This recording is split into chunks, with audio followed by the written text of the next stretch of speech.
Welcome to this Slumberland sleep story.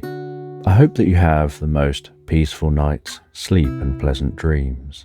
You can let me know what you think of this story or suggest your own story ideas in the comments section below. So just take a moment to allow your eyes to close and allow yourself to begin to relax. And as you begin to comfortably fall asleep, I don't know whether you'll drift asleep fast to the sound of my voice or whether it'll be to the spaces between my words. And as you comfortably drift asleep, I'm just going to tell this bedtime story in the background. And in this bedtime story, you're on holiday in the most beautiful countryside, staying in a log cabin.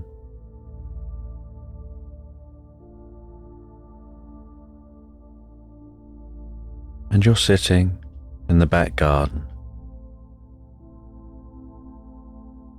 on a large velvet cushion, so large you sink deeply into that cushion, the cushion holding your legs up slightly, supporting your back, your shoulders, your neck, your head, your arms resting peacefully beside you on that cushion. The soft feeling of the velvet beneath your fingertips. As you rest there, the cushion having a coolness to it under the warmth of the sun. Listening to the sound of finches dancing among the branches of the trees, the rustling of the leaves of the bushes surrounding the garden,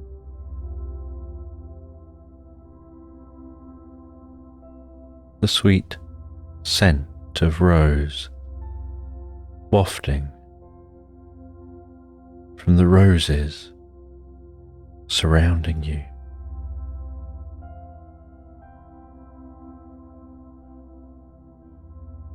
Watching as butterflies and bees go about their life from plant to plant around the flower beds.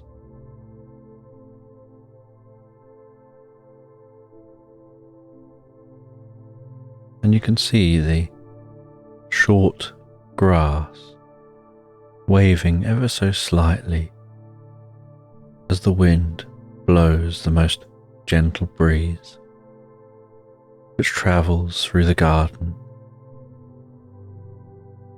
and tickles your face with its cool touch under the warmth of that sun.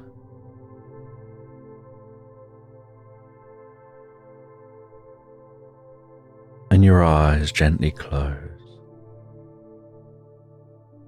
and you can feel the warmth of that sunlight, like a healing light, massaging from the top of your head, around your face, down your neck, your shoulders, your upper back, down your arms to the tips of your fingers, and down through your body, almost like that healing light of the sun softens and heals within and through you, while you breathe so comfortably and so peacefully, drifting deeper and deeper into the experience. And you can notice the the light of the sun through your closed eyelids, and that comfortable pressure of the warmth of the sun as it massages your body, almost like it's beginning to calm the mind and guide you into the most pleasant reverie here in this garden, resting on the velvet cushion.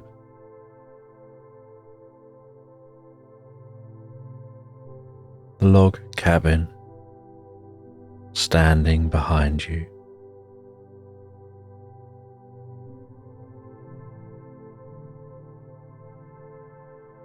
And while you rest there, so your mind begins to drift and dream to the gentle bird sound,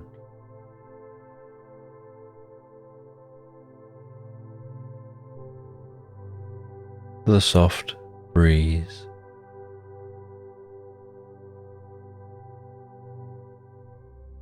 to each breath that you take,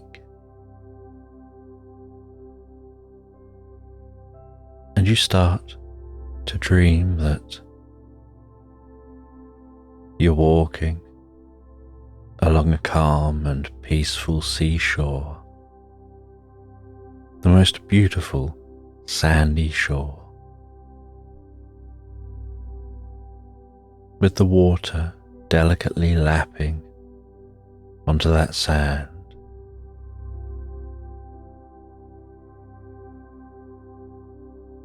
like hungry hippos eating their way along the shore, dragging some of that sand back out with them. And you can feel the movement of that sand as the water passes across your feet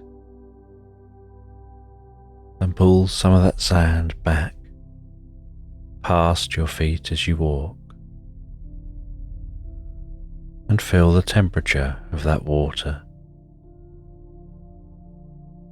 the sound it makes as it rolls along the shore, the sounds of seabirds, the way sunlight glistens and sparkles on the surface of the ocean,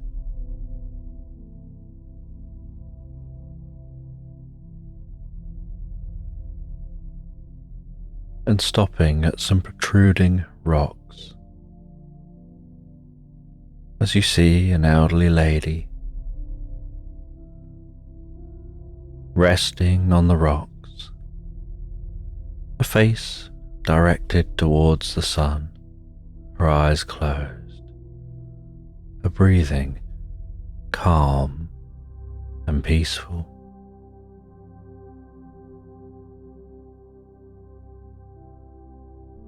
Her skirt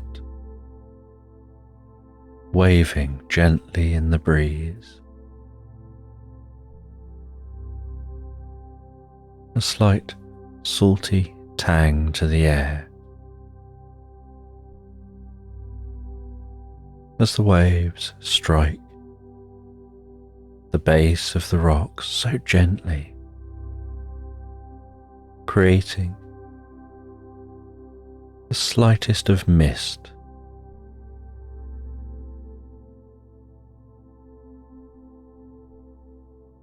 And as you approach, so the lady notices you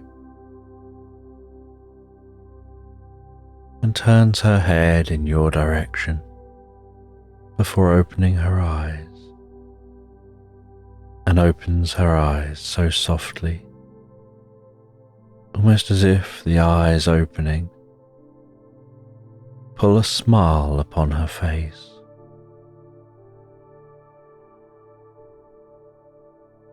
As she smiles over towards you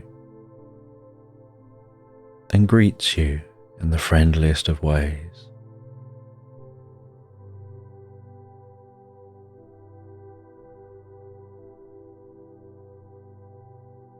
And while she talks with you,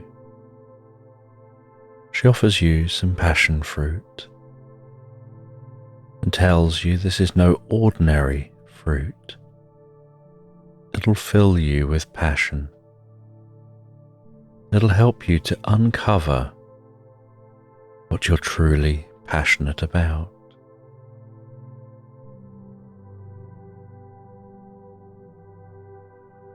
And you have some of that fruit,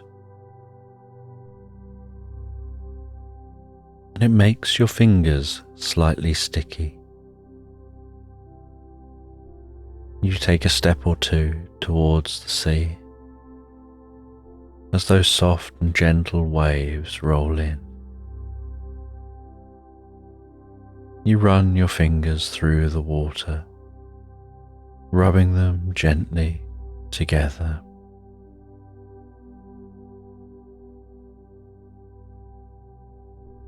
And the fingertips begin to dry off under the warmth of the sun, almost as soon as they've left the sea.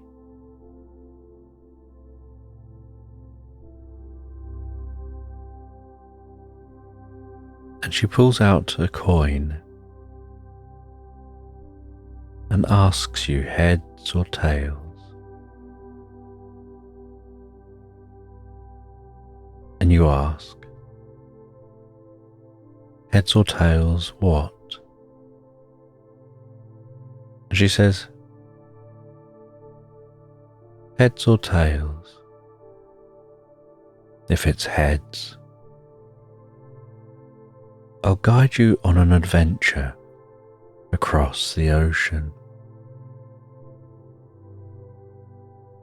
If it's tails, your adventure will start beneath the waves. Which do you think it'll be?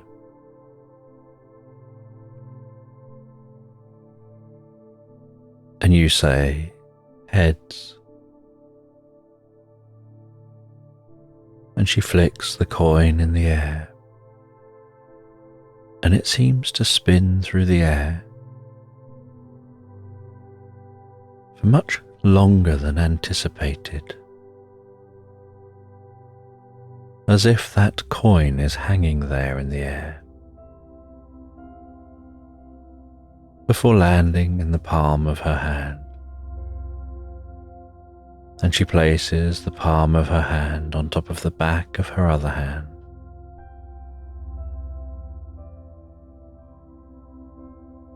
She looks up in your direction.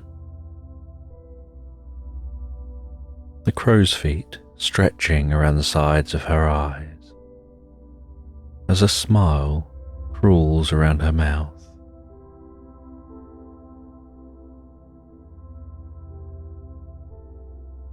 She gazes down at her hands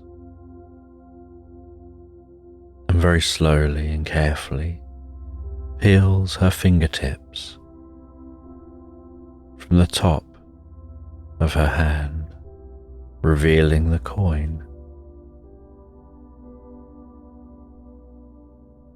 And you see that that coin is showing tails.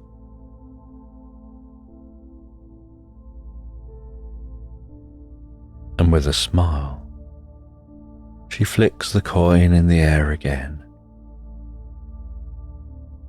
And as the coin spins in the air, so it gets larger and larger. And it begins to blur while it gets larger and larger, until it lands on the water, looking like a circular submarine.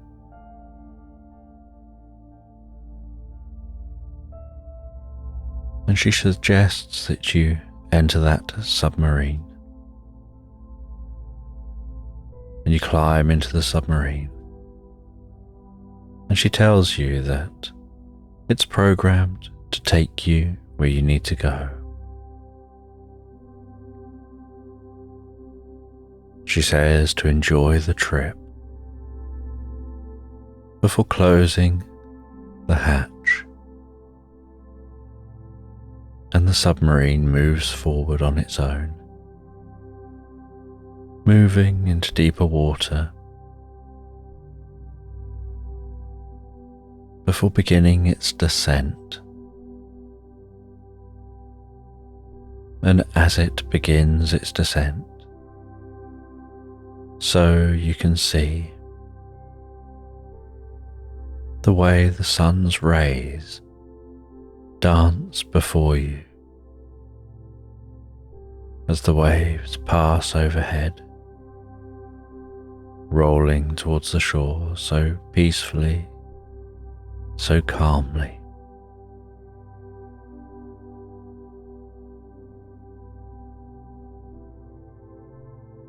And the submarine silently continues to descend. And while it continues descending, the dancing light overhead begins to fade. The space around you becomes a darker and darker blue.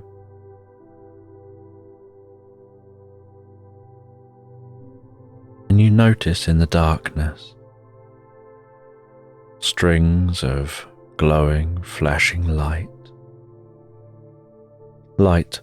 pulsing along jelly bodies.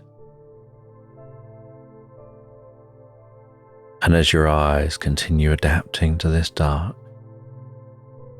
so you notice the most psychedelic jellyfish swimming slowly, methodically through the water, travelling with ease and peace.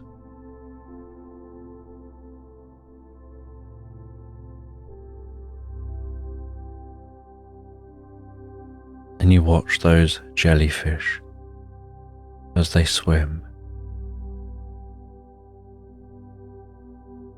Their light almost mesmerizing you.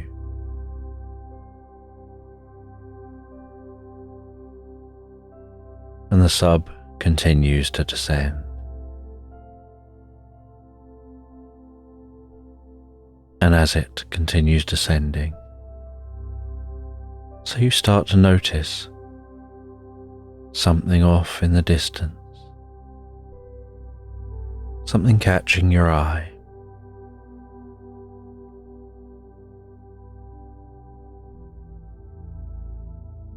It looks almost like ruins on the sea floor.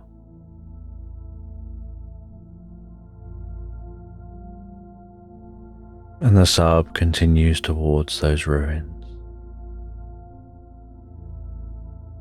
And the nearer it gets to the ruins, the more vast they appear,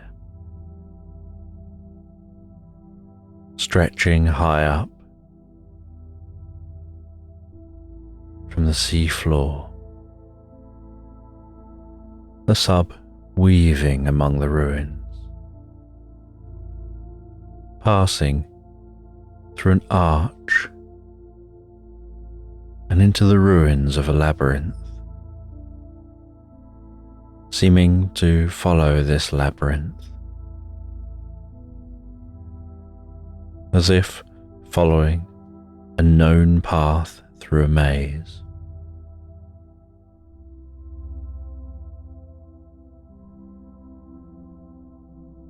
And then the submarine begins approaching a wall in a ruined chamber. And in the back of this wall is a narrow slit, and you can see some light shining through that slit. And as the submarine approaches that back wall, so it begins to slow down gently,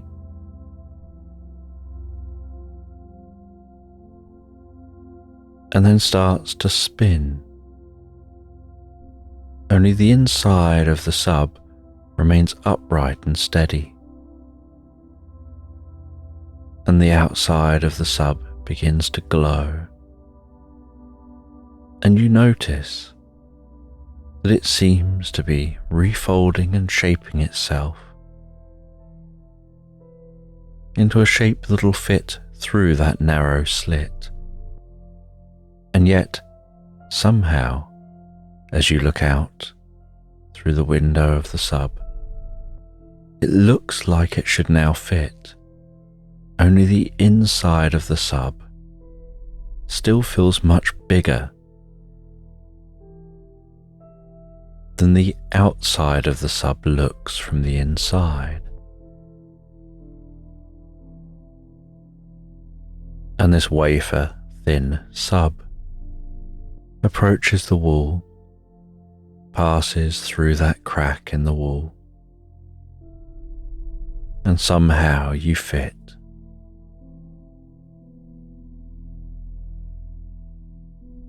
And it pops out the other side in a flash of light,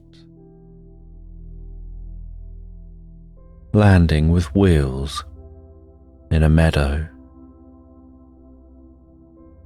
having turned into some kind of a truck.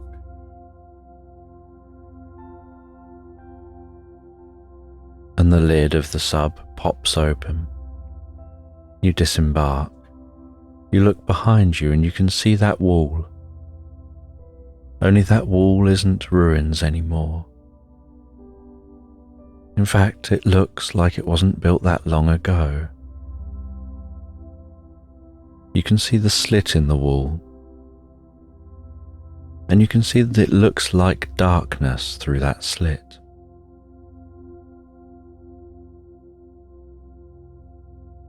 And you stand back from the wall to take a better look,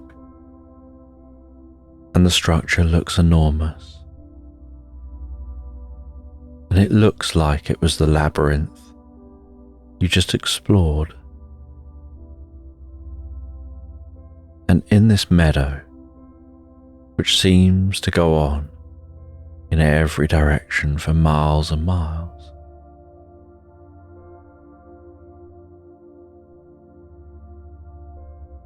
you can feel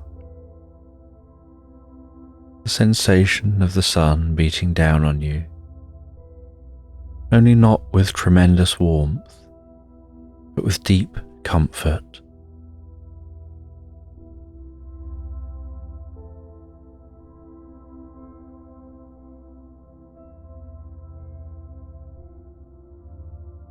And in this meadow, the grass is long and tickles at your ankles.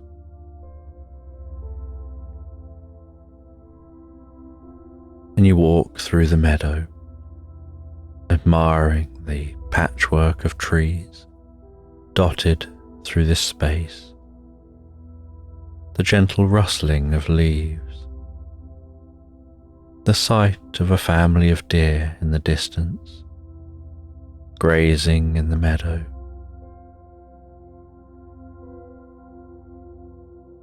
The scale of the buildings behind you,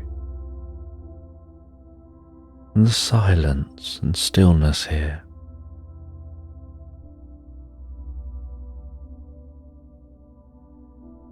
And while walking through the meadow, you're surprised to see the most beautiful natural tulips, some looking fiery, others looking a deep red, some almost black, some in colours of pastels, of pinks and blues, colours you've never seen before.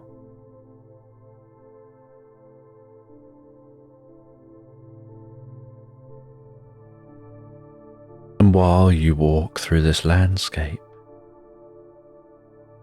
so you hear something in the distance that sounds like gentle music, reaching and dancing into your ears,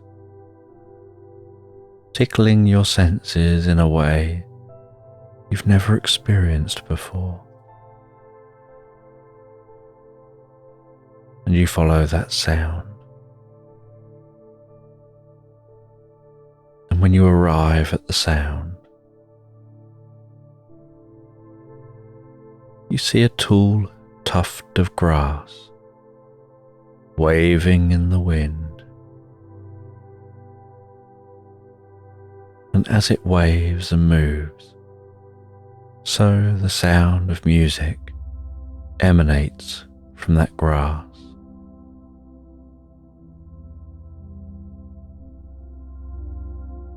And while you explore this space more, you notice the movement of the leaves in the trees, making the sounds of bells,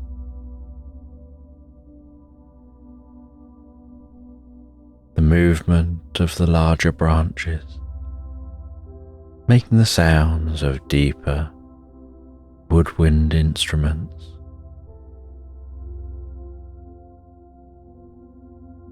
As if you've walked into nature's symphony.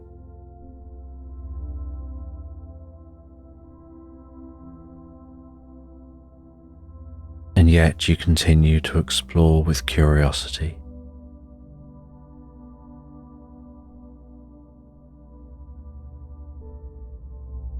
And you see a stream passing through this landscape, and dancing above the stream, almost emanating from it,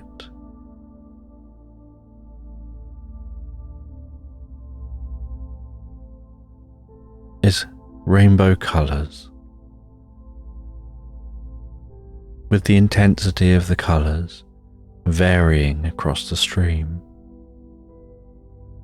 And as you near it, so you realise you can't hear the stream. It's as if the sound has turned into colour.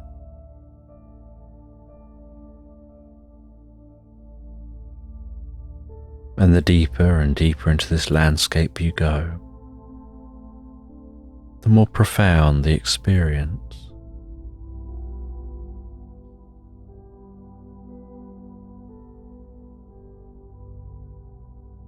You find as you continue walking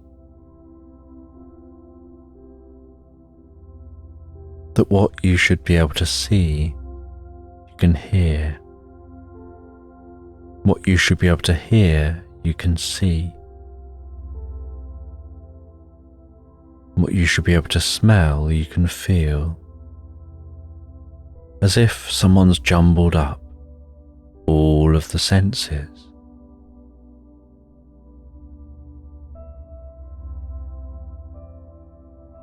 And eventually, while walking, you come to a red thread tied to a tree with the most beautiful bow, and you begin to follow that thread.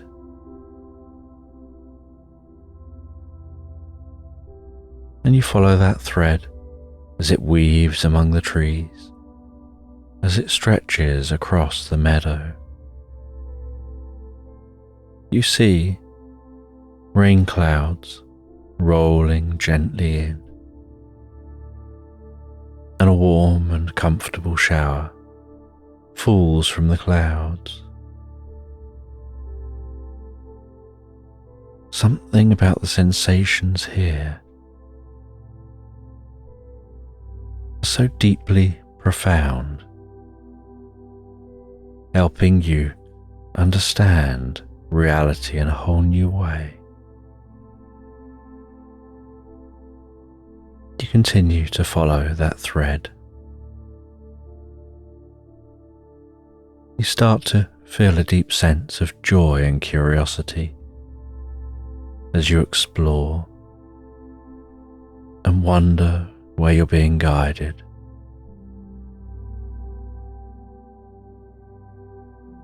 And you notice the thread as it weaves around trees.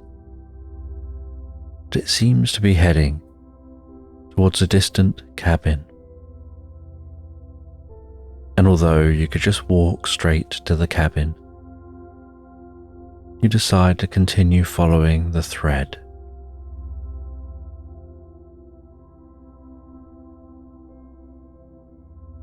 And as you get nearer and nearer to the cabin,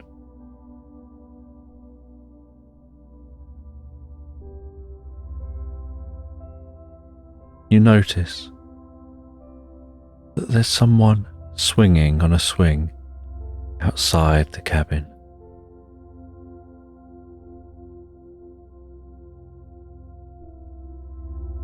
And you can see beyond the cabin looks like a spaceship just parked up. And as you near the cabin and get a better look at the person on the swing, you discover that they're a kangaroo mouse.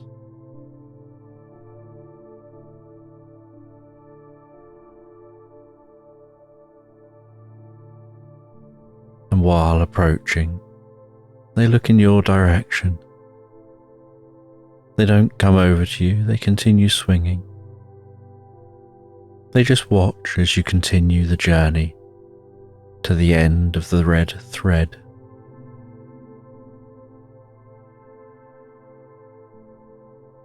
And the red thread ends at a post attached to the gate to their garden. And you unlatch the gate. You walk through the gate. That kangaroo mouse still watching you. You close the gate behind you. You cross the garden towards the kangaroo mouse. They introduce themselves as Magnolia, and they're dressed in the most beautiful tailored suit.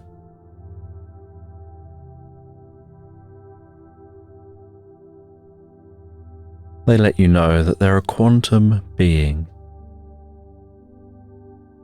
They're capable of accessing reality on a quantum realm where every possibility that has ever happened, that will ever happen, that is ever happening, are all accessible simultaneously.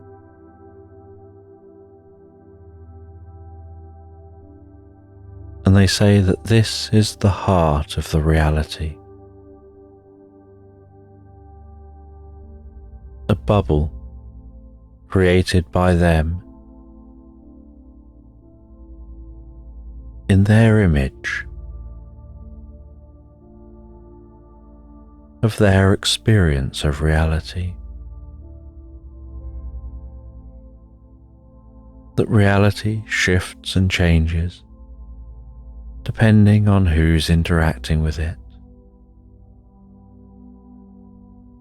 and what senses they use and how those senses work. And so to create something understandable, they make this space.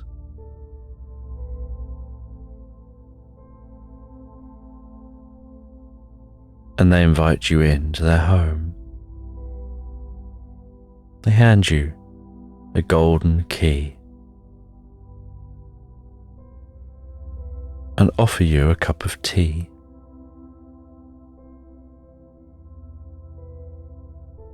And you accept that tea. And as they bring over the tea, so the warmth of the tea sings like the sweetest silver bells.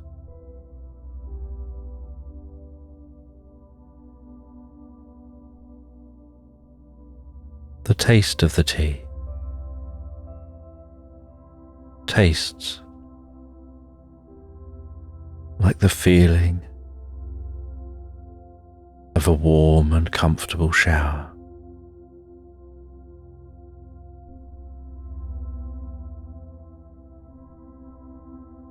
And you enjoy that cup of tea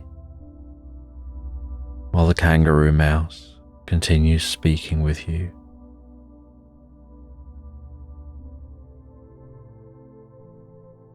and they bring over a small chest.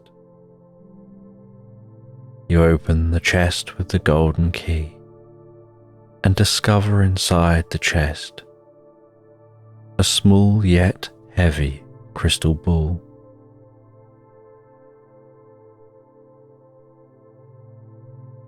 And with some strength, you lift that crystal ball from the chest,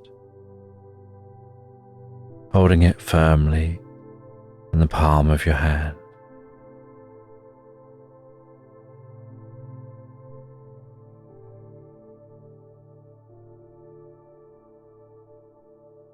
And the weight of that crystal ball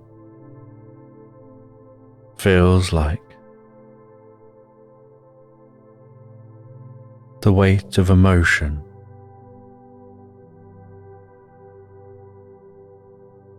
When you have a task that's important to do,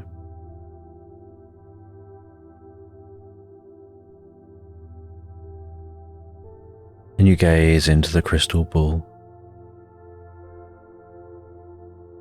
and Magnolia talks with you, and you listen as they talk, almost as if they're a mesmerist, guiding your attention to the ball, absorbing your attention around the patterns, the movement, the light in the ball. You almost forget about the weight of that ball as catalepsy sets into your arm so calmly and peacefully.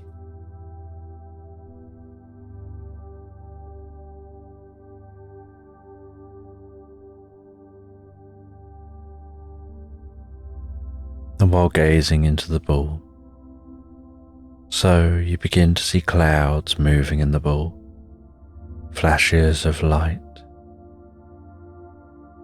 hints of other worlds, of different civilizations.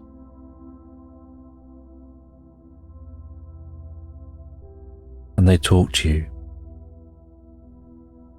about the power of this ball to shape reality, to guide you to access your desired reality, that there are multiple paths you can take, but with this ball, you can see them all and experience them all simultaneously, and almost unconsciously use the ball like a telescope pointing into the distance,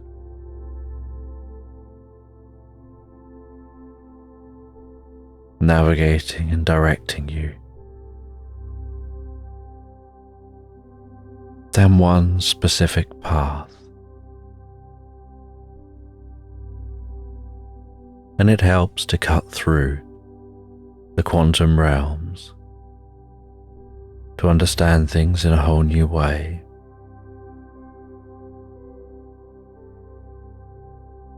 To head to the reality you desire.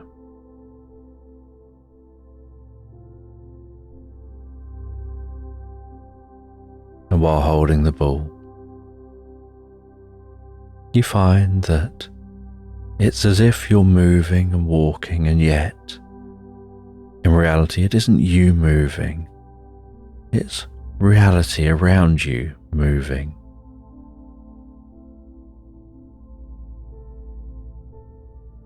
And you let that happen as reality moves and shifts around you. And you explore different potential futures, different opportunities and pathways.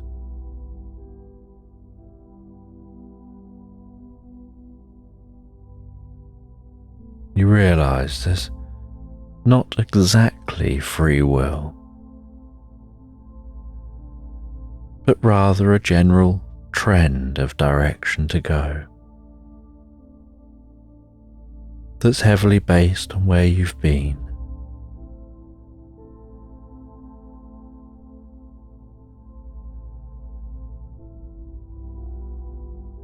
And you head in the direction you want. You see the future you desire.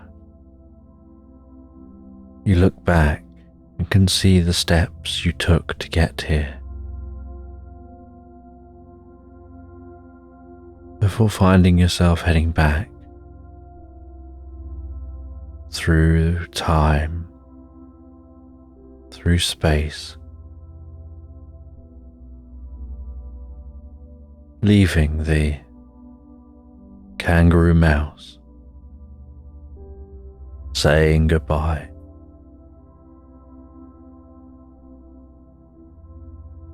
And heading back to that ship.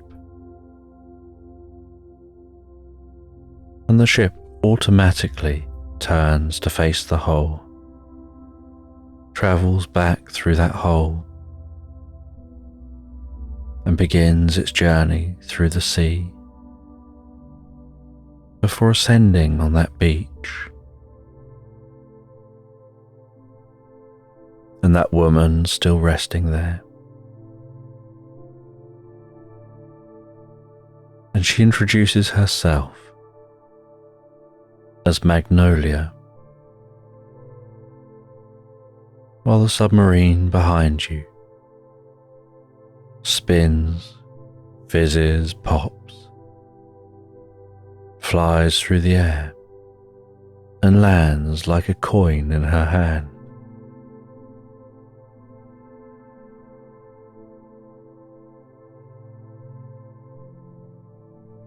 She asks if you've learned anything from the experience. And you say that you feel some change deep within you, a change you can't quite grasp or fathom yet. You know that change has happened.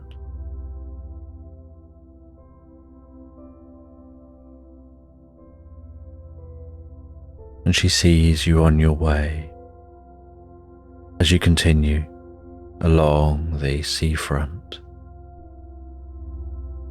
And while continuing along the seafront, so your mind gets lost in thought.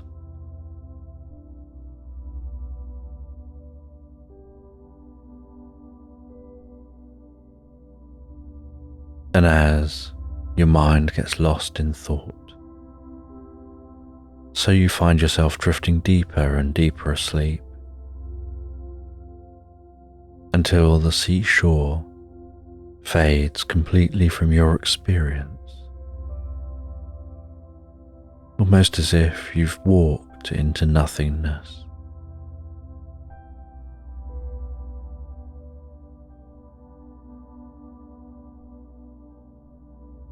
And with that, you drift into the deepest, most recuperative sleep, waking in your own time in that garden, resting on that giant velvet cushion, listening to the sounds of nature around you, aware of how much the sun has passed across the sky.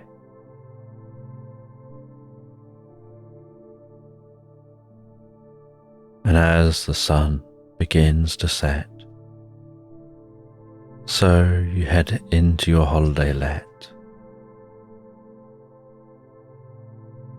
You settle down to bed.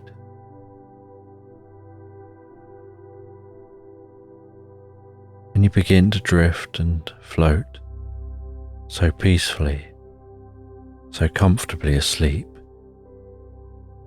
into Slumberland. And you find yourself walking through the most peaceful woodland. The gentle sound of leaves crunching underfoot, the gentle rustling of the branches overhead as the wind blows such a delicate breeze, and sunbeams dance before you as that sun weaves its way through the canopy, illuminating the path before you.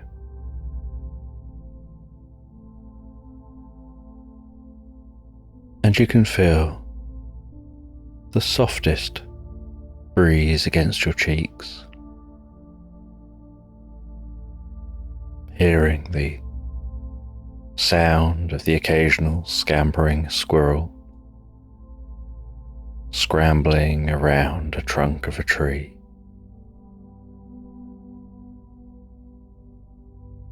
Smelling the fresh woodland air, the slightly echoing distant sounds of woodland bird song.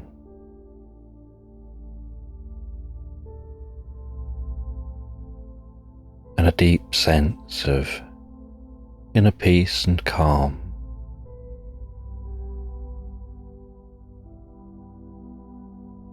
Spreading through your mind and body, with each step you take continuing along that woodland path. And as you walk along this woodland path, passing through those dancing beams of light, you have this feeling of time standing still,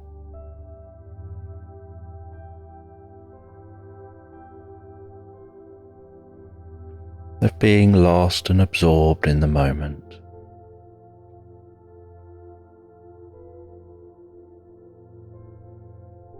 And while you continue walking through this clear and calm woodland, so you see among the trees in the distance the outline of a graceful deer feeding on some food from the woodland floor. That deer freezing momentarily when it notices you as you stop to watch.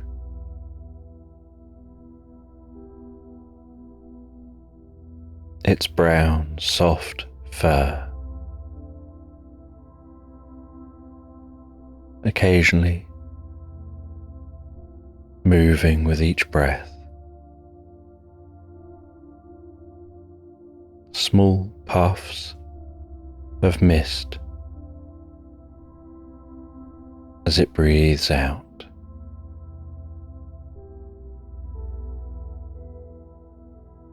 Its gentle eye gazing over at you as you remain still, observing.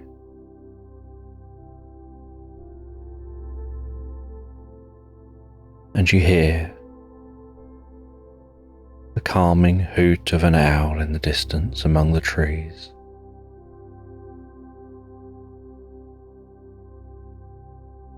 And as the deer feels comfortable with your presence,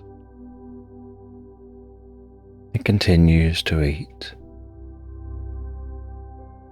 and you continue to walk. The undergrowth softly crunching and cracking beneath your feet.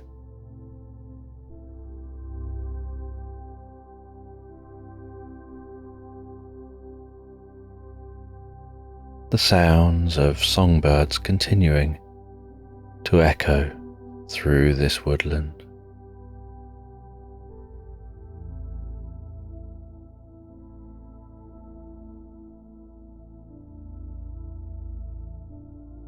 And as you walk deeper and deeper into the woods, so you start noticing the carpet of bluebells in this part of this woodland.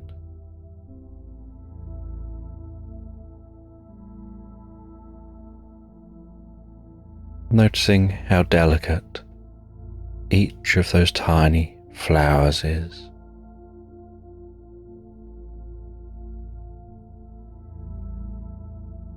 The weight of the flower head pulling down and drooping over the flowers.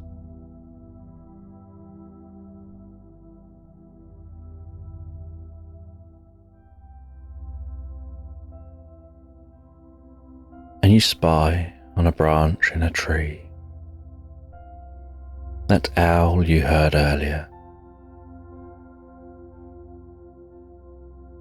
a mottled brown, resting on a branch nestled among the trees, so well camouflaged.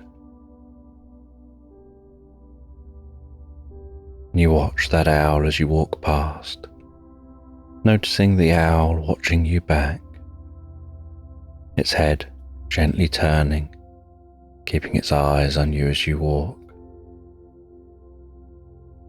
starting to perhaps hear the distant sound of a stream passing through this woodland.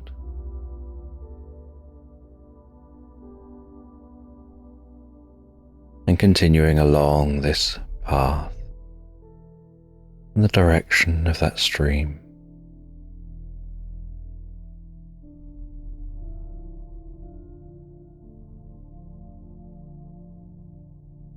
Feeling so relaxed from the comfort of this environment, feeling a deep and personal connection with the nature around you.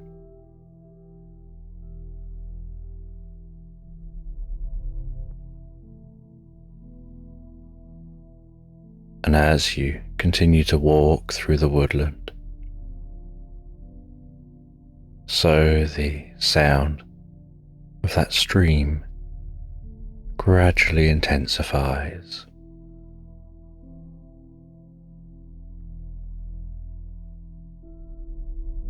And you start to have this thought like you're beginning to notice the slightest scent of the fresh water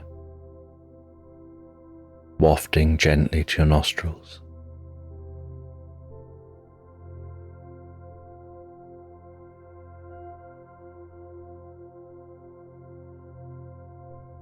And you continue walking through this woodland, getting closer and closer to that stream.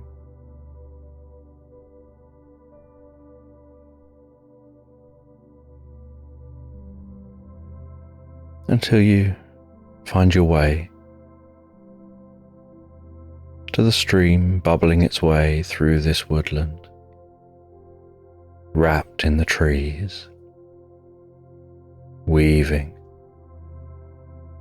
through the undergrowth, around the larger trees.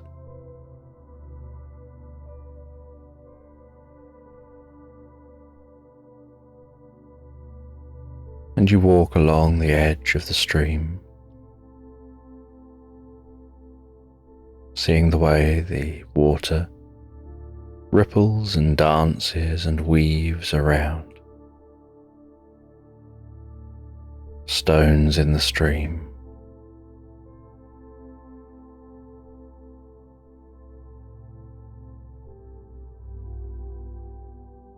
the way there's slightly more tufts of grass growing along the edge of the stream.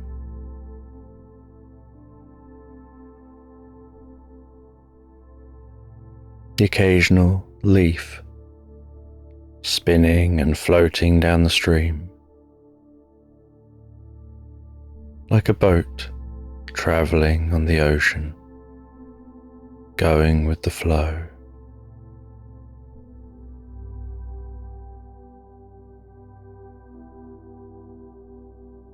Watching as the leaf weaves and bounces over the waves in the stream, swings around the eddies, navigates the undulations, and your mind almost imagines what it would be like to be piloting that leaf, to be travelling along this stream, perhaps having a stick that works like an oar to help you to keep control of the boat while it rises and lowers over the undulating water, gets carried around rocks, swings around obstacles,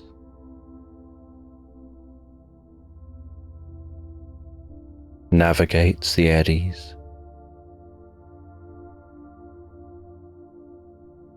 drops down the gentle waterfalls, and finds its way to a calm and distant lake.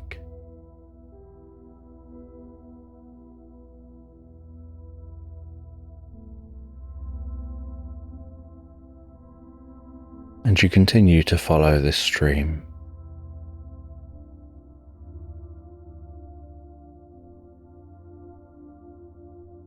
enjoying this countryside walk through this woodland.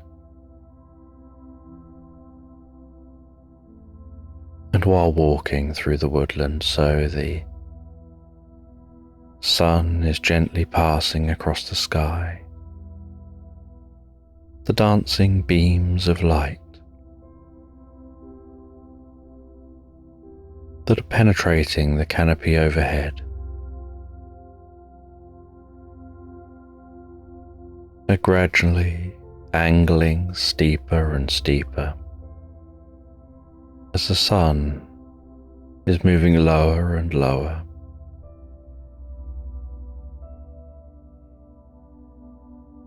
And the atmosphere is gradually changing to shades of oranges,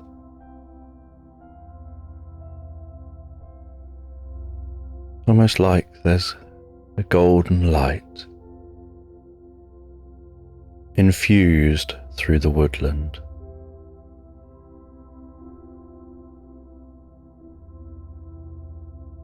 And while the light begins to fade,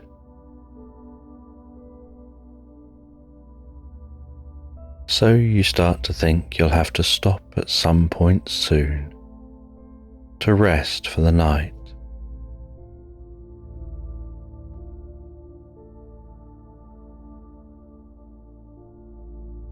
And you continue on for a little longer, curious whether you'll find a slight clearing anywhere along the path of this stream.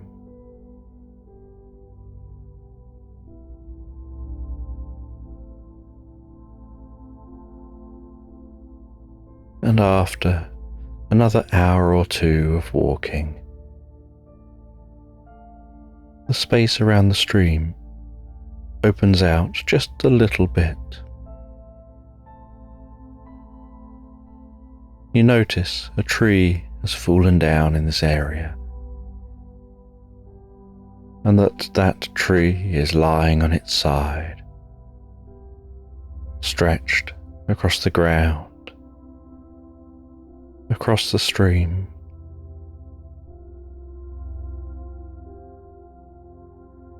At the foot of the tree is a large hollow where the roots once were.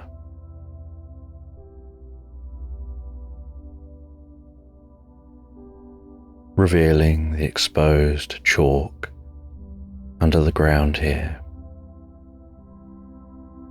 mixed with some dirt.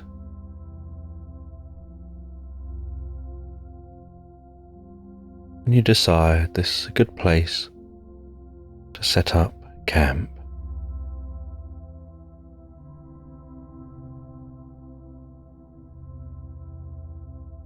And you set up a tent, resting against the trunk of the tree.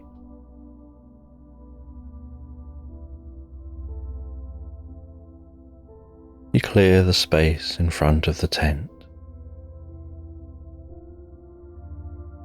You dig a slight pit.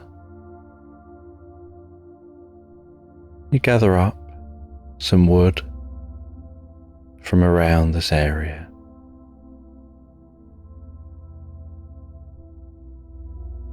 You fashion yourself a fire in that pit. You light that fire just as the sun is setting, leading to the most comfortable, flickering orange glow and gentle warmth on your cheeks, with the backdrop of the sound of that flowing water bubbling past.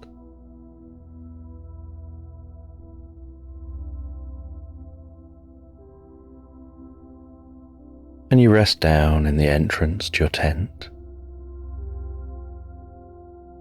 You cook yourself some food on the fire. And while cooking, you notice the way the sounds around you are shifting from the sounds of daytime to the sounds of the night, from the sounds of songbirds to the sounds of crickets and nighttime animals.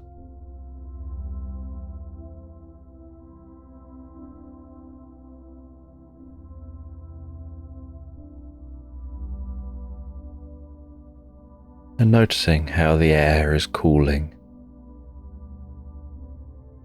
while your cheeks remain warm from the fire.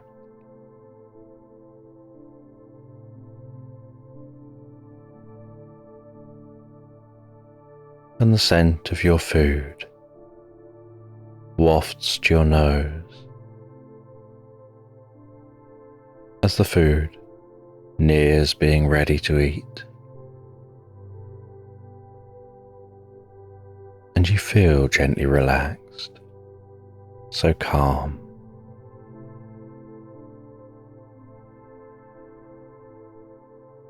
You enjoy sitting back, eating that food as the fire continues to burn down gently.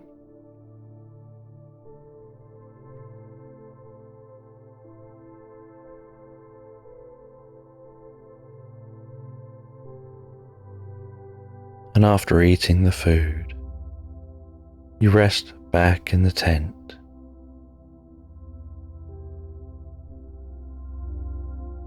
You light a light in the tent, and you read by that light, absorbing yourself in a good book.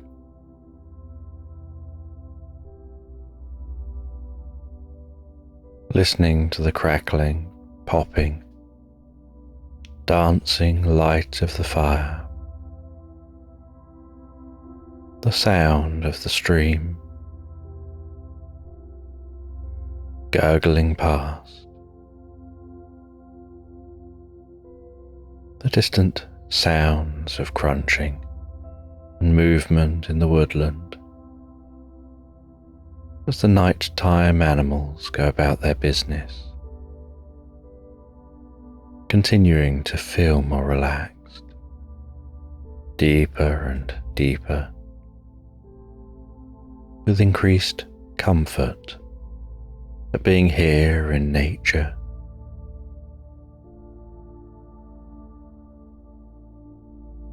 enjoying the peace and tranquility that nature brings,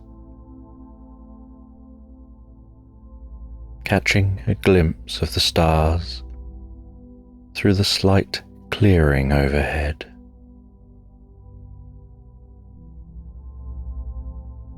Noticing low behind the trees the softest silvery glow of the moon carefully climbing its way into the sky.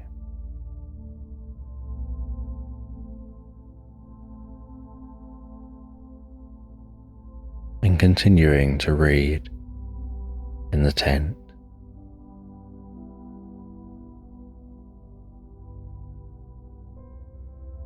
The sides of the tent being gently buffeted by the breeze, waving softly around you. The rhythms of the night bringing a deep sense of peace and calm that encourages you to want to close the book and fall asleep. And you find as you read at night, each time the eyes work their way down the page, it's as if it's a signal for the eyelids to get heavier and heavier. And each time you read down the page, you get more and more tired, the eyes just wanting to close, to allow you to drift deeply and peacefully inside your mind.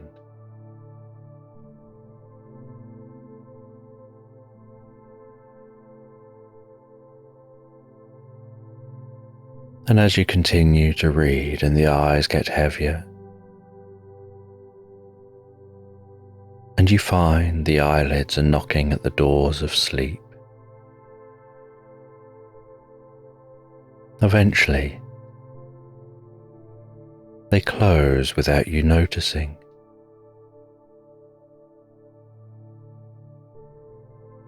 And you don't know how long the eyelids are closed for before you discover that they're closed,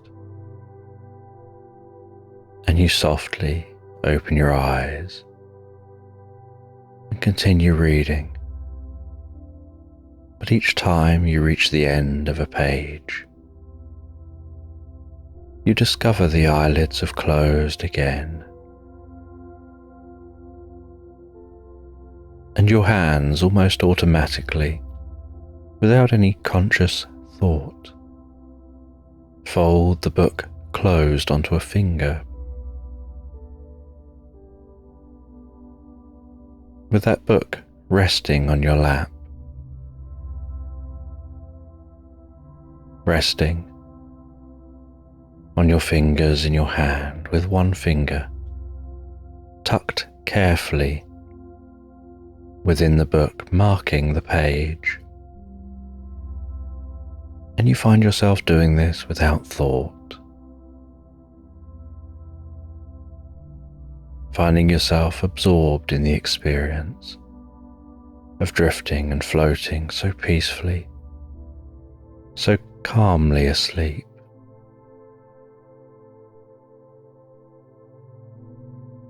The head beginning to rest back,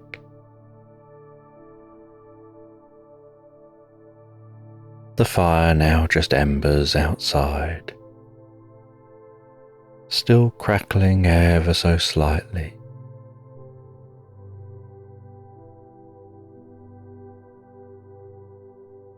But now nothing more than a patch of warmth on the ground beyond the tent.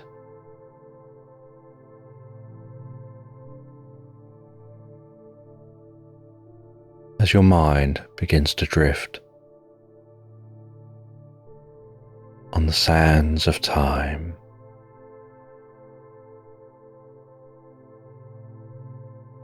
into the story you were just reading, as if drifting asleep midway through the story stimulates your mind to want to complete the incomplete pattern of where you're at.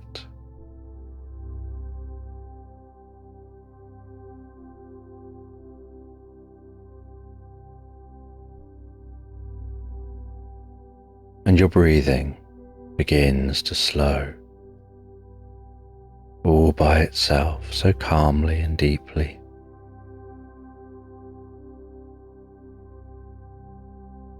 Your mind begins to slow easily and effortlessly.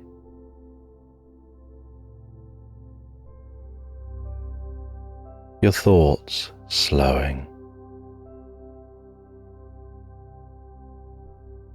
as if slowing down to arrive at a place deep within you.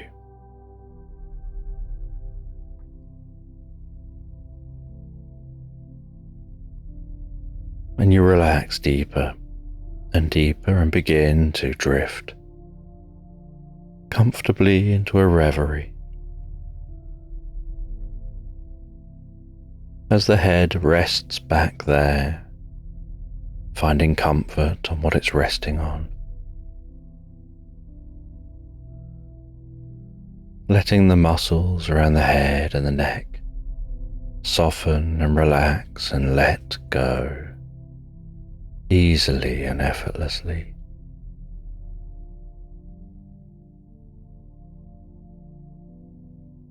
And almost like it happens on an out-breath, that relaxation moves comfortably down the arms, the shoulders, around the neck, around the top of the shoulders and down into the chest,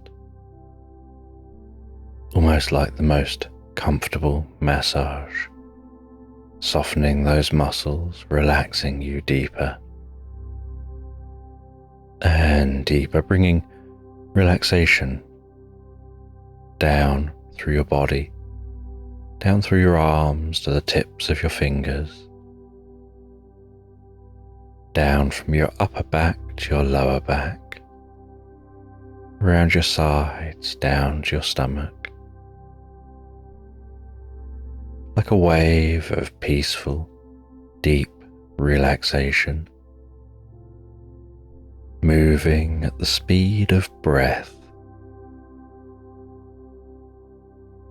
really taking time to soften and deepen the experience.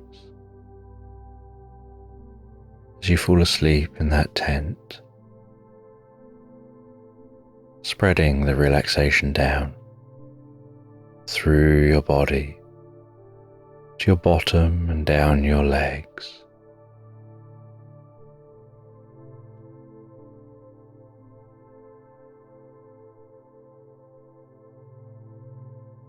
With the process happening automatically and being no effort for you at all, no thought required, just happening easily, effortlessly, all by itself.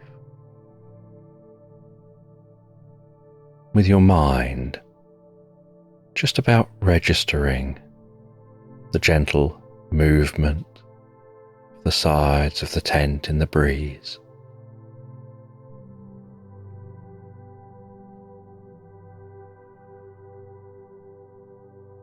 The bubbling sound of the stream, carefully weaving its way out of consciousness and into the distance, letting go deeper and deeper into the experience.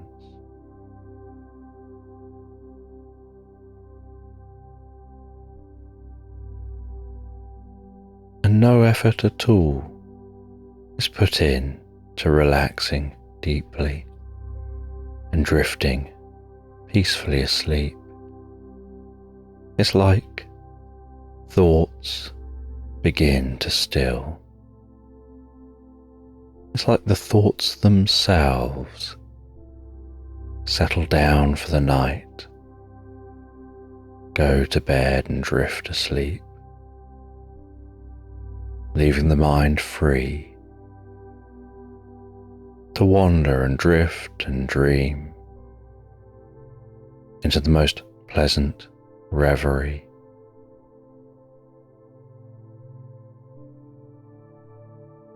Almost like a comfortable, tingling sense of peace and calm.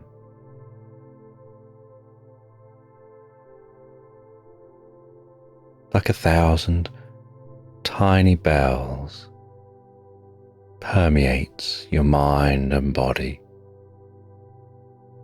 from the top of your head down to the tips of your toes, softening and relaxing.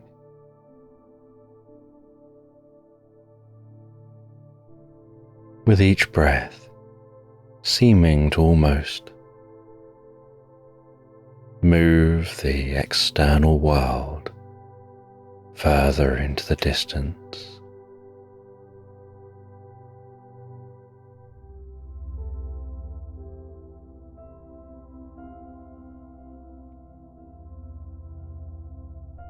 Like sinking comfortably into a pillow of pleasure, so deeply calming and relaxing.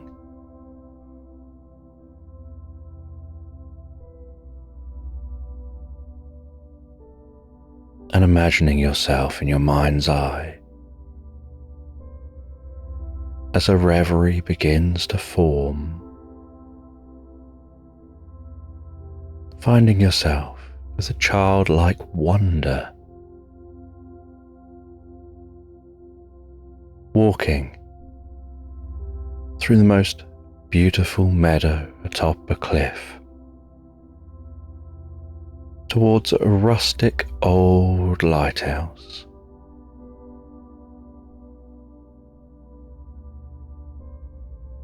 And with each step you take through this meadow, so you move further and further away,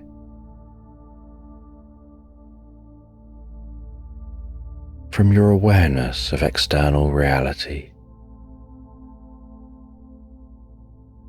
drifting deeper and deeper into your own personal inner reality, into the wonder of this experience.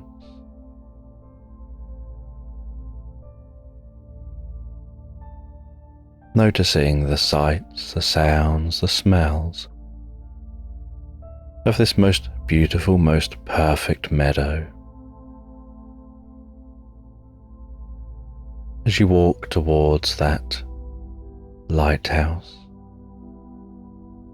and you see the way the beam of light from the lighthouse is slowly and rhythmically scanning the night's environment, with the moonlight here casting a bluey silvery glow across the meadow, across the landscape, hearing the distant sound of the ocean and the gentle sound of waves crashing at the foot of the cliffs. And you continue to walk through the meadow towards the lighthouse.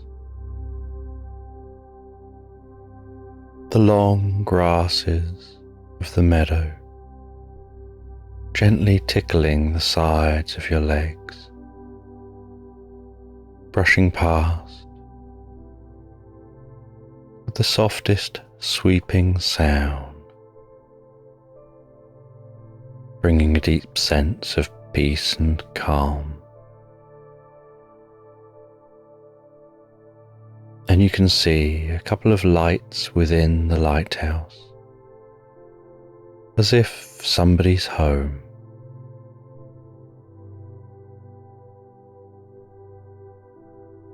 And you arrive at the lighthouse. You walk around that lighthouse, running your fingers around the stonework, feeling the texture of the stones under those fingertips.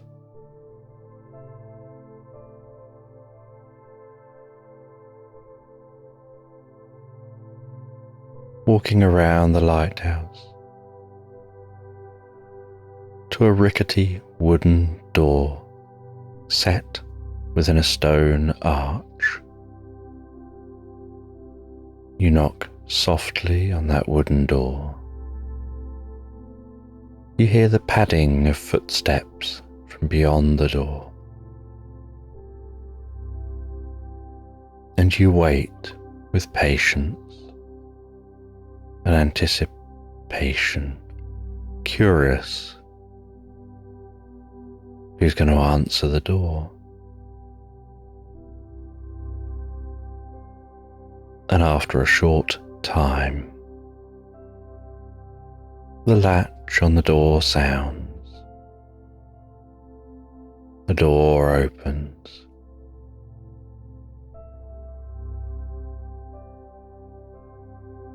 The soft yellow light of candles within this lighthouse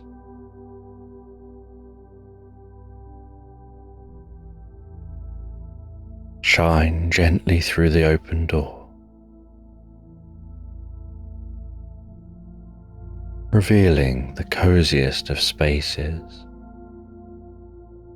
and a guinea pig in a suit with a pocket watch on a chain popped into the top pocket of the suit.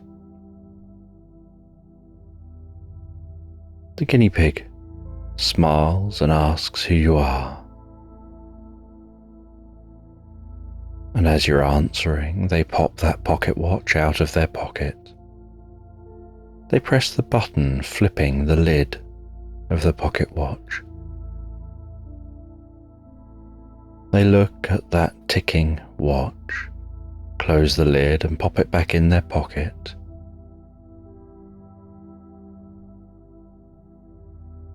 And they say that it's late. Perhaps you should come in. Maybe you'd like some tea. And you graciously enter the lighthouse, are guided to the most comfortable looking chair. You rest down in that chair, sinking so deeply and peacefully into the chair, almost if the chair itself has the magical power to evoke deep relaxation within you.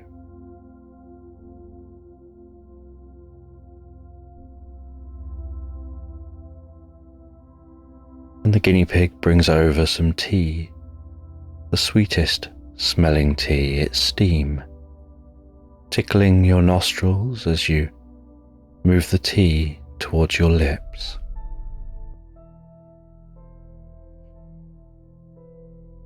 And the guinea pig sits opposite you on an equally comfortable looking chair. And for a moment you both sit in silence, just drinking the tea.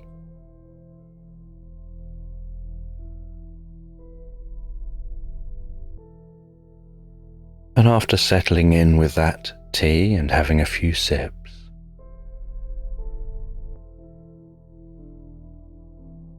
the guinea pig asks if you're curious to look around. And you oblige, and while looking around, the guinea pig says that there must be a reason you've come here. And you say you think this is a dream, You are just drifting asleep. You're camping by the most comfortable stream.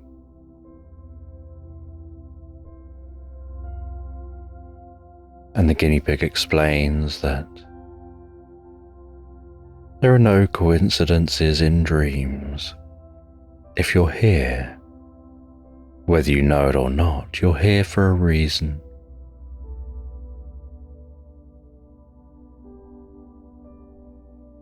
And they begin to ascend a spiral staircase that runs around the inside wall of the lighthouse, passing through holes in the floor between each level, and through each hole is a new room, and the next room up looks like the most beautiful living space. The room up from that is the most incredible library, with comfortable seats to sit and read, gazing out of windows. And above that seems like a storage room, almost like a loft. And above that, you come out at the lighthouse itself, on the level of the light. And you can see that this light consists of a large flame and a mirror that circles around that flame. And the light reflects off that circling mirror, creating a beam that sweeps across the ocean, around the landscape, and then back out to sea.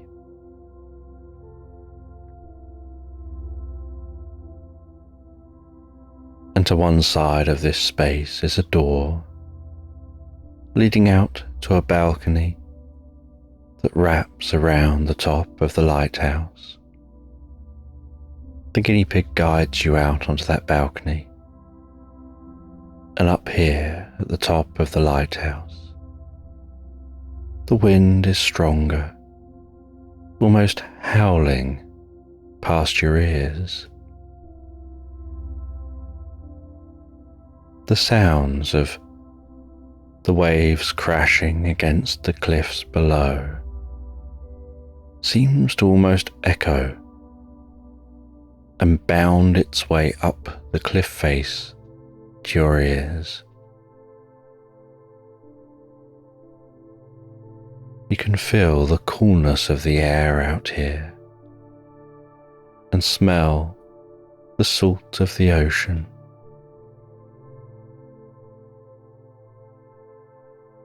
And the guinea pig and yourself rest your elbows on the fence around this balcony. You enjoy a few moments of relaxing and breathing in that fresh air.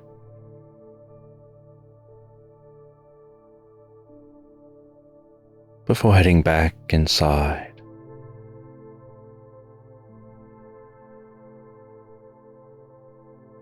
and the guinea pig walks you round to a lift and says we'll descend in the lift. And the lift pings and you both enter. The lift slides shut behind you and you begin to descend.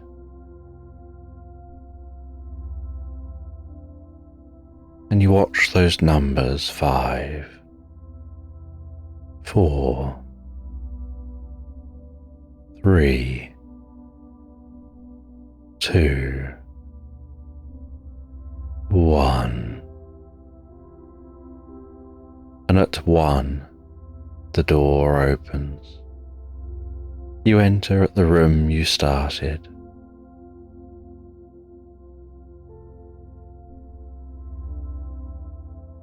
The guinea pig tells you the location of this lighthouse is actually above an ancient library that had been built into this cliff thousands of years earlier and maintained for much of that time. And they move a rug on the floor of this room, and under the rug is a trapdoor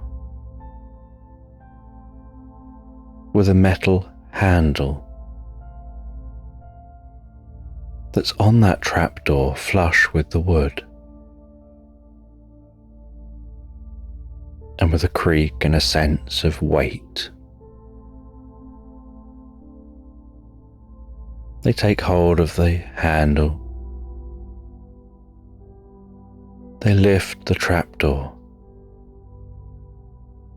and with a thud it swings down, open.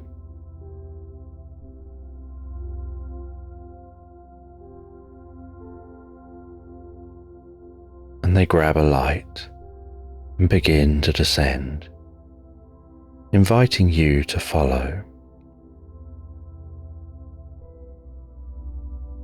And you follow them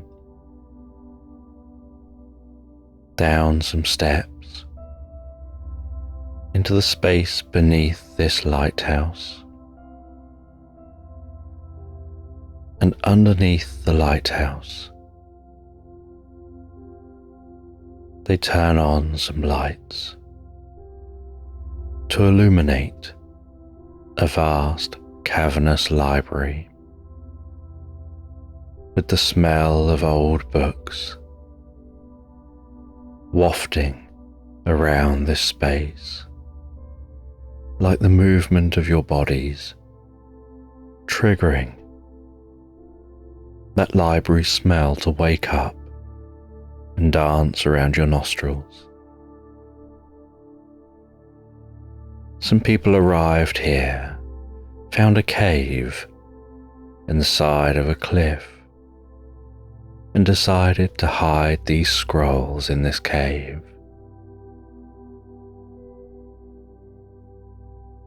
And through the lifetime of those people, they used this cave to store scrolls they encountered from their travels around the globe,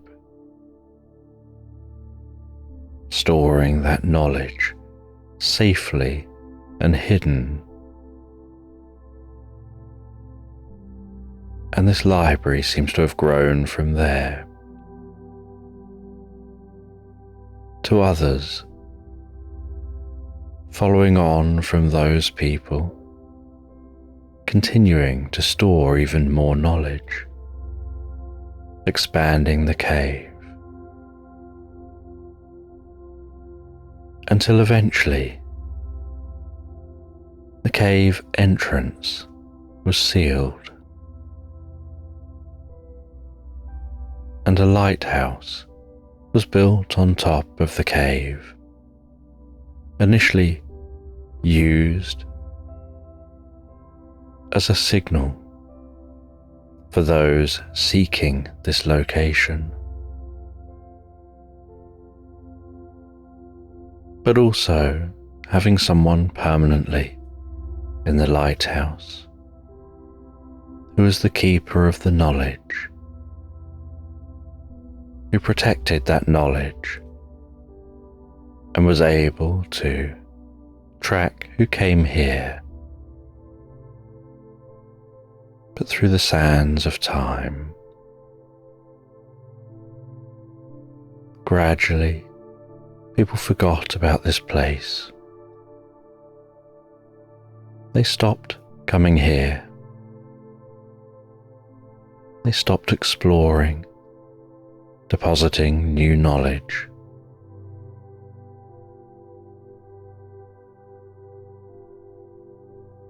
And the lighthouse was just manned as a lighthouse. And whenever one person would stop doing the job, another person would be hired to take over. And most never explored the lighthouse fully, and never discovered that if they just lifted a rug, they could find that library. But now they're here. They found the library, and they spend time exploring the documents in the library, gathering the knowledge of the ancients, the wisdom from civilizations long past, and knowledge about connecting with the world around you, being in harmony with the world.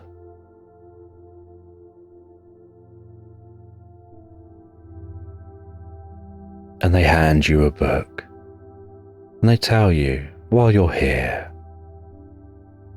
perhaps you should rest here for the night. And as you rest here, perhaps you could settle down in bed and read this book, and it'll teach you to see the deeper nature of reality and open your senses to a whole new world. And you head back into the library. You settle down in a bed on one of the other levels. You spend some time reading that book, discovering many aha moments.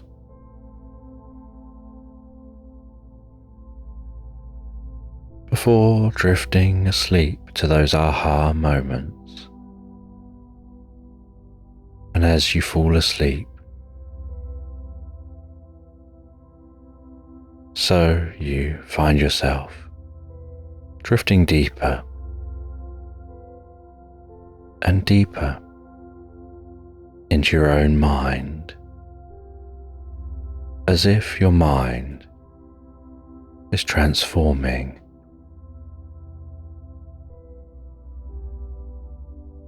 Updating itself with the learning you've gained from the book, from the library under the lighthouse. The book you discovered in the heart of a dream you had in the heart of woodland, as a stream continues to trickle past your tent, like a stream of consciousness continues to flow through your mind.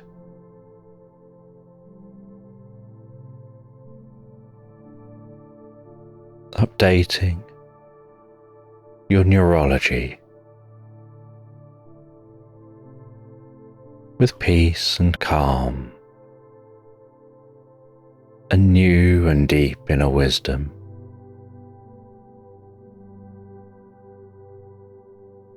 That's destined to transform who you are and how you respond to life's challenges, and create the most profound positive changes deep within you, while you drift and float so peacefully asleep into Slumberland. And as you carefully crunch your way through autumn woodland, you can hear the sound of leaves crunching underfoot, the rustling of the leaves in the trees. You can see some of those leaves falling gently down from the trees, rocking side to side through the air as they carefully lower themselves down to the ground, carried on the gentle breeze.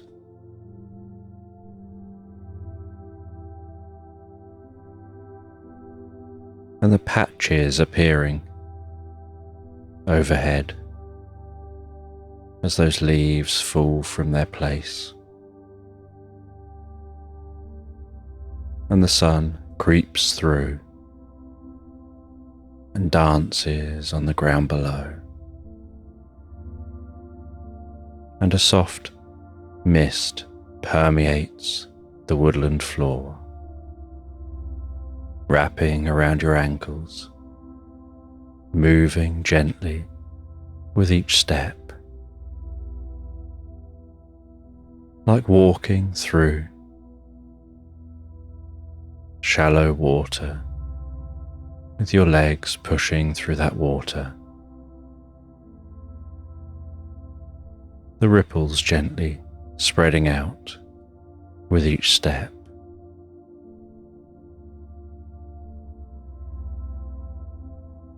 And the soft and gently echoing sounds in the woodland of distant birds in trees, the hoot of a distant owl,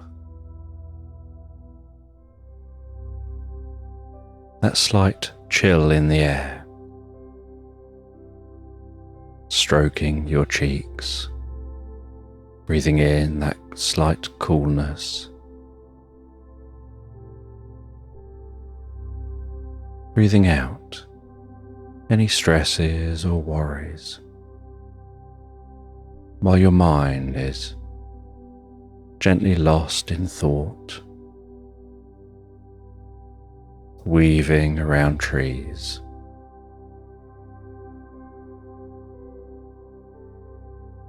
And as you continue to walk through this woodland, and the sun continues to pass across the sky, so the rays of light get shallower, the shadows get longer,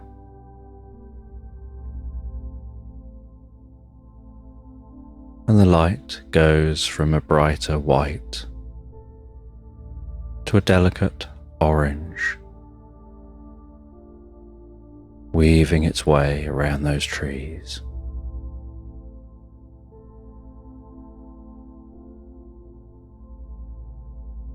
And as you continue walking through this woodland, and that orange light begins to fade to a gentle blue, with the soft onset of night, you can hear a distant howl of a wolf elsewhere in this woodland.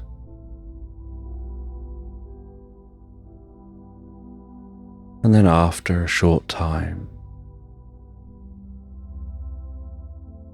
you hear a howl coming from the opposite direction in response, and then another and another, the animals communicating with each other as you continue walking so peacefully, so calmly through this woodland.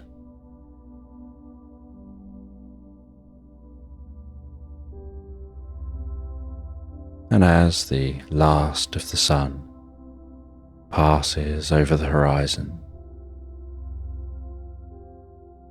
you find your way to the edge of the woods into a slight clearing where you can see the gently rising full moon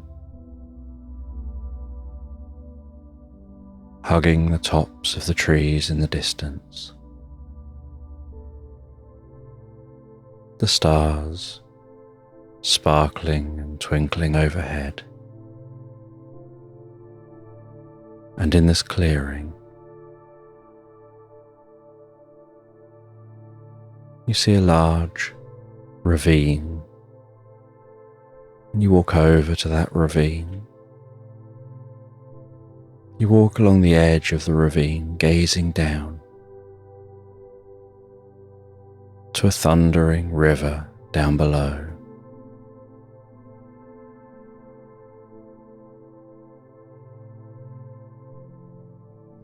You walk a little bit along the side of the ravine, and then head back the opposite direction, checking the ravine out.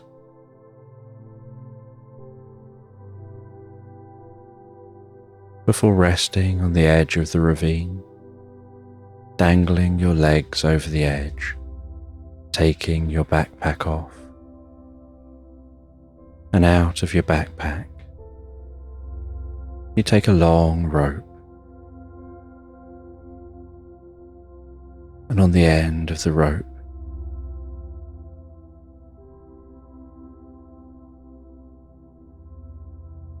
you attach a hook.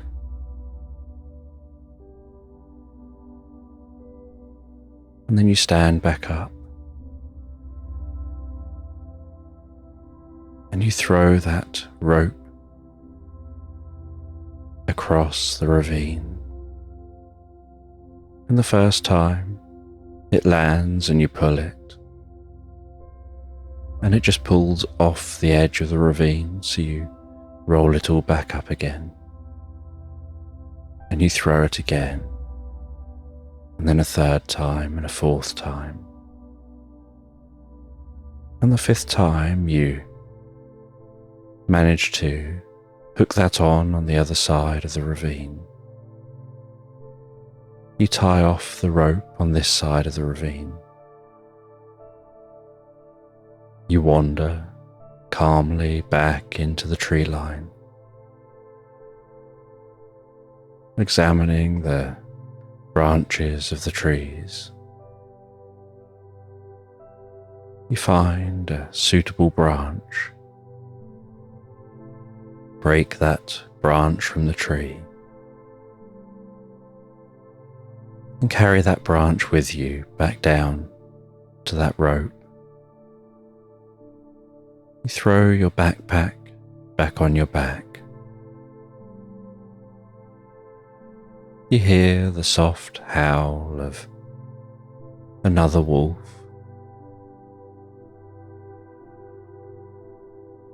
The sound of an eagle flying overhead. The distant hoot of an owl. As you walk over to the rope, taking that stick and gently walking across that rope, balancing yourself with the stick.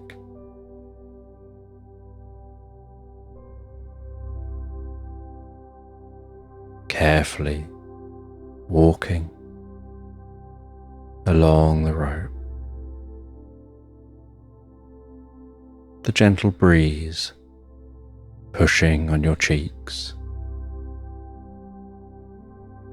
moving softly and calmly above that thundering water.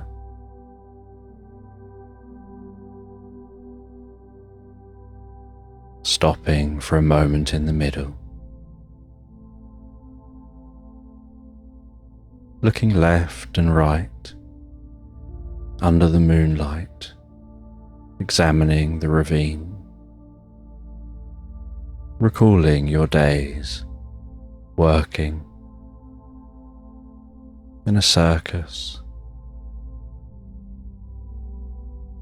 the days you used to swing from high up,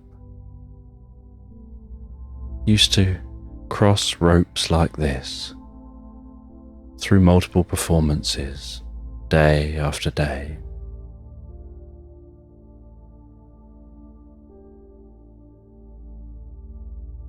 And thinking about how you've now found a practical use outside of a circus for this skill. And you lower yourself down onto that rope, crouching all the way down, sitting yourself down on the rope.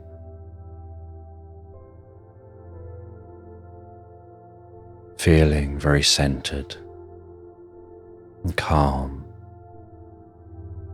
taking in the moment.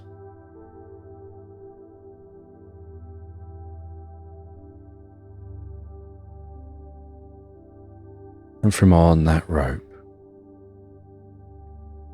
you're wondering whether to drop down and explore the ravine or continue across to the other side. You wonder whether there'd be a way up from within the ravine if you drop down.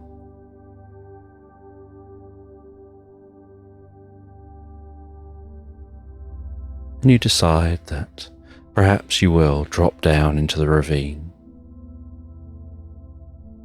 And so you pull a large sheet out of your backpack. You wrap two corners into one hand, two corners into the other hand, and then you just push your body forward, launching yourself off the rope, stretching your arms out as wide as you can. That sheet catching the air, jolting you back up as you fall down calmly, drifting down into that ravine, following your ears to guide you to land beside that thundering river, heading off to land on the opposite side of the ravine to which you were crossing from. Pulling your arms in as you near the ground, bending your legs, and gently landing and walking and rolling in that sheet, placing that sheet back into your backpack, looking up towards the top of the ravine, the moonlight barely making it down here. That river thundering alongside you, the spray from the river wafting into your nostrils.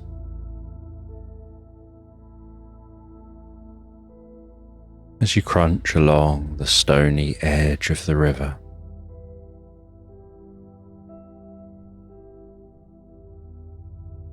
exploring this ravine. And as the night continues to set in, so you decide to stop and take a break.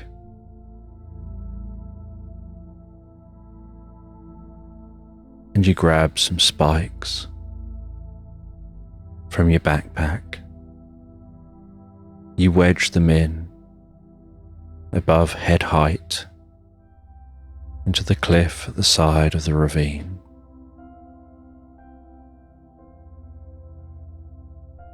You then turn that into a platform, climb up onto that, stab in some more spikes,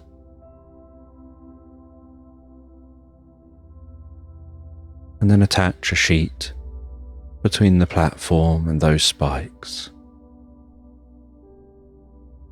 making a small space that you can fit in with your backpack and rest down and sleep for the night.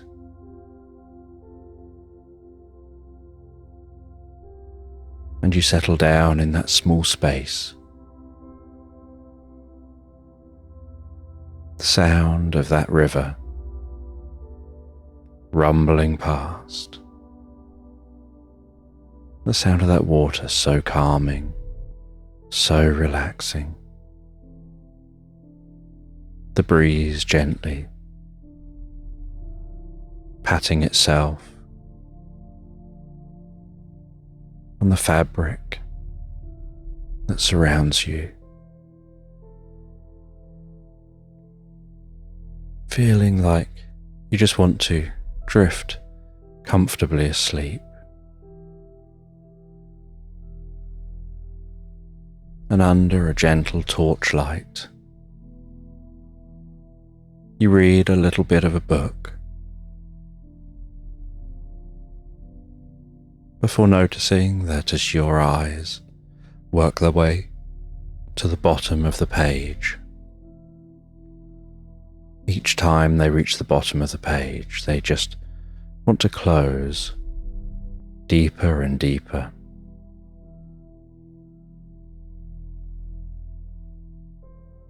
And so you close the book as you close your eyes and drift comfortably asleep. And as you drift asleep, so your body relaxes and your mind begins to drift and dream.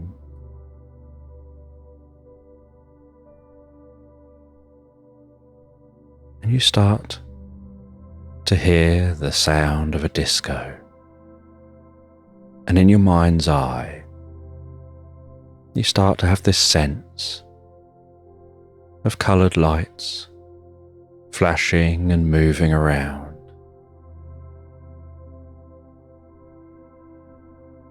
And then this sense of walking into a disco. And in this disco, all you can see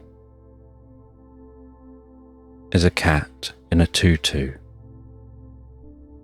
dancing, spinning. It's a Saturday Night Fever,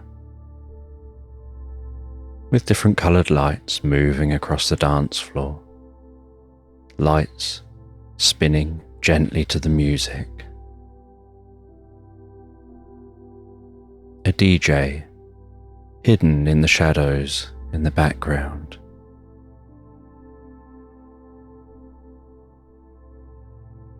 A gentle occasional puff of dry ice wafting across the dance floor. And that cat just lost in their own world, dancing, spinning,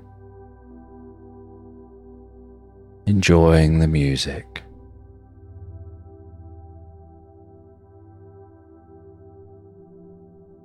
And you stand in the entrance to this disco, watching as that cat dances. And then as the song comes to an end, so the big lights get turned on. All the colourful lights get turned off. The DJ says that was the last song of the night. It's time now for everyone to go.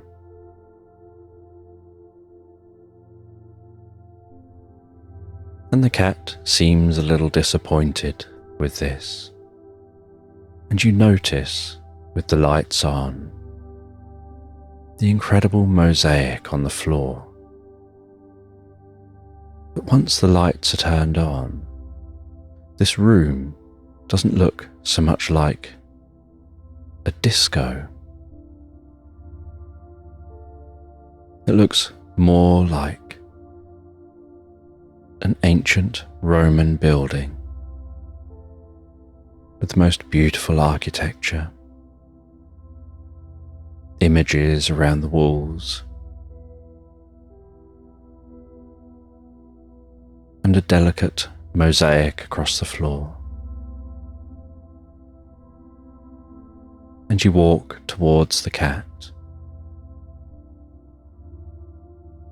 And the cat is still wanting to dance and is purring gently.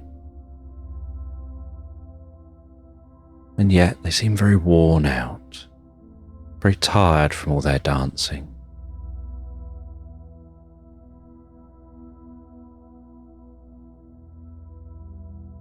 And you comment on the cat's dancing, and they smile back at you. And they say they enjoy a good romp around the dance floor.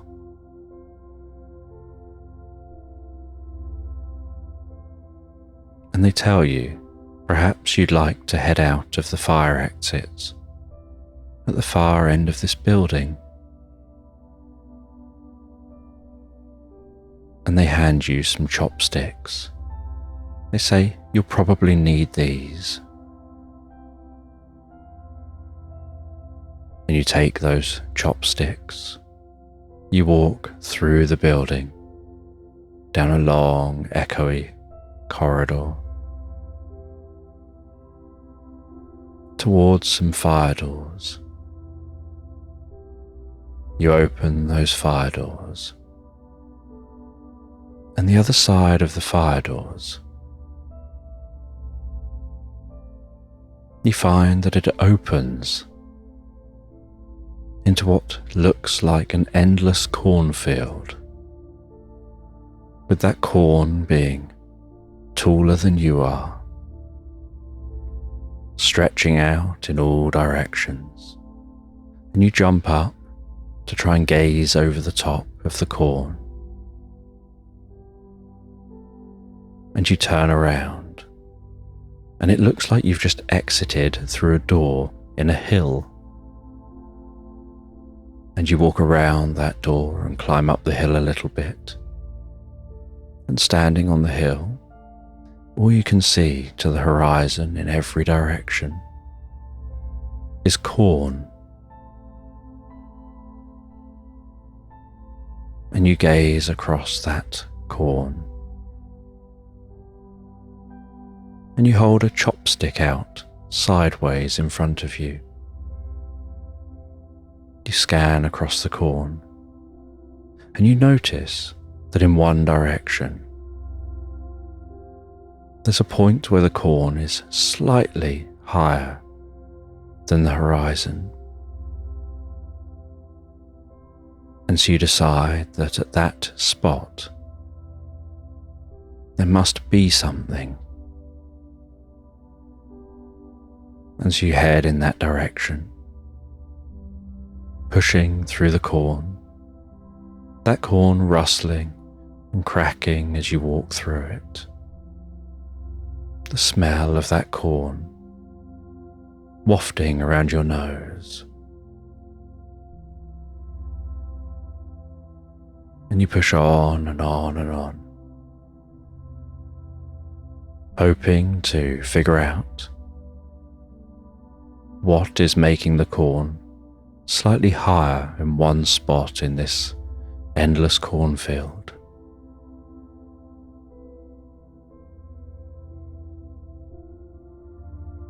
And after some time of walking, you suddenly notice on the ground what looks like areas of rubble. And so you suspect you're on the right track. You push through that corn, leaving a trail of crushed corn in your wake.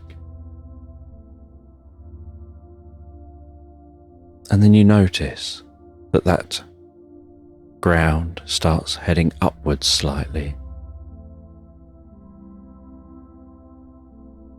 until you reach a point where you start to notice you're now heading back down again. And so you go and stop at the top.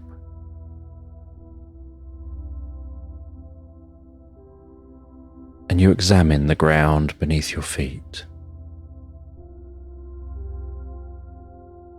And you start digging into the ground with those chopsticks. And as you dig into the ground, you can hear a slight hum coming from just beneath the surface. So you push with those chopsticks into that dirt, chipping away at that mud, until you notice, buried under the ground here, seems to be a chamber. And you've reached the roof of this chamber. And you score with a chopstick around a stone at the top of this chamber.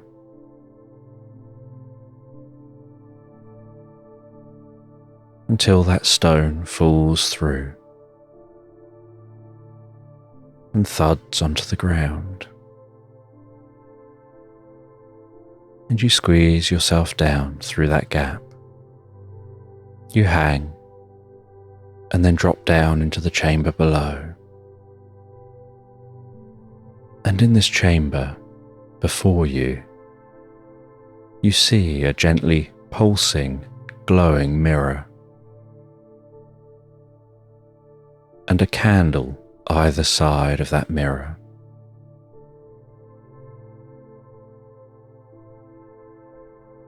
And you walk up to the mirror.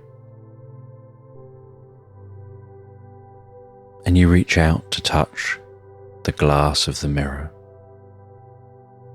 And the closer your hand gets to the glass, the more you start to hear this curious, gentle ticking noise.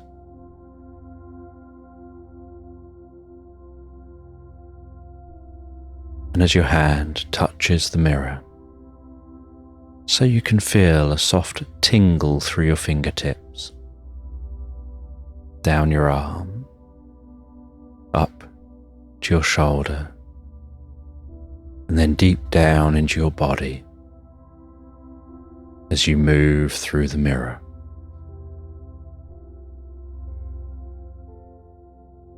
And the other side of the mirror, you find yourself in the most beautiful meadow, with the gentle scent of wildflowers, the soft rustling grass waving in the slow, undulating breeze.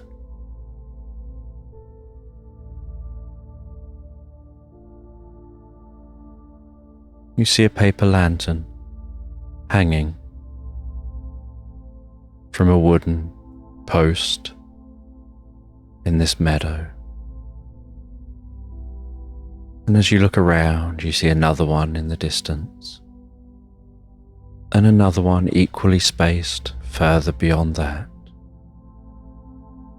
And you realize they must be marking out a path through this meadow.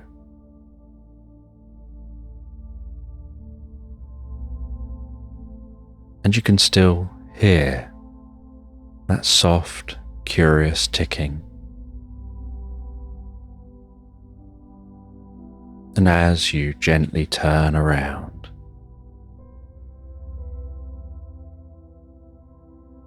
you let your ears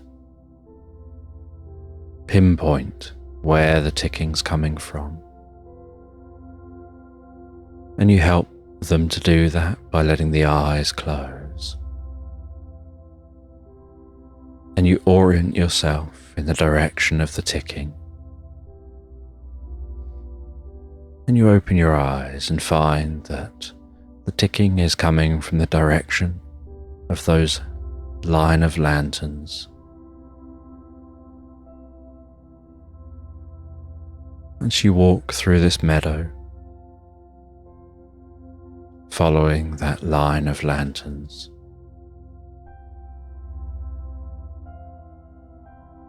the sweet scent of those wildflowers,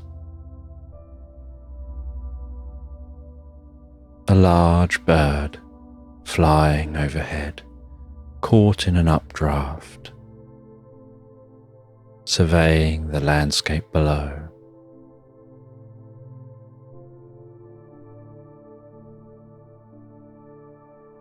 And you walk through this meadow, and then beyond the meadow into a pine forest with that scent of pine wrapping around you, filling your senses.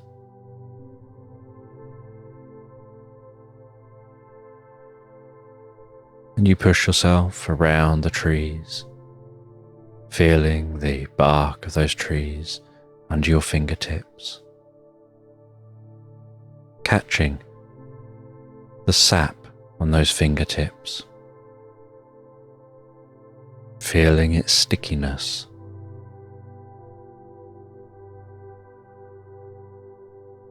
and catching the scent of pine on your fingertips, and noticing that ticking gradually getting louder and yet still barely audible.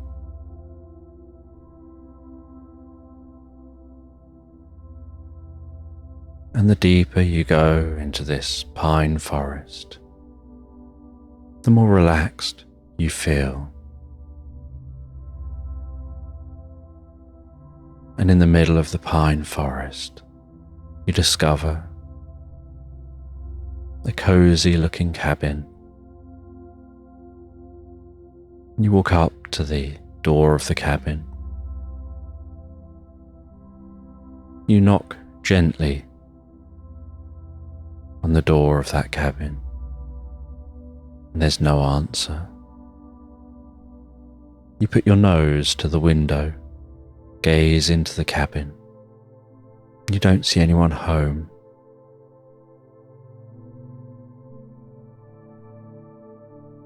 You open the cabin door and say hello, and still no answer.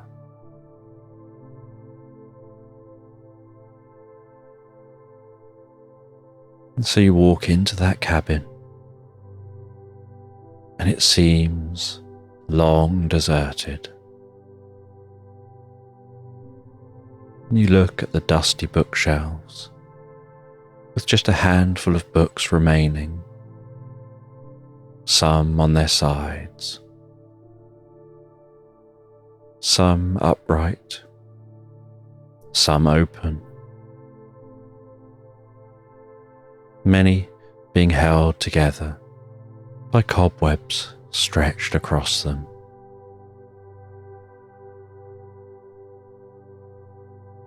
You open and look in the different drawers, and as you're looking in the drawers, your foot accidentally knocks the bottom of a cabinet, and with a click, a secret drawer in the base of this cabinet opens. And so you carefully pry that drawer open. And inside the drawer, you find an old book with an ornate cover. You take that book from the drawer. You sit yourself down in the gently dusty, cozy, comfortable chair by the old fireplace.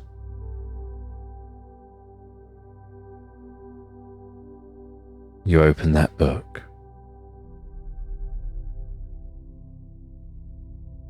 And you see in that book the different symbols and images, as if those symbols and images are telling a story. You turn through the pages, running your fingers over the text, running your fingers over the images, feeling the texture of the paper.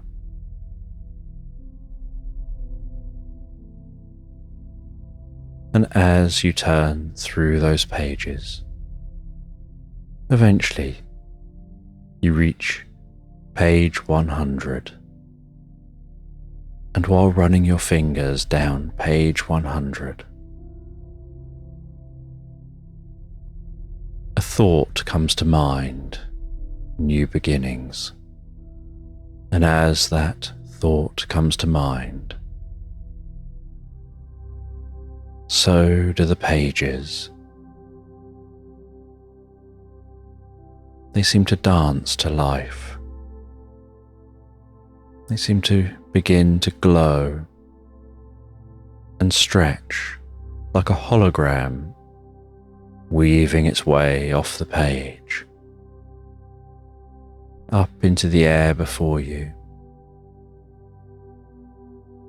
Before that hologram opens out like a book opening, and then opens out away from you like unfurling a map, to create a 3D world before you. And you lower that book to the ground. As that 3D world lowers to the ground, and you stand up and walk into that 3D world, watching as the cabin around you seems to fade away, as this new world opens up before you. A world of curiosity and wonder. And you see in front of you a river running past, and a drawbridge open towards you. And on the other side of the river is a tall wall stretching either side of that drawbridge, stretching over the top of the gap the drawbridge pulls up into. And you walk across the drawbridge, and as you do, it rises up and shuts behind you. And you can hear that ticking still getting louder and louder. And you walk along a path laid out before you, hearing the gentle hoot of an owl in the distance, seeing a pocket of flowers with a hummingbird feeding, poking its head into one of those flowers, its wings buzzing imperceptibly fast.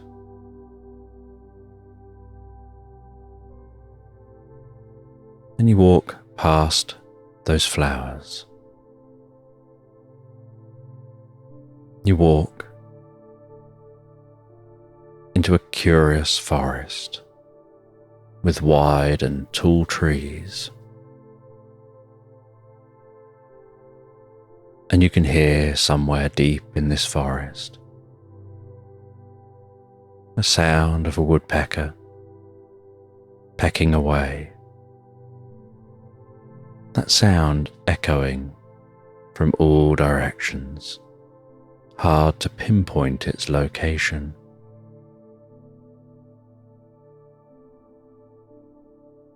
and you feel like something's watching you as you walk, almost like a guardian watching, checking you're keeping safe.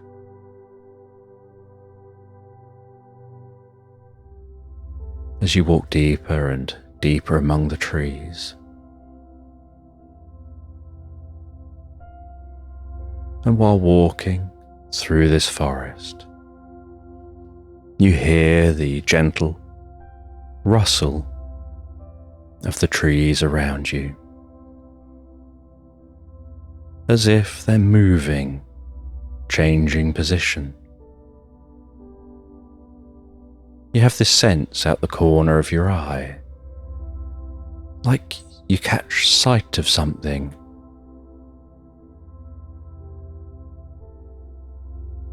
And then you swing yourself around,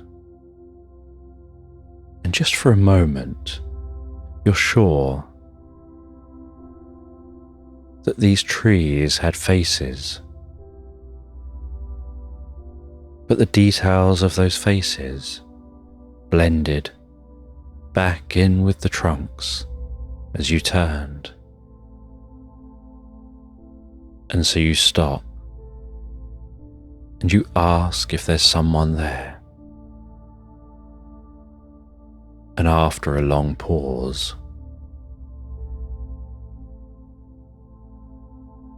you notice one of the trees open their eyes, and in a low, deep voice, they say that they are all one. Their roots combine beneath the surface. This entire forest is one giant tree that's lived for thousands and thousands of years, that's been the guardian of this land. And it moves across the land so slowly, reaching out with those roots to a new location, growing up in a new location, and gradually stretching out, exploring the land, guarding the land, storing the knowledge of all those who've been here. And now they're here to support you on your journey. And if you carry on following the path you're on, following that ticking noise, you'll find what you're looking for, and they'll watch over you as you walk. And so you continue on through this land, weaving through the trees, feeling safe and secure. As that ticking gets louder and louder, and you find your way out to a river gently flowing by through the heart of the forest. You follow that river, following the ticking, finding your way to a water wheel stretched across a waterfall, attached to a tall stone tower. And you head down the side of that waterfall, and you look back at the water wheel, at the way it moves as the water flows.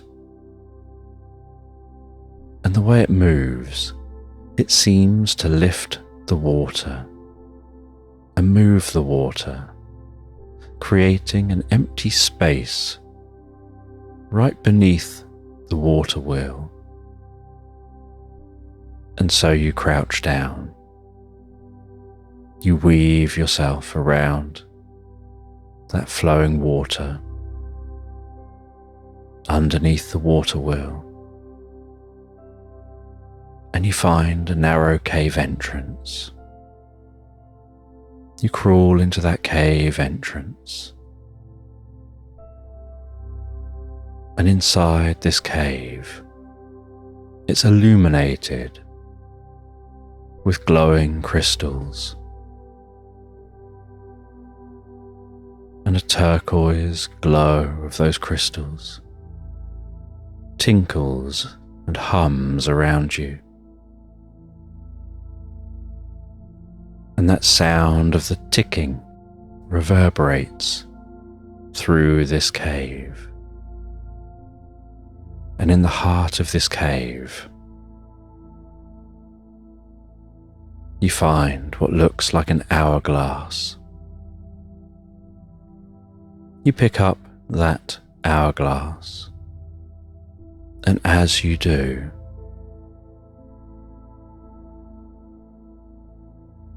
the humming sound increases until suddenly there's silence. And it's as if everything has stopped. There's no sound of running water, no sound of ticking, no hum from the crystals, no sign of movement.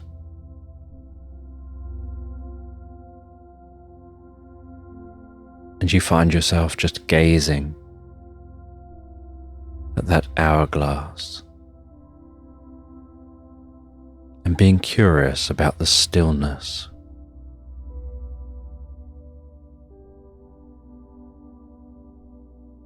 And as you turn around, those turquoise crystals seem to fade and merge with your movement,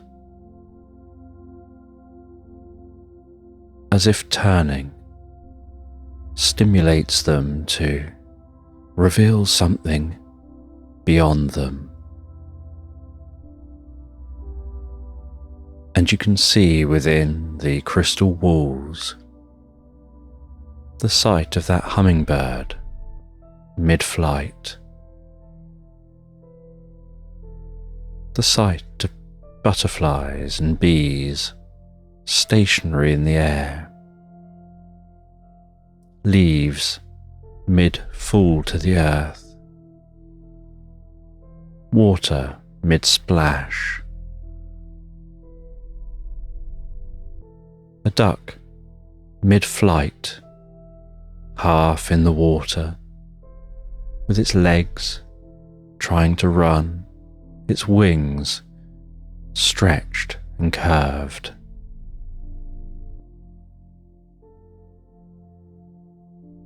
As time stands still.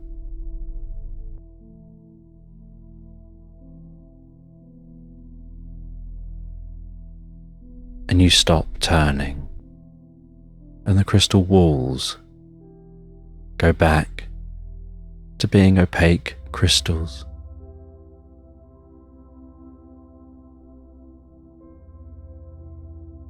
And you examine the hourglass, and as you tip it over, so time begins again. And you place that into your pocket. You crawl your way out. You stand by the flowing water, the sound of that water wheel spinning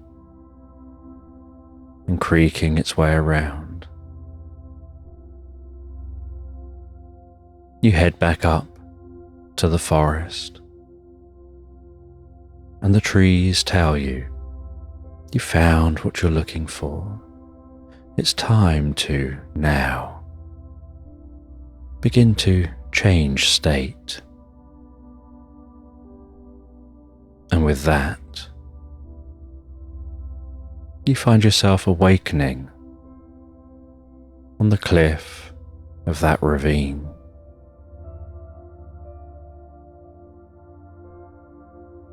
And you climb down and check your pockets and find in your pocket is an hourglass. And you place that in your backpack and pack everything else away. You have something to eat and drink.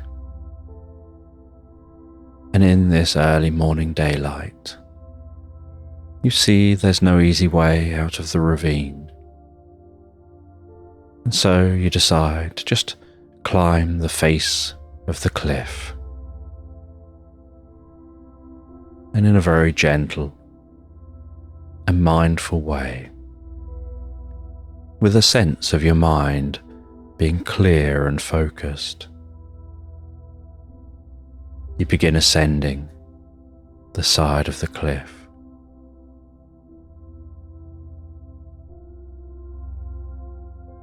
And you climb your way all the way to the top of the cliff. And at the top you stop for a break. You rest for a few moments, catching your breath, before continuing on into the woodland. And as you walk into the woodland, you start to hear this voice echoing gently in your mind that there's a vast ocean of reality open for you to accept and explore.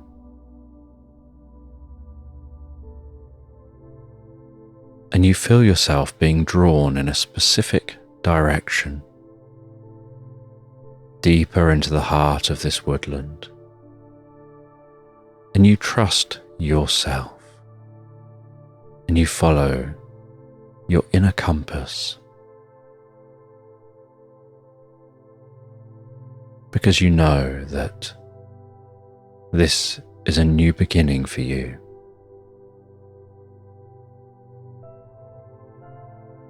That voice in your mind that's you yet not you, that's talking all by itself, is sharing deep wisdom, and that it's your role to listen.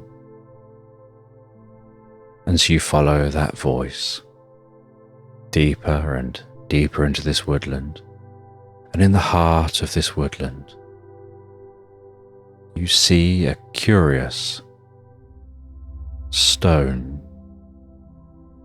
and the surface of that stone, which looks like a very natural stone, seems to have a mosaic pattern etched into its heart.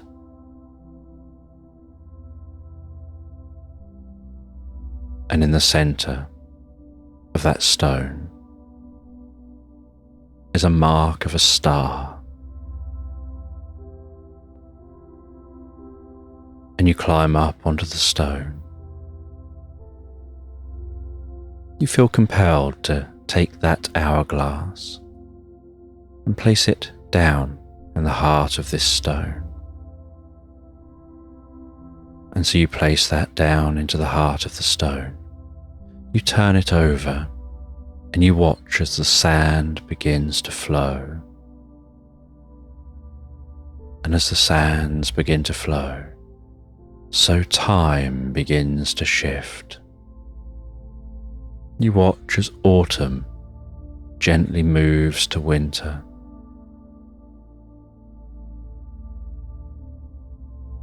As the surface of the grass around the stone gets touched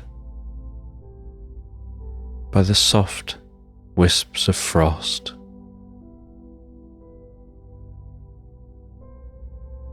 before becoming delicate and brittle as the air gently cools.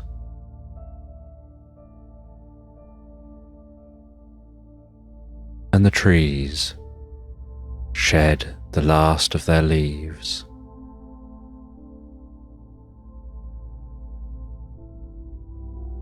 And the branches rattle together in the breeze.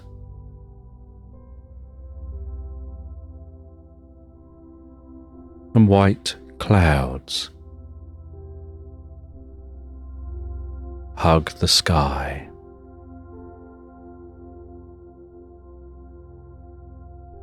As the first gentle flakes of snow dance their way down to the ground below. Gentle wisps whipping up in the breeze, noticing a soft stream beginning to freeze.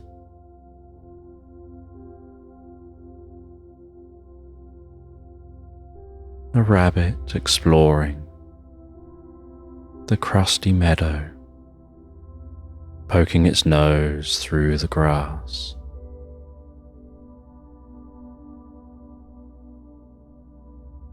Birds landing, seeming to tap dance on the surface before plucking at worms.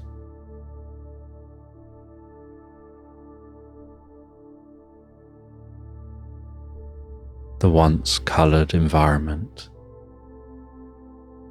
turning shades of white and grey. The sound becoming more muted as snow covers the land.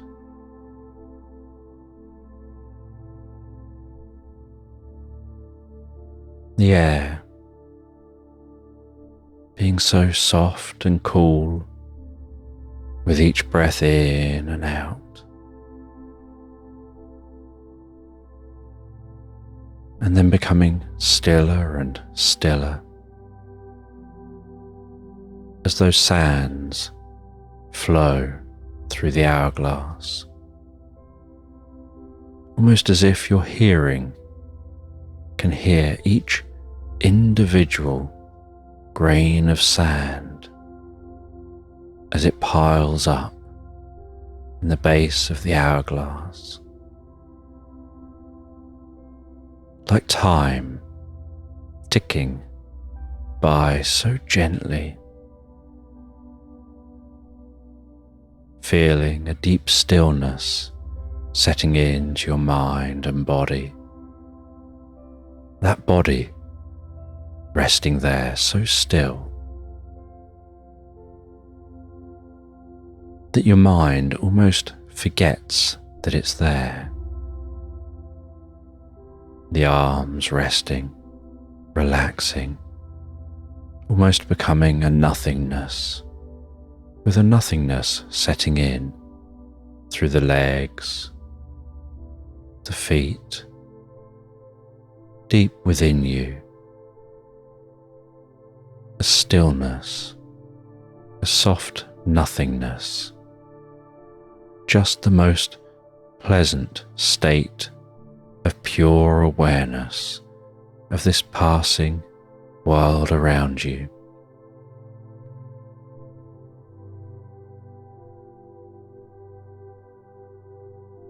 And watching as some deer walk out into the meadow in the snow, the sound of those deer crunching through that snow, the gentle cracking of the ice on the edge of the stream as they stand on that ice, and then the sound of the bubbling of the stream, and the fresh scent of that pure water. As winter calmly gives way to spring and the snows begin to melt, and as the snow melts, so green comes back to the meadow, colour comes back to the trees, and the water flows into the stream, and that stream rises and bubbles and chugs its way along, churning up, bringing with it a certain freshness and calmness, as if the stream is like a stream of consciousness, washing away any negativity, any doubt, any worries, just leaving behind a cleansed self, a cleansed mind and body, like the coolness of winter, leaving your body, warming you with the gentle sun of spring. As new life begins to form in the meadow, new wild flowers begin to grow. Bees and butterflies waft their way in to that meadow, to those flowers. The breeze gently warms up, bringing warmth to your heart, to your soul.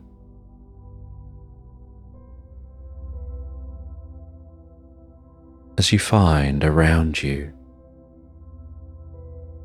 forming the heart of a passion flower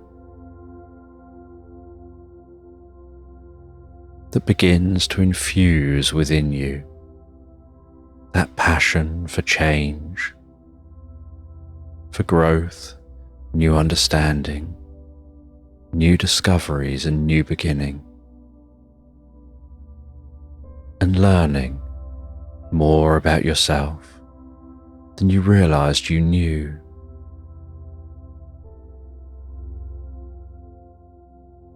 As this spring brings change and new beginnings, and the sound of a woodpecker echoes through the trees,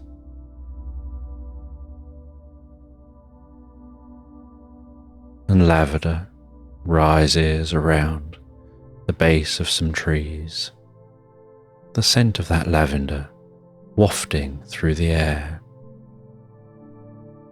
With each gust of the breeze,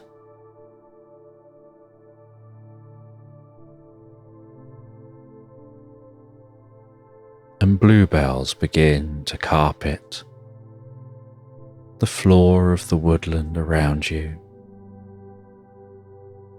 bringing the most beautiful purple hue to the base of that woodland, surrounded by the greens and the colours of the meadow, and that flowing stream, and watching as spring continues on, as a small duck family swims carefully down that stream, a row of ducklings like a necklace being carried by the water and led by those ducks as they quack their way past. Perhaps one duckling being curious and stopping for a moment, hanging back to explore something, before rapidly flapping its feet to catch up with the rest of the family, to continue its journey.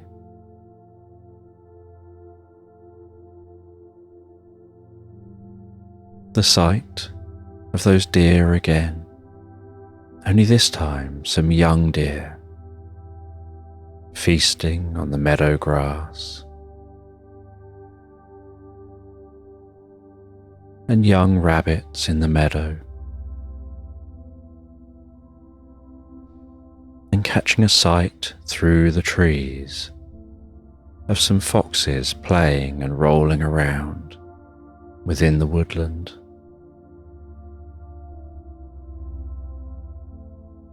And the leaves of those trees growing broad and thick, filling the canopy with dense foliage, with barely any light able to make it through to the woodland floor. Just the occasional dancing shard of light creeping its way through when the breeze is just right. And noticing how the sand in the hourglass continues to drift and flow, deepening your focus. Almost like there's a connection between you and that sand, like a countdown in your mind. 500, 499, 498, 497, 496, 495, 494. Each number in your mind seeming more distant than the last, seeming to take you deeper and deeper into the experience, keeping you locked in this reverie, in this comfortably intense focus on the world passing around you, on this moment of deep understanding and connection, on this magical meditation with that hourglass, and that counting instinctively happening inside you, going deeper and deeper asleep with each count, even when you don't notice consciously that counting happening, just finding yourself absorbed in the moment so deeply and comfortably. As spring explodes to life into summer, with overgrown grasses, reeds densely lining the stream, many birds flying around, singing in the trees, swinging around in updrafts overhead.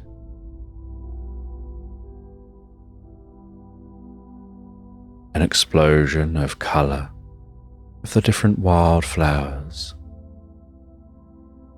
different plants, and trees with plants among the leaves.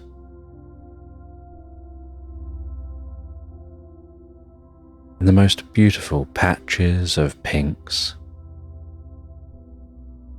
and different coloured plants and dandelions and daisies.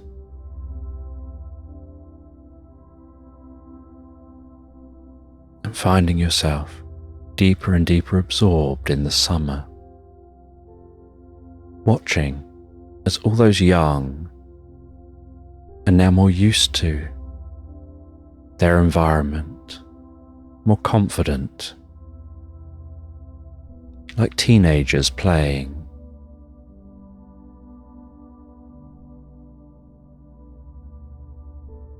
And then watching the sands of time flow in the hourglass.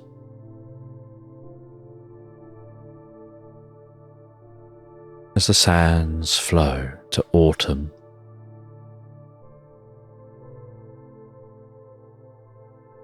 and the summer life calms down, takes a bit of a back seat. The leaves begin to fall to the floor. The air begins to cool. And things gradually approach the same environment you started with. And as autumn sets in and arrives back where you began, so that last grain of sand drifts from the hourglass.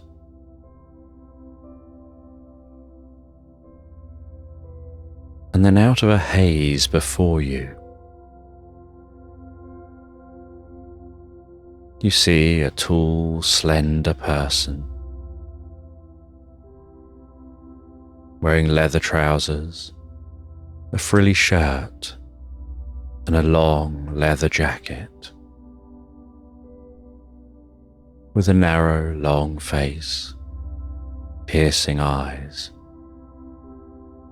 that you almost can't take your eyes off of. And as the sun sets, they seem to almost glow while walking towards you out of a haze, and the last of the sand passes.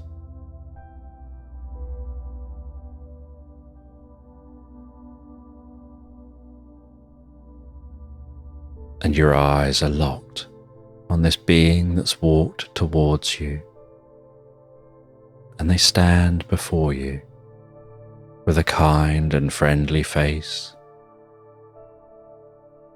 that looks like it's lived 1,000 lifetimes.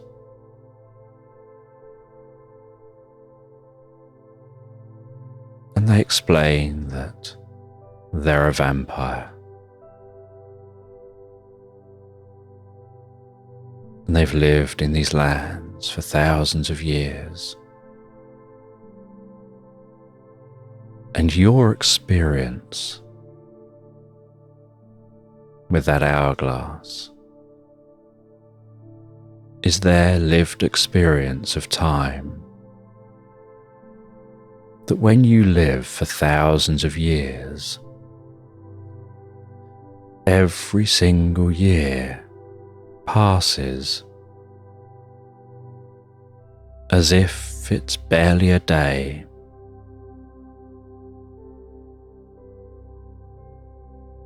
And time can lose all meaning. But you have a lot of time to think, to explore, to learn and grow, to find new beginnings.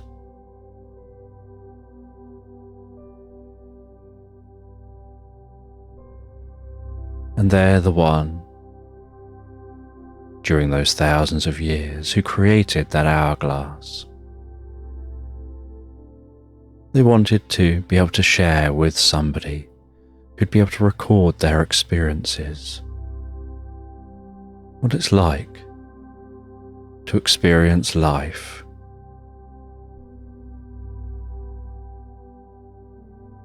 when you live for an eternity. How you observe nature differently.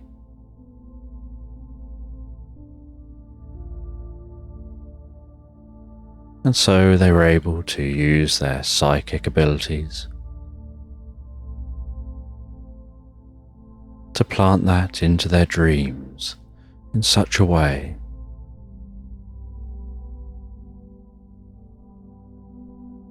that they would be able to take something from their dreams into reality.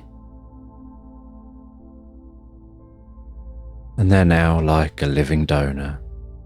They're able to take on that heart of a vampire and carry that with them and share that with the world.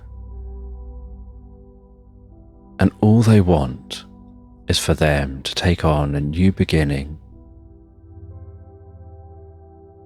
to write their story,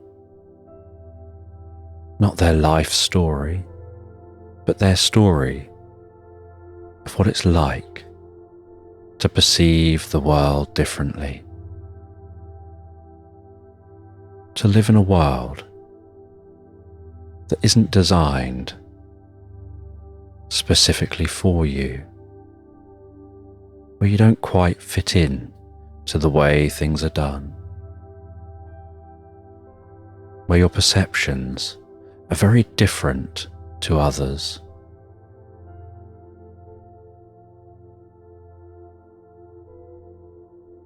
And they hand you an empty book, and they tell you, each night when you fall asleep and drift and dream, you can wake up with no memory of doing so and begin to write the story. And after you've written the section of story for the night, you'll drift back asleep again in the most pleasant way. And each and every night you'll awake and write without any awareness before drifting back asleep again, sharing the story, expanding your consciousness, exploring the world in a whole new way.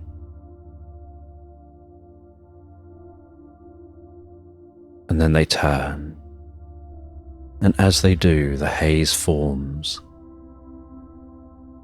Their jacket wafts open with a flourish before swinging closed around them as they fade and disappear into the haze, leaving you sat there alone with that hourglass before you and a silence in your mind as your thoughts are now still. And nighttime sets in, and you watch as a shooting star sparkles across the sky. And you set up camp in this meadow. You relax into the tent. You know this is your last night here. You wonder if you'll begin writing today or wait until tomorrow when you get home.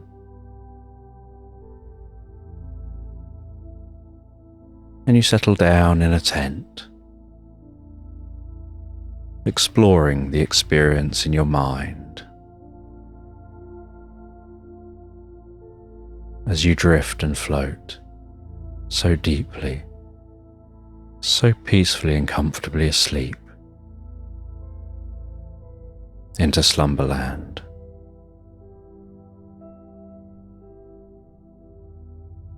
And you find yourself on a boat, riding on undulating waves,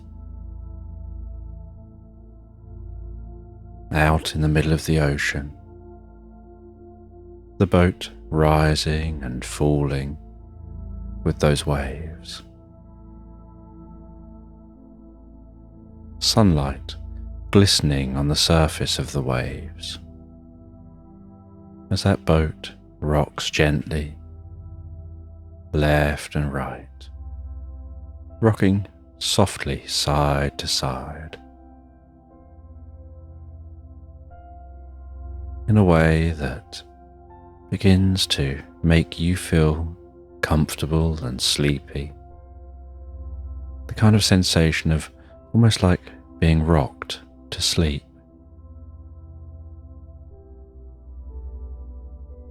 And while the boat rocks gently, bobbing on the water,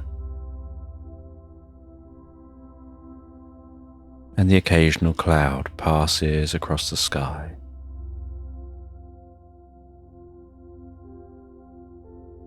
you gaze out across the ocean, and in all directions, you just see sea.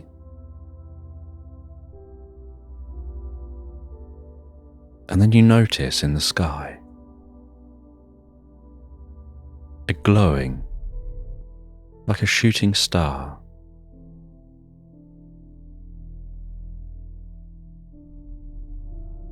and you see a pulse around that glowing light. And then that point of light getting larger and larger.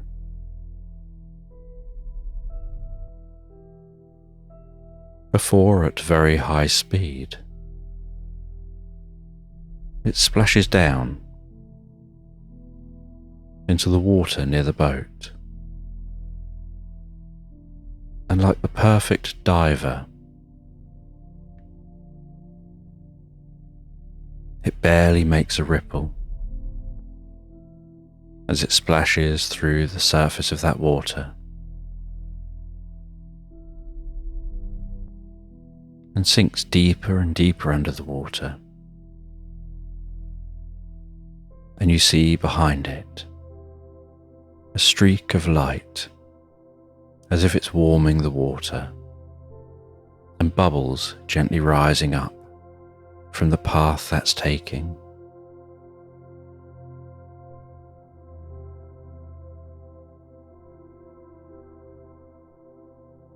Until it disappears so deep, so quickly it's out of sight, with just that streak still visible in the water, but dispersing, gradually fading as you look at it.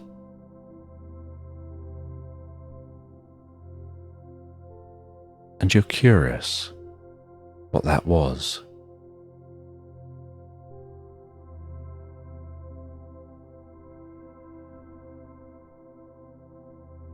And so you head to your submersible that's on this boat. You maneuver it over the edge. You climb inside that, and you control it to begin to lower into the ocean. As it lowers through the surface of the water, watching the waves bob up and down across the windows. Hearing the sound of the water pass the top, seeing some bubbles rise up around the submersible. Hearing the ping of the submersible.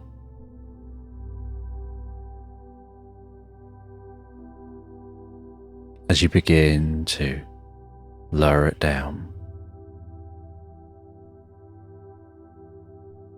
and it lowers down, remaining tethered to the boat overhead, carefully lowering, relaxing down into that water,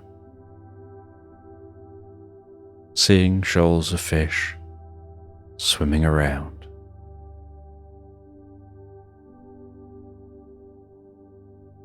Lowering down, seeing the way the sunlight passes through the water and dances with the waves overhead. As you continue lowering down deeper and deeper.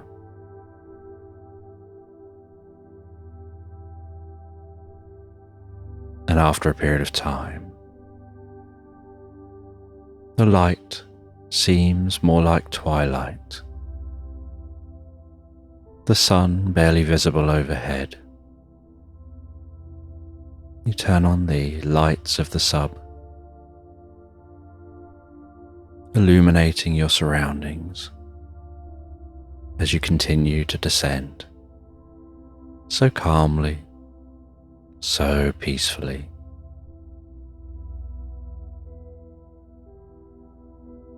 At a nice, regular pace, descending deeper and deeper. And while you descend, you notice how the lights seem to almost get lost in the darkness, as the ocean here is now pitch black, and you see particles floating so gracefully in the light from the sub. The occasional fish swim past, almost like they're swimming in slow motion, and you continue descending. And after many hours, descending slowly, carefully, deeper and deeper, you begin to approach the bottom.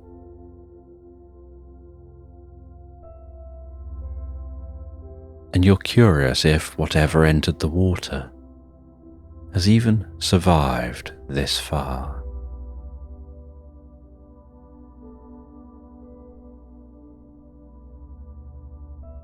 But you continue to descend.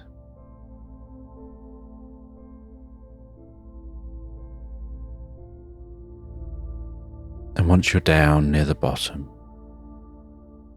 deep at this point in the ocean, you look through the windows as you gently turn and maneuver the sub.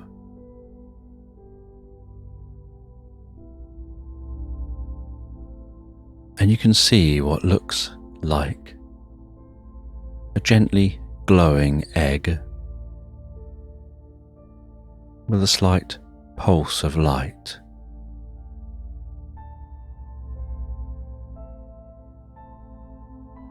And you move that sub close to that egg,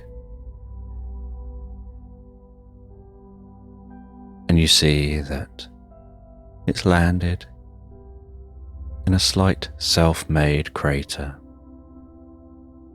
slightly wedged into the ground. As it continues, almost hypnotically, to pulse gently, where you find your eyes almost locked on that pulsing.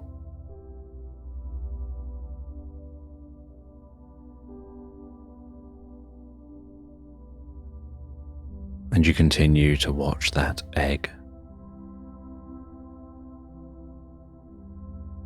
And that pulsing begins to speed up.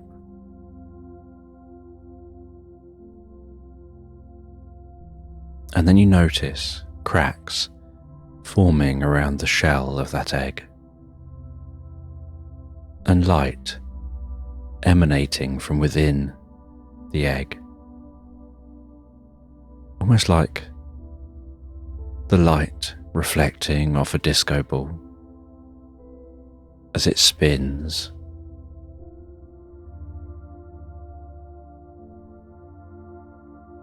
And then, with a massive pulse, the sub shifts and rocks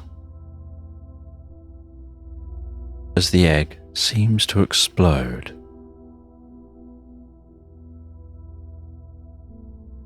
And in its place is a small dragon,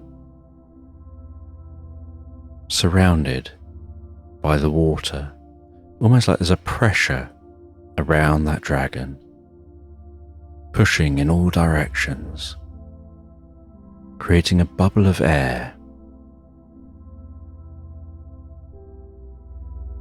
around where that dragon is, with the water vibrating and pulsing, and the sub vibrating and pulsing, and that young dragon stretching its wings for the first time before diving down into the seabed and seeming to burrow itself into the sea floor, with that filling in behind it, and the bubble of air vanishing. The water refilling that space, shattering the remains of the eggshell into tiny pieces, and then there's silence.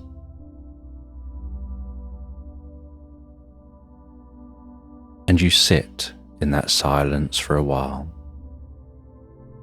just watching the empty ocean floor, curious about what you've just seen.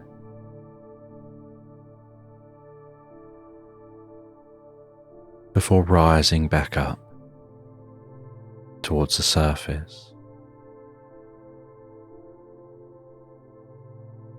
And you take many hours to rise back to the surface.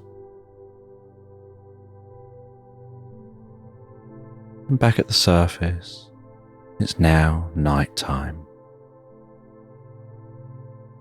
And you rise your sub out of the water to the attachment above you. Climb out of that sub back onto the boat. Place that sub back in its place on the boat.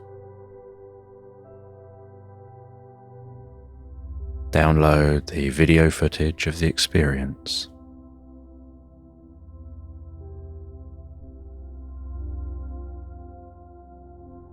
And then, with a nice drink, you sit watching the video of that experience.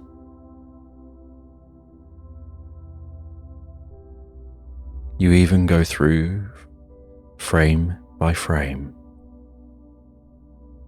analysing what you saw, watching frame by frame as that egg explodes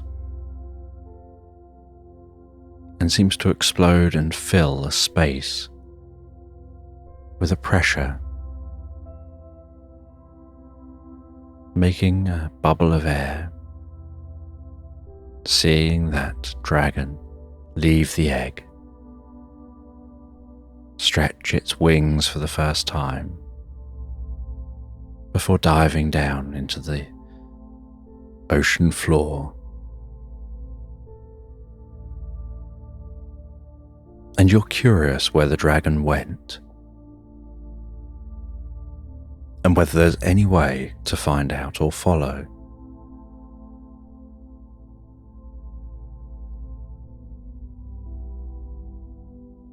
And that night, you settle down in bed, still thinking about the dragon,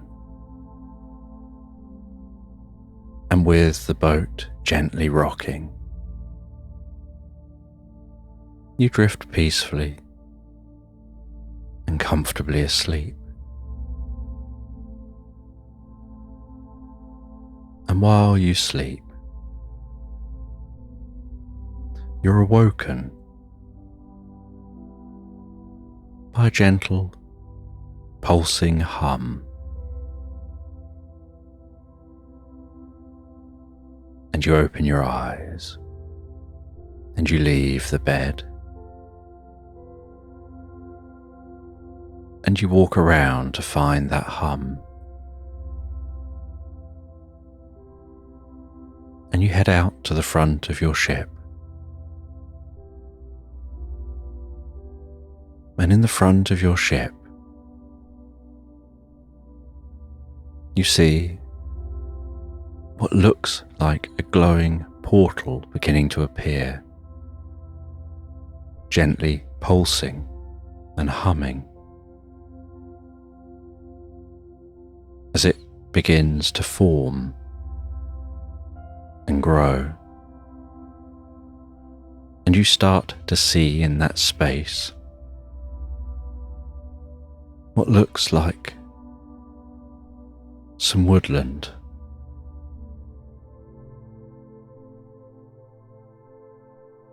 And after a short period of time, the portal expands and the view through the portal is clear, and you walk towards that portal.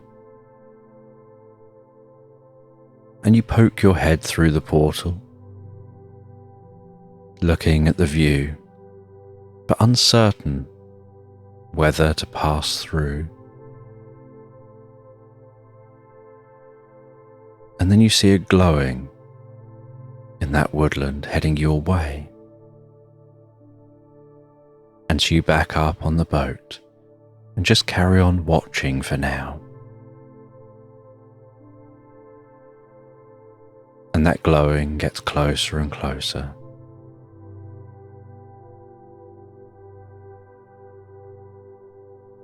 Until you notice what looks like a phoenix. Its body flaming as it approaches. And then as it passes through the portal and onto the ship, the flames seem to almost sizzle and die down. And you see that it is a phoenix, and on the back of that phoenix is a little duck wearing what look like biker glasses pulled down over their eyes.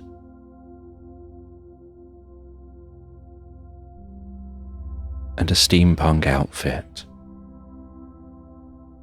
that clearly looks like it protects them from the heat of that phoenix. And they pop the glasses up onto their forehead, and they call over in a gentle voice, asking if you've seen anything strange here. And you ask them to define strange. And they say, have you seen anything perhaps fooling around?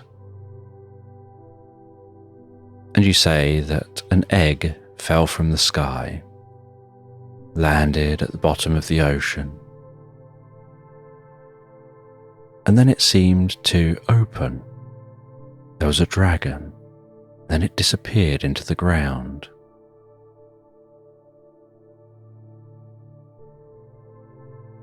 And they say that there was a rip through the multiverse, and the egg had passed through, and they had come to collect that egg. But now they'll have to come to try and get back that dragon, and that the dragon will have found a safe place to keep themselves while they're here. They probably sensed that there was a cave deep beneath the ocean, and that would be a safe place for them to go and hide.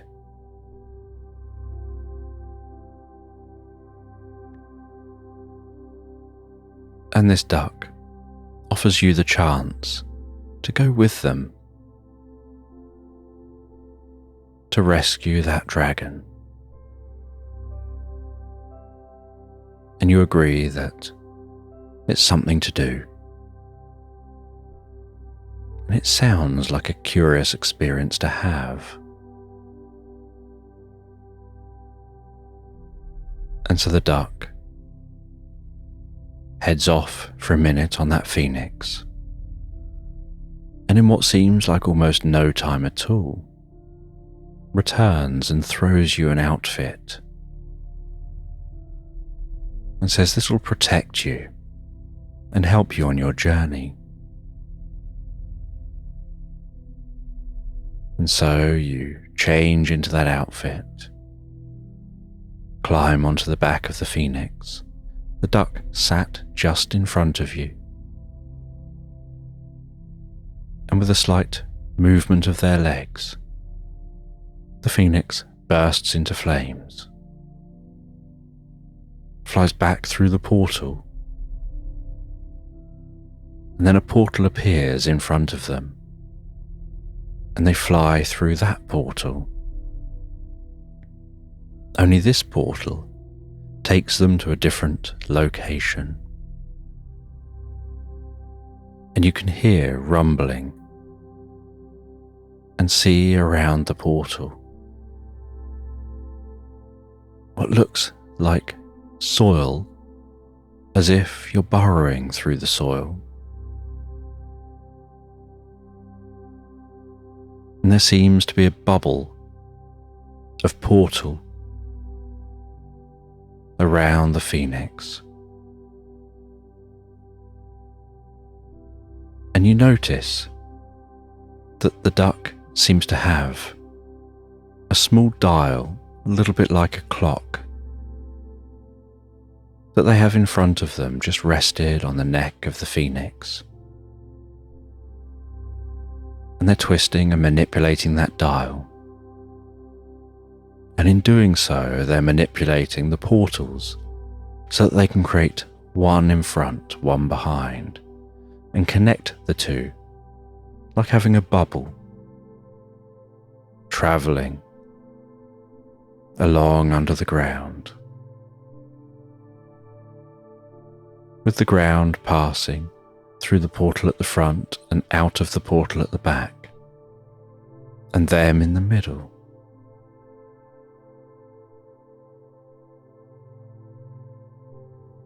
And the duck explains they're searching under the ocean for the cave that dragon must be in.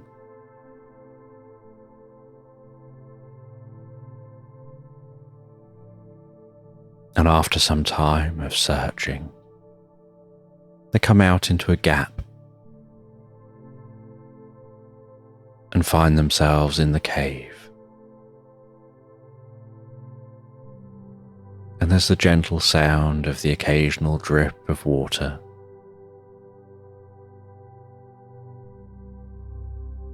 And the rock in this cave seems so tough.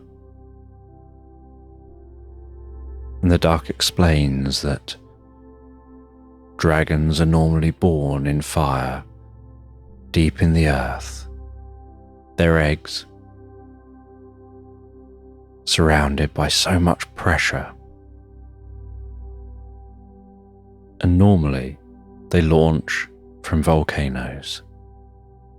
The change in pressure ruptures the egg, signalling the birth of the dragon. And they explode out the egg in a protective casing, which expands and protects them, pushing away, normally magma, as they form and spread their wings for the first time. And normally they burst out of that bubble, flying high above the magma, to take flight for the first time. But here, the pressure change must have triggered the egg to rupture. But on realizing they couldn't make it, the distance they'd have to make it out the top, they flew down. And dragons know chambers. And they have a kind of sense for such things. Almost like radar or sonar, some way of being able to see gaps in the earth. And so they will be in here somewhere. And as the phoenix, the duck, and yourself explore this chamber, eventually you find the remnants of the tunnel they created as they flew down into this chamber. And so you know you're on the right track. And you continue following and exploring. And you're curious when they find that dragon. How they'll get the dragon back to their usual location. Whether they can create a portal that fits all of them through it at once. Because so far the portal seems to just be the size to fit the phoenix through, with the duck on its back.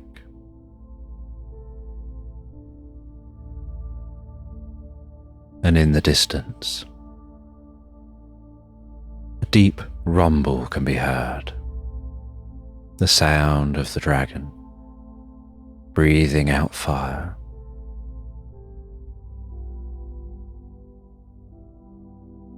And they head towards that sound.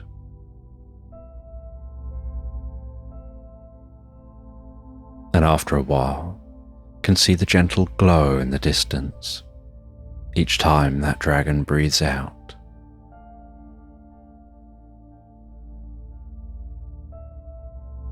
And eventually, they catch up with the dragon, and the duck heads over to the dragon, explains what's happened and that they're not in the place they should be. And the dragon's trying to understand.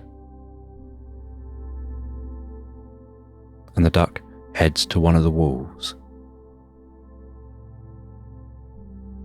and creates a portal against the wall, a portal back to that land. And the phoenix, with you still on it, walks over to that portal, and the duck encourages the dragon to head through the portal. And the dragon heads through that portal. The duck climbs back on the phoenix and says that it'll be easier to take you with them for now. They can take you back to your ship after they've dealt with this dragon.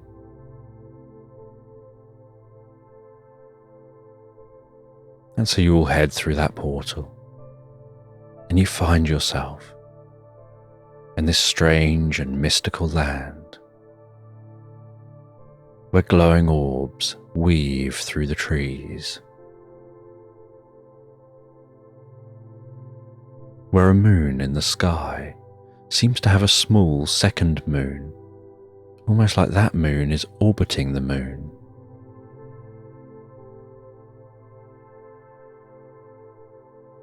Where the stars are a dense patchwork of light and dust.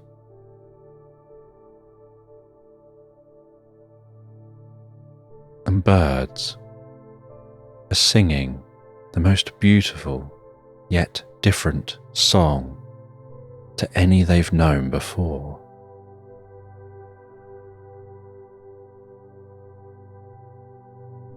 And in a clearing, the duck tries to explain to the dragon what happened.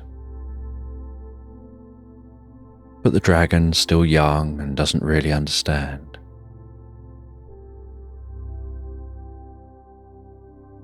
And so the duck says that really they need to stay with the dragon, make sure that it doesn't get lost. They need to reunite it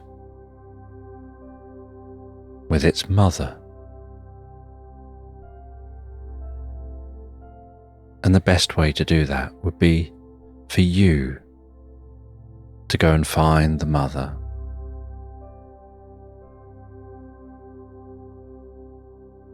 And they hand you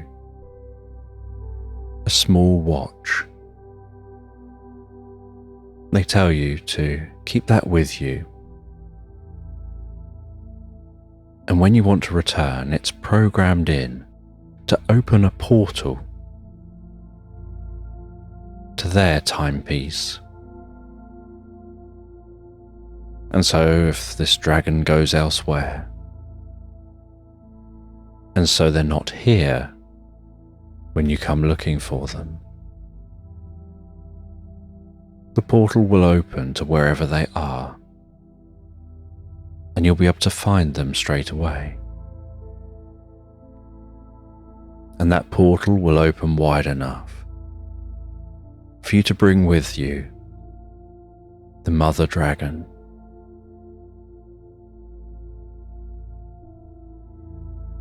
And they hand you a map, a folded parchment. They tell you that on that map is marked a location where you'll find the dragon. But as the portal is only going to be able to open to this location, that's all that's programmed in to the watch, to make sure it's as easy as possible to get back here to wherever they are. You can't use it to travel anywhere else with the portal, so you're going to have to go on foot.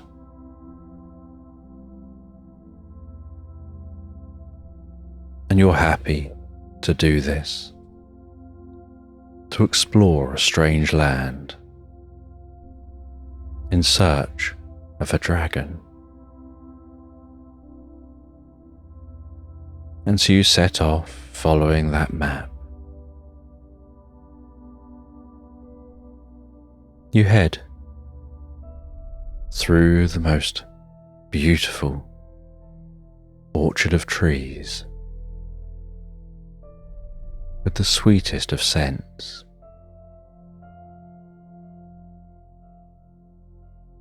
You head down to a stream, and you see on the map that you need to follow the stream to the large river so that you can follow the river to the mountains.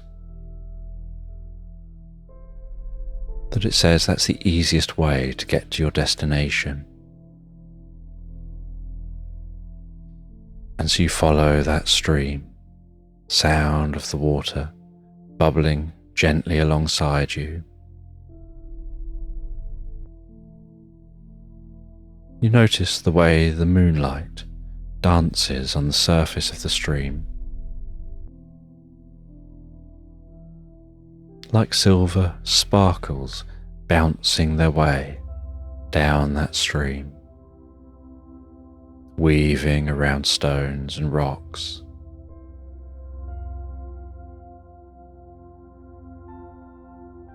You can smell the cool, fresh scent of that water.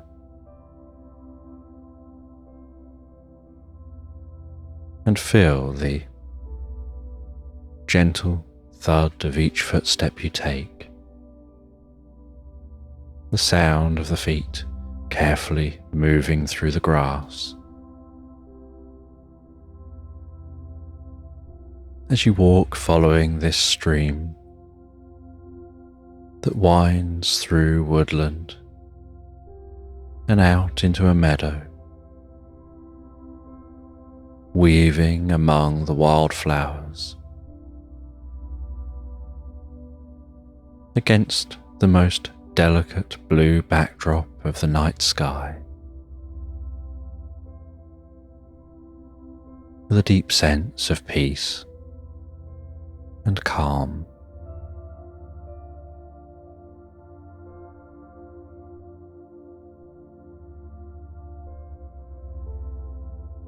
And eventually you start to hear in the distance the sound of more substantial flowing. And as you round a corner of a hill in this meadow, you see the stream meeting the river.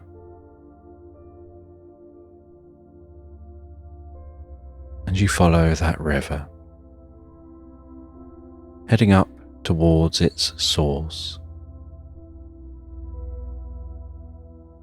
and currently it's too dark to see way off into the distance. But you feel you should push on.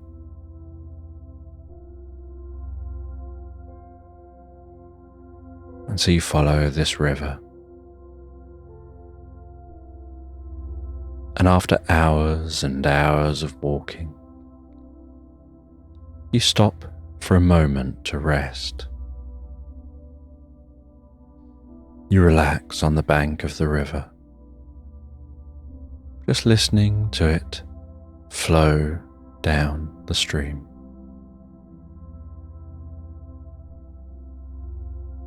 Feeling a little bit of spray from the river from time to time.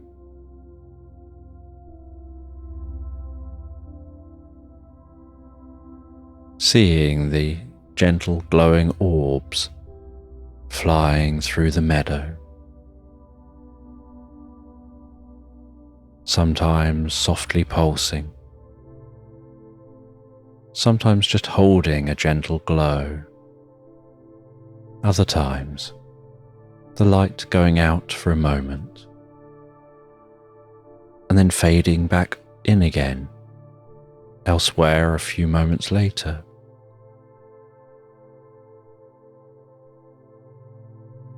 And as you rest there, you gaze up at the night sky.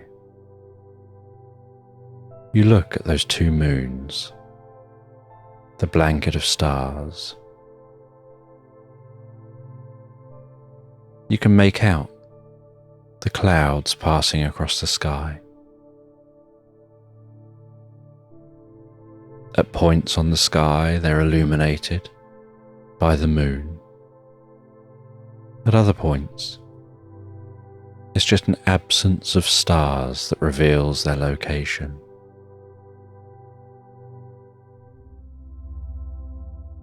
And as you gaze up at the sky, so your eyes want to close a moment, just to rest a moment, and you know you don't want to fall asleep. You've got an important job to do, but you just want to rest a moment. And so you close your eyes softly. And while your eyes close, you take some deep and comfortable breaths of the air. You listen to the sounds around you here.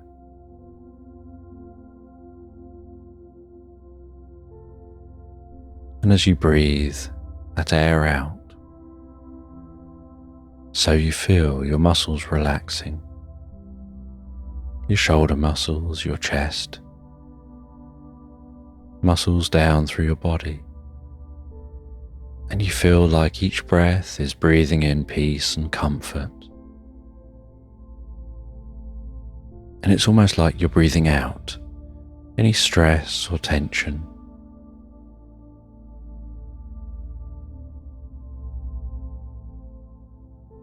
And as you breathe in, so it's like breathing in that peace and comfort to your head, softening, relaxing the muscles around your forehead, around your ears,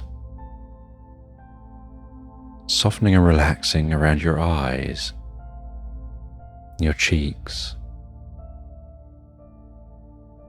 the back of your neck. Breathing out any tension before breathing in more deep relaxation,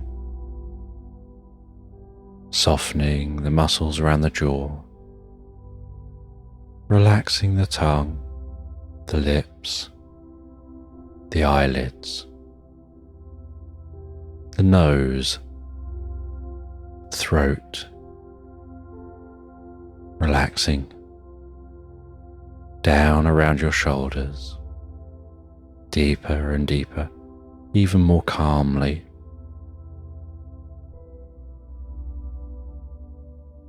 And with each breath, finding yourself relaxing even deeper still.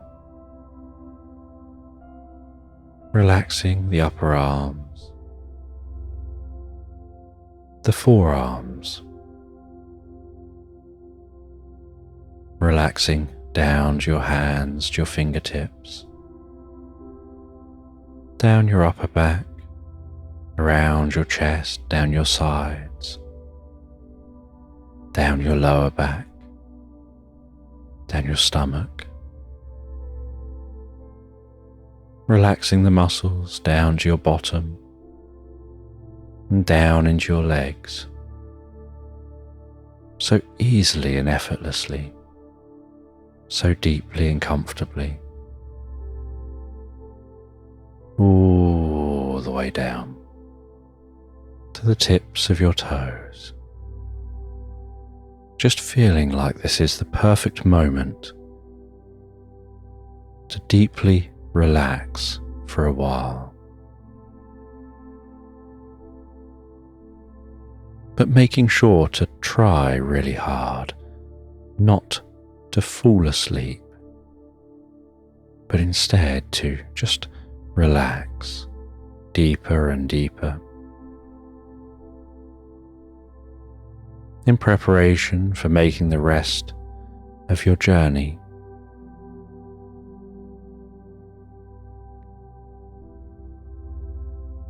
and still being able to hear that water softly flow by, almost as if thoughts and worries, any stresses and strains, are drifting down the river, mixing with the water, passing through from you into the world around you.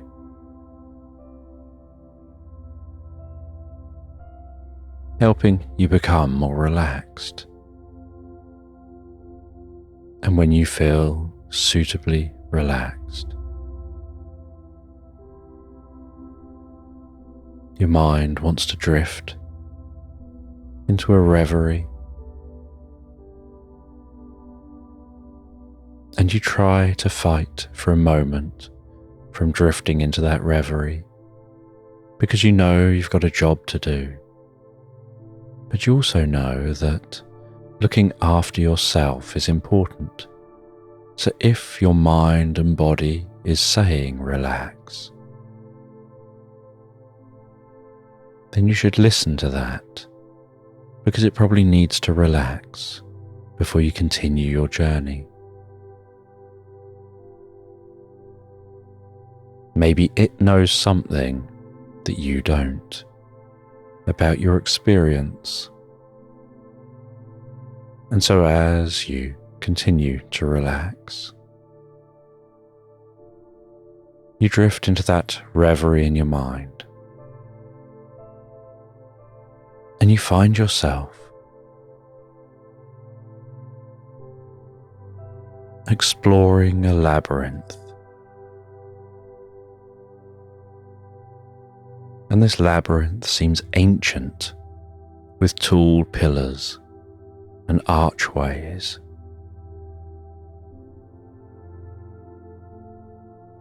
And you see around this labyrinth a red thread demonstrating that somebody has been here before.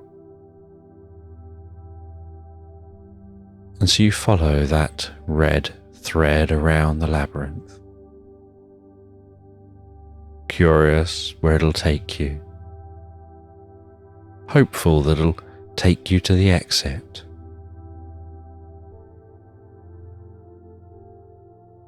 And you follow that thread, left and right, right and left, a left, then a left, then a right, then a left, then a right, then a right, then a left, then a right, deeper and deeper into the experience.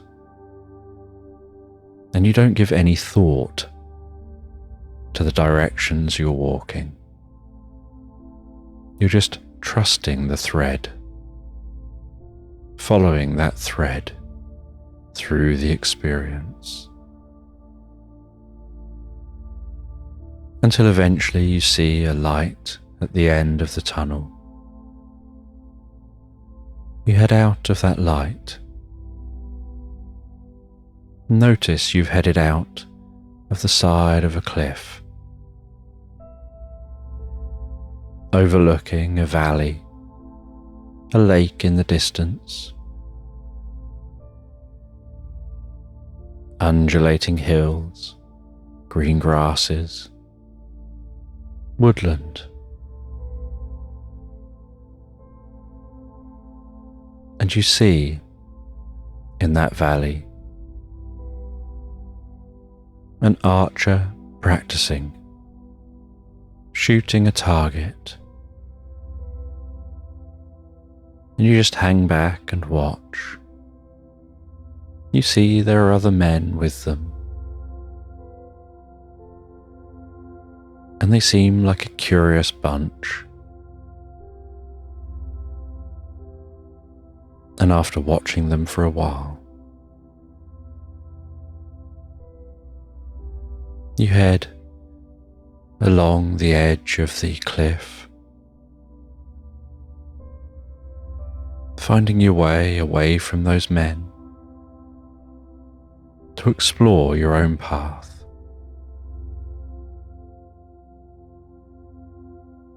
And as you explore, you wander into the woodland here. And the curious thing about the trees in this woodland are the sounds of tinkling bells they make as the wind blows a breeze.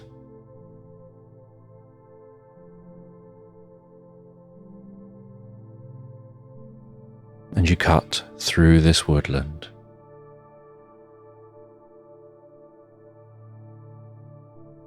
And notice a clearing through the woodland.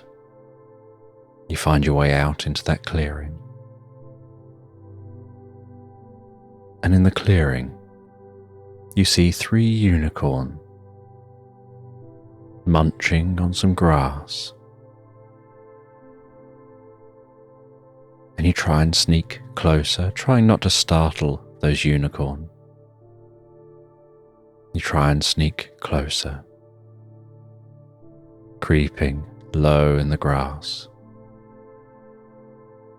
before accidentally stepping on a twig, startling those unicorns, 2 of which run off,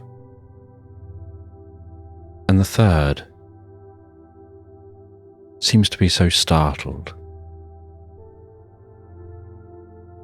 that it seems to fart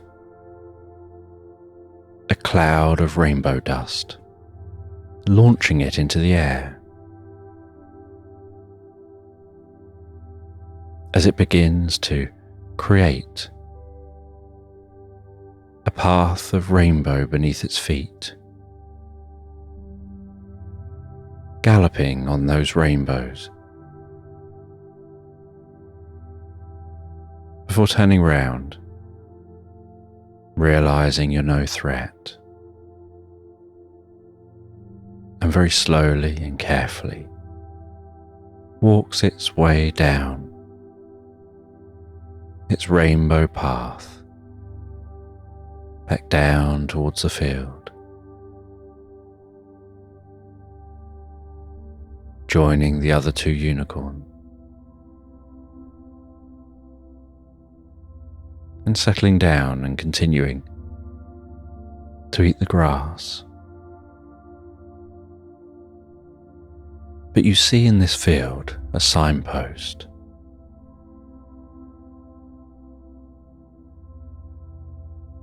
And on that signpost are 2 arrows. One arrow saying "not this way." One arrow saying "this way."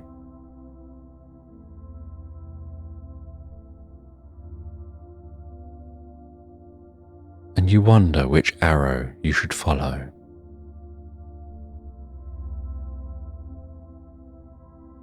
And then you read a sign that's on the ground at the foot of the arrows. And the sign says, "At least one of these arrows is incorrect."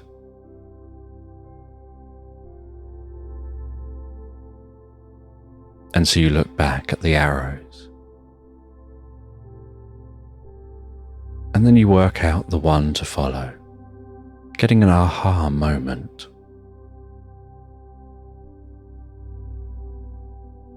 And you follow a faint footpath, walking through the meadow.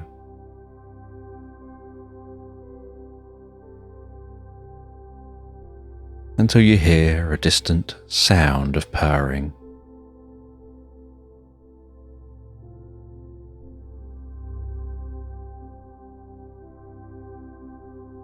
And as you approach that purring, it gets louder and louder.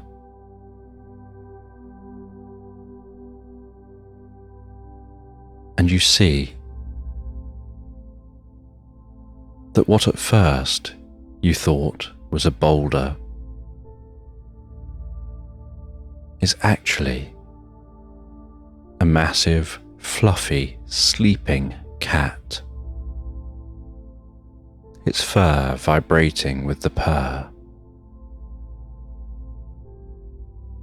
And you walk over towards that cat, and the cat, wrapped up into a ball sleeping, is significantly taller than you are. And you approach the cat, and you try and get its attention quietly and carefully. You even gently touch its fur, feeling that vibrating, purring fur, as the purring seems to almost soothe and pass into you. "Excuse me," you still try and get its attention. And eventually, in a very sleepy way, it opens an eye and glances in your direction.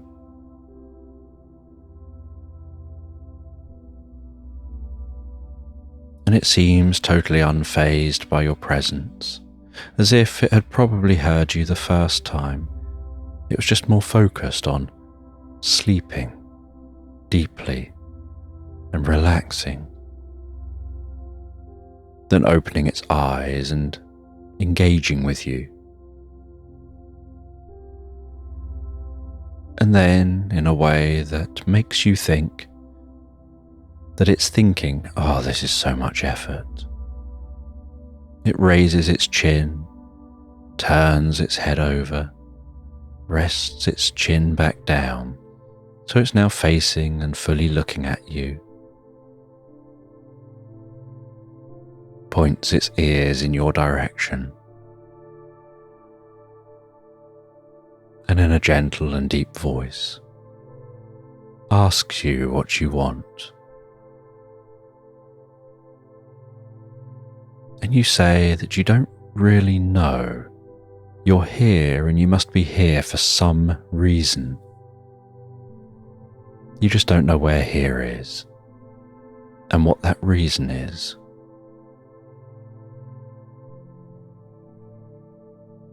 And it tells you that you'll know when you find it. Just continue along the right path.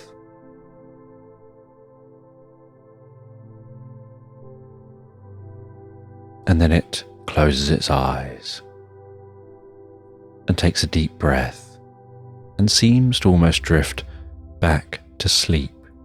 And a part of you feels like it's being overdramatic to prove a point. As the sun sets low on the horizon and your shadow stretches way behind you, you continue walking on your journey.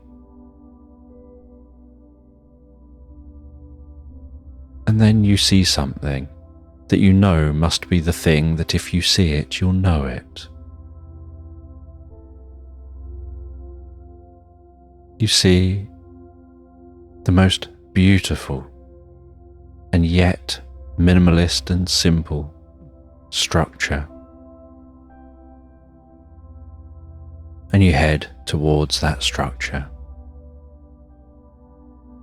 And above the structure entrance is just the word sanctuary.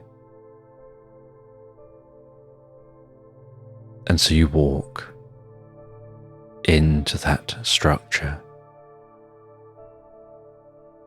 And as you do, you deeply feel that sense of sanctuary,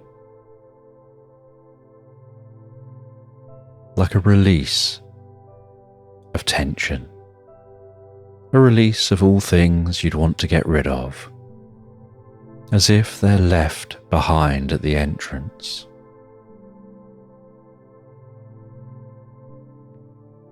And in this sanctuary,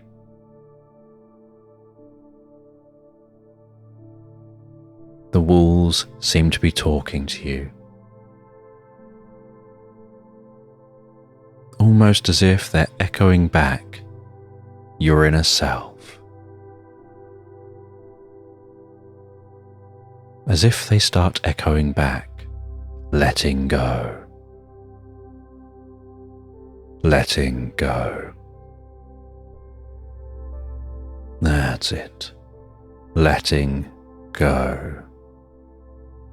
And you don't fully understand them, but it does seem like it's echoing back something from deep within, as if something's pulsing from your heart through your head and projecting out to the walls and reflecting back from the walls in a healing way, wrapping you in a cocoon of well-being, like a loving hug, and just the slight echoey words, letting go, letting go, feeling that deeply within you, letting go.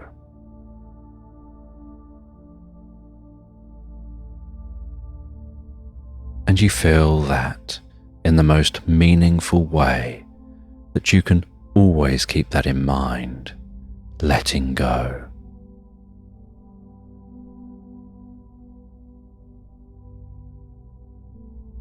As you find yourself sitting cross-legged in the center of this sanctuary, those words echoing around inside you and outside of you,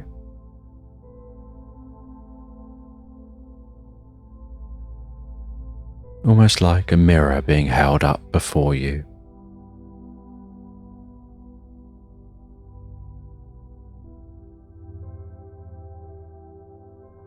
And you feel that sense of this place enveloping you, beginning to merge with your consciousness.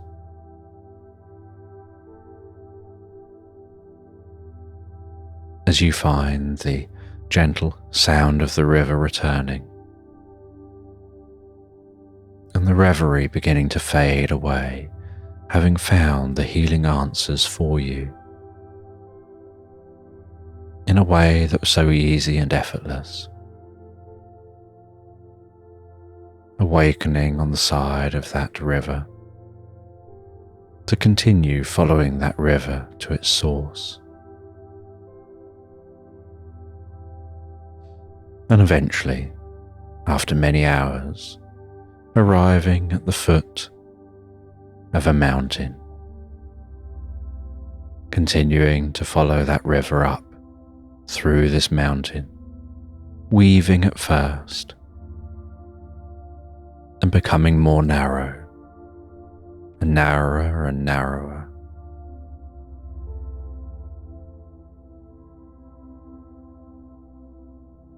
before ending at a waterfall, and so you have to climb up the side of that waterfall. And you ascend the side of that waterfall, the spray catching your face. You scramble over the top of the waterfall, the river now more powerful, but no wider than a stream.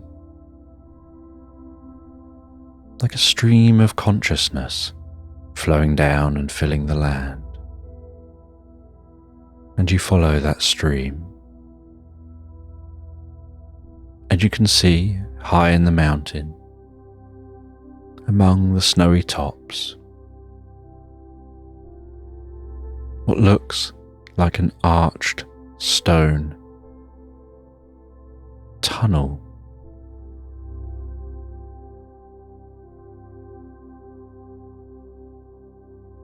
And with hard work, you eventually reach that tunnel. You see that this river seems to flow from within the tunnel. And you walk along the side of the water into that tunnel. And it almost seems to be shaped like an igloo in the mountain. And you head through the tunnel and come out into an enormous, domed, cathedral-like space.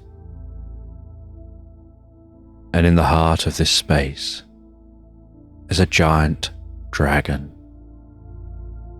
with glistening skin, breathing deeply and so comfortably. And you approach that dragon, and the dragon notices you and stands up, towering way above you. Its long neck and long tail and wide wings, making it seem like a giant dinosaur with almost tree trunk legs. And you look up high towards the dragon's head. You show the watch as you talk so that they know where you've come from. You explain about the egg. You tell the story of that egg falling from the sky, of finding the newborn dragon.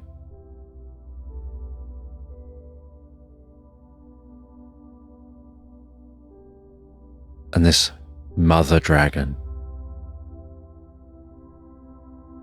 goes to leap up into the air,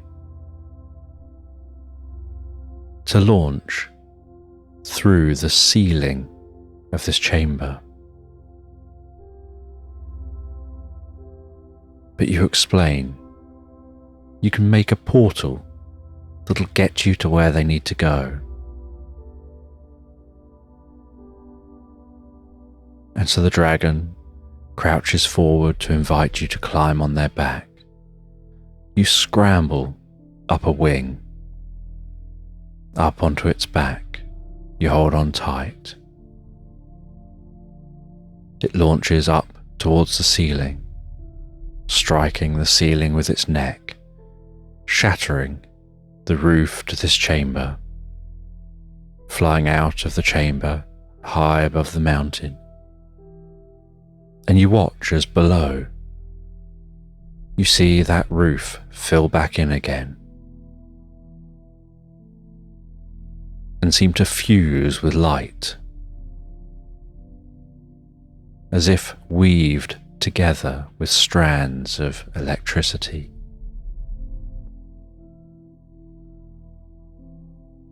You then press the watch and it projects a portal in front of yourself and the dragon. an enormous portal in the sky. And the dragon flies through that portal, and down in a clearing, you can see the phoenix, the duck, and the young dragon. And it flies down, thuds to the ground, leans into that young baby dragon,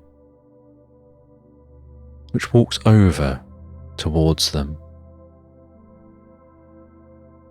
And the baby dragon rests its head and neck on the neck of the mother dragon. They both seem to be making a low, growling, almost purring sound from their throats, as if connecting and bonding in some way. And you climb down and slide down the wing of the dragon and jump down to the ground and head away from the dragons and over towards the phoenix and the duck. And you watch them bonding for a while. Then they start making sounds to each other like talking, like pulses of noise.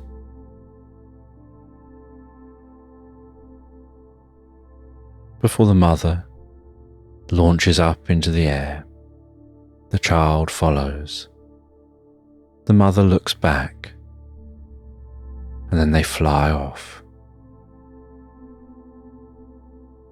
And the duck says, "You'll probably want to get back to your ship now." And so you head over to the duck and the phoenix. The portal is created for you. You walk through that portal and find yourself on the ship. You change out of the clothes.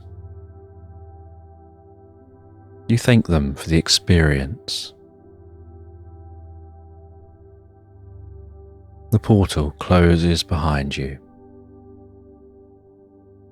and you sit there for a moment, everything feeling a bit bland.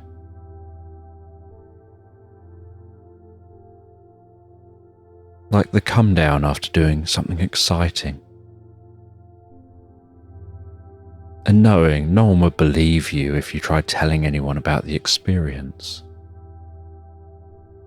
You head into the ship and you see that almost no time has passed,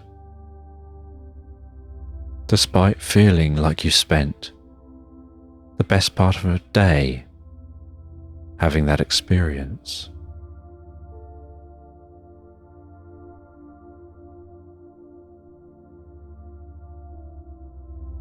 And so you prepare for continuing your journey in your ship. You'd stopped here initially just to rest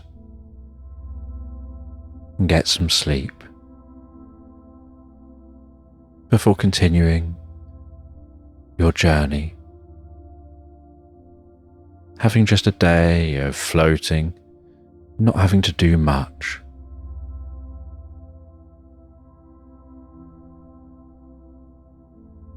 But you know that you're going to continue your journey across the ocean.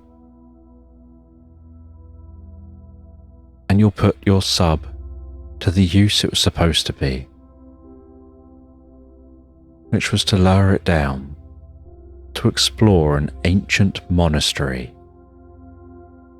thought to have been a monastery in Atlantis.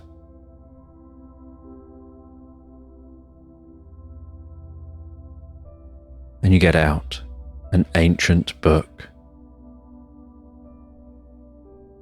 made with ancient parchment. You look at the maps, the diagrams, and you wonder whether it'll compare to your current experience, whether it really will be a monastery from Atlantis.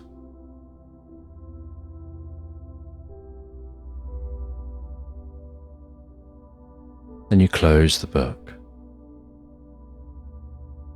You know that's an adventure for tomorrow, wondering whether it'll follow the adventure from today, whether it'll stand up to today's adventure. Maybe there's more to the world than people see.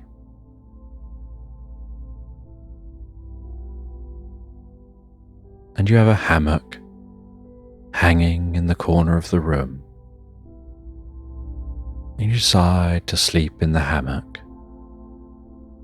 You lie down in that hammock, the hammock gently rocking with the boat.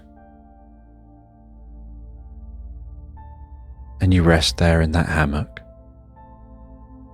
exploring the experience you just had in your mind, while drifting deeper and deeper asleep, and being curious as you start to get hints of that labyrinth in your mind. Only this time, you don't go to a labyrinth in your mind. You go to somewhere when you now sleep and dream, so much more pleasant, calming and relaxing, and deeply healing for you. As you rest and relax and drift asleep peacefully into Slumberland.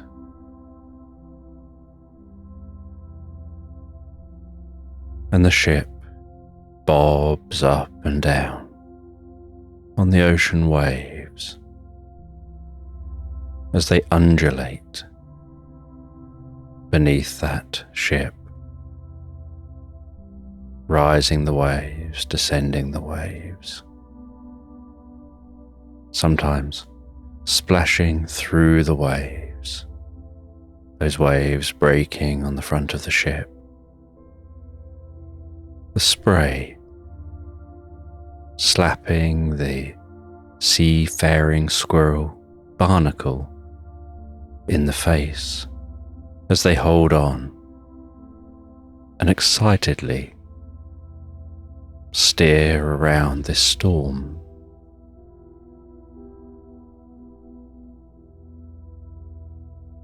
And the storm whips up that sea air, the dark clouds spiraling overhead,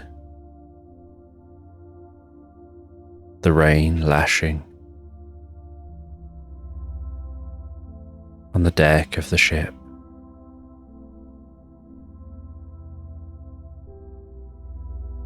The monkeys climbing the masts, managing the sails.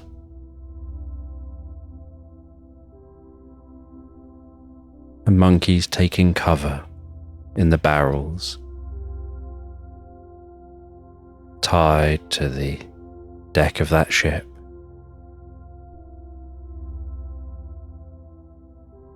And yet, the squirrel excitedly cheers into the storm, waving their hat in the air.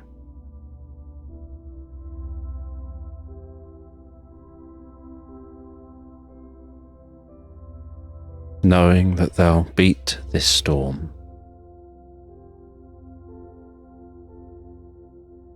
And they can enjoy the calm ocean when the storm passes.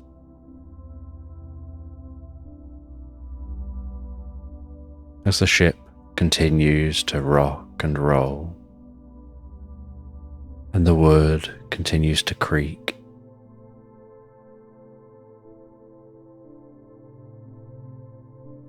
and water continues to splash onto the deck, a taste of that salty sea air, of that spray mixed with rain. The distant and low rumbling and cracking of thunder.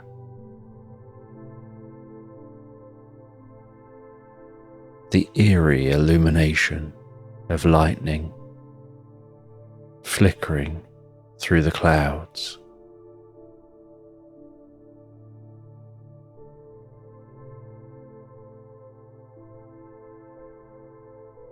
And after many hours, the storm eventually begins to calm down. The monkeys come out of those barrels. They survey the ship, set to business making repairs and fixing the things that were broken during the storm, fixing the sails. As the ship bobs gently on the calm ocean, with that storm fading into the distance. And Barnacle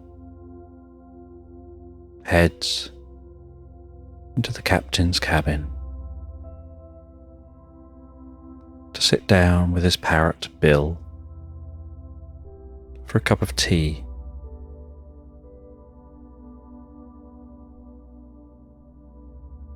And he enjoys that cup of tea while surveying his notebooks and the maps.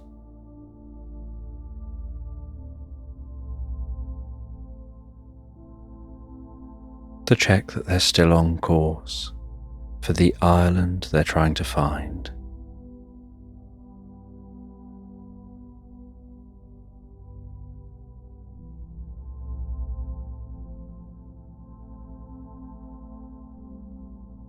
And Barnacle calls in the first mate, Legolas, the three-legged iguana, to come and take a look at the maps, to get their take on those maps. And Legolas looks at the maps and walks around the maps and flicks open a really old science magazine.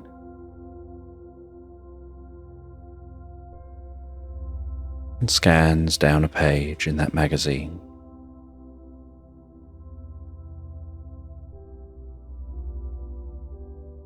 And in that magazine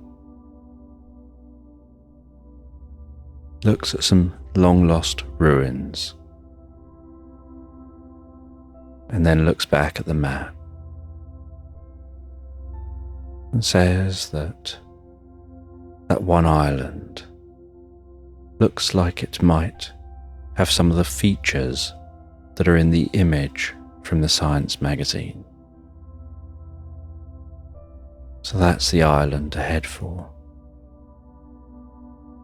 And they're travelling across ocean where there's hundreds of small islands dotted across the map.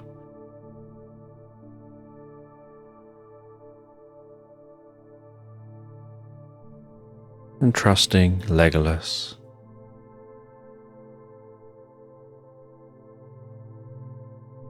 Barnacle heads back out onto the deck. You can see a rainbow behind them in the direction of the storm, and the low sun casting the most beautiful golden light across the sea out before them. They start to head towards the sun.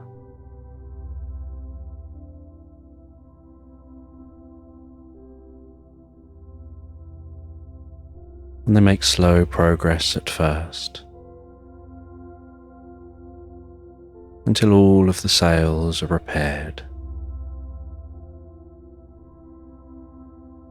And once all of those sails are repaired,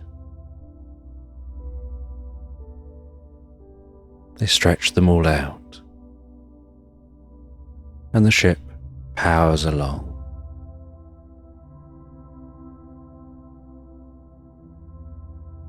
Barnacle steering towards that island.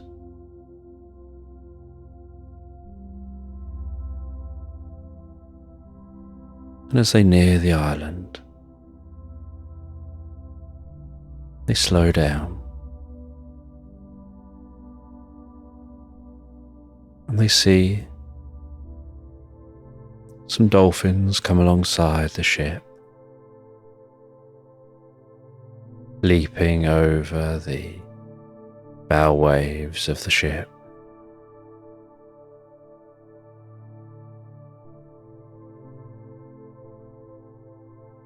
They see a narwhal reaching the water before diving back down.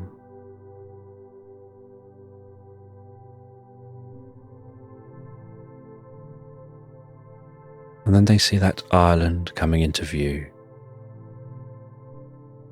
The greens of the trees, the golden sand.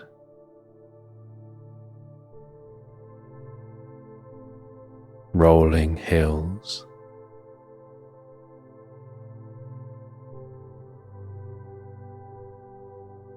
And they drop anchor a short distance from the island.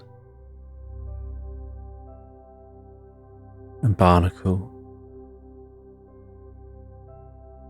gets in a small sailing boat. It's lowered down to the sea. And Rose gets in a small rowboat. It's lowered down to the sea and rows over to the island. And rows the boat up onto the beach, jumps from the boat onto that golden sand,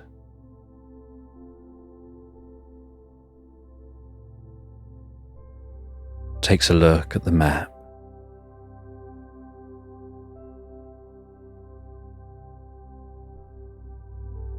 chooses the direction to head, and sets off into the heart of this island. And it doesn't take them long on entering the forest on the island, listening to the sounds of the forest birds, seeing the most beautiful birds in the trees, to see on the forest floor ancient ruins being reclaimed by nature.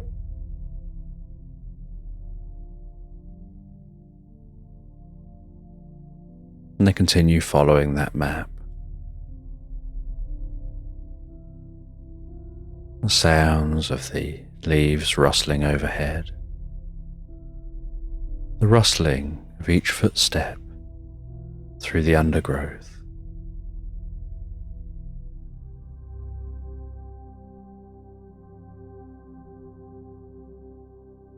The way the light of the sun flickers through those leaves, its golden setting sunlight, casting the softest shade.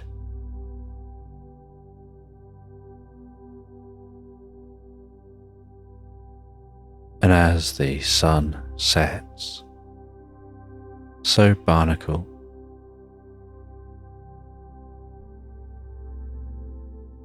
sets up a camp here in the forest.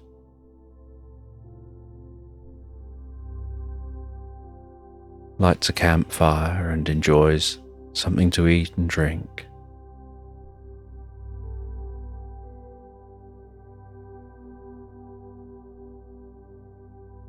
Hears the sounds change as night time sets in.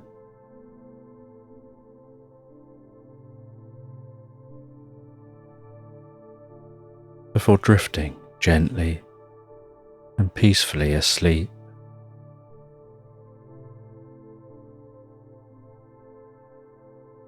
And during the night, Barnacle hears a sound, a gentle rustling coming from within this forest.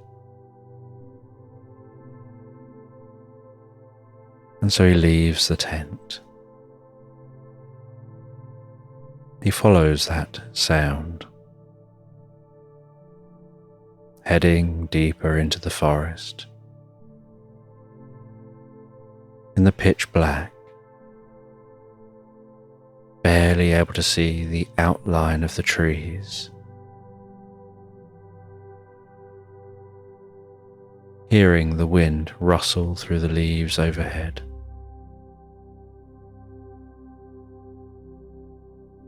And then seeing a gentle, ghostly glow coming from deep in this forest.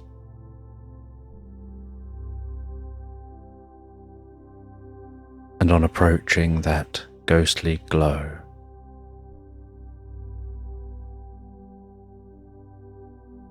seeing that it looks like a goat walking among the trees, and the movements of the goat's mouth make it look like it's screaming.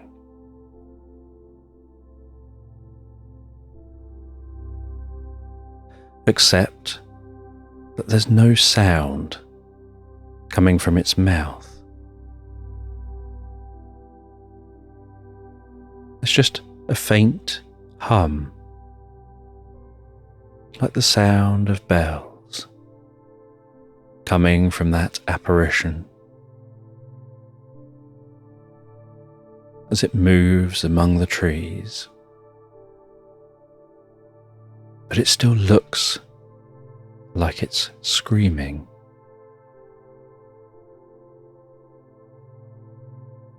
And Barnacle approaches, and it's as if that ghost doesn't notice them or acknowledge them. They get right up next to it. It seems to be almost like it's on autopilot.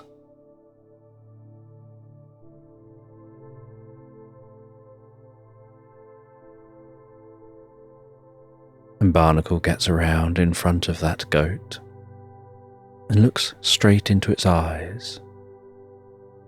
And it looks like it's screaming straight at them.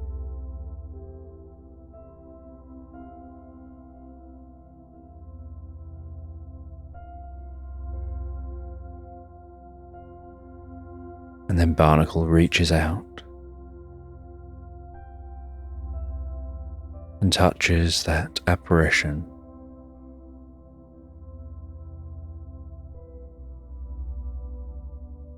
And it sends a slight tingle through their body,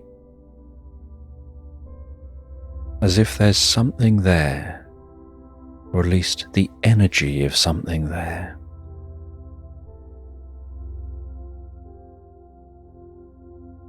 But as they touch it, that contact makes them hear it, and in their mind, they can hear it screaming. And it's only when they touch it and can hear it that it seems to look at them, as if it now notices them, as if that contact has made them share realities. And they stop screaming for a moment.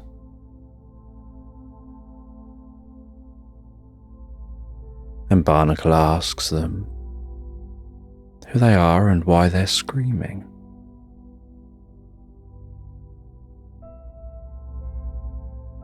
And they explain that they're a screaming goat, that in life all they did was screamed.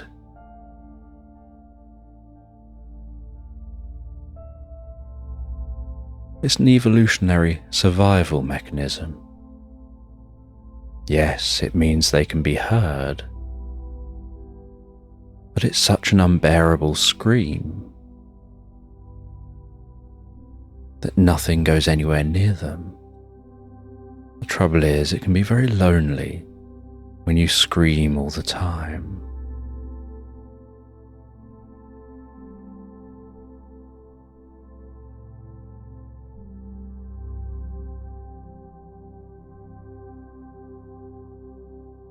And they say that nothing ever truly disappears from this world.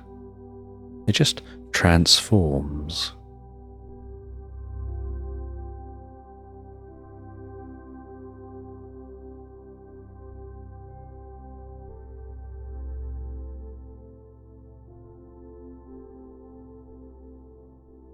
And the only way that Barnacle can hold any conversation is by remaining in physical contact. And the screaming goat explains that they just follow almost a program of behavior now that they're just here as energy.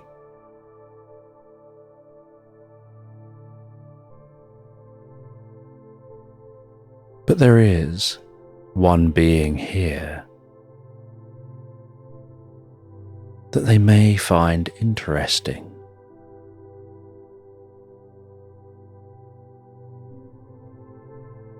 And that is the hexagon.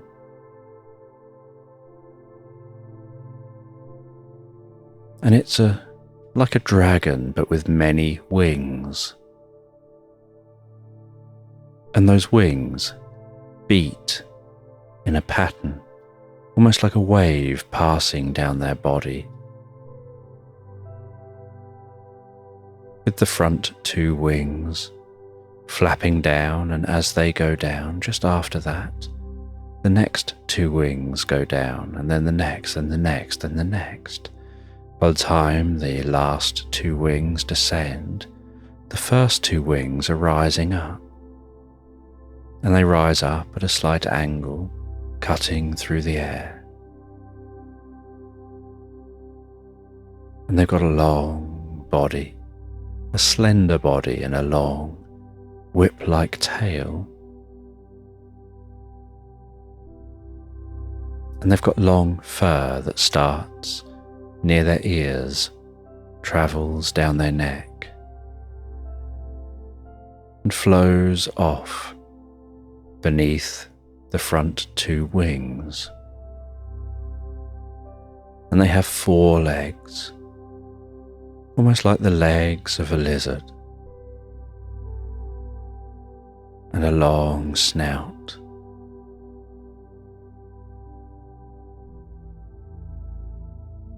And they let out large bursts of golden flames. And you always know when one's nearby, because they sniff in before their burst of flames, and so you hear that sharp, deep sniff sound as they take in vast amounts of air.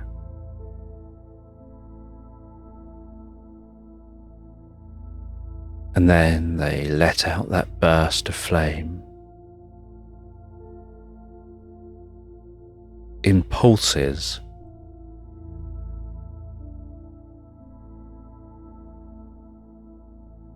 that almost sound like a tee-hee-hee-hee-hee sound.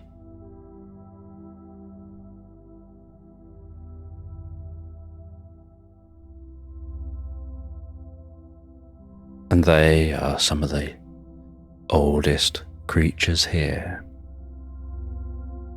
And there's one in this area And so Barnacle continues to explore and listen,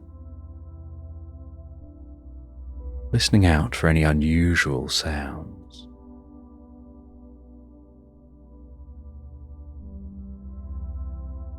And they frequently stop and stand in silence.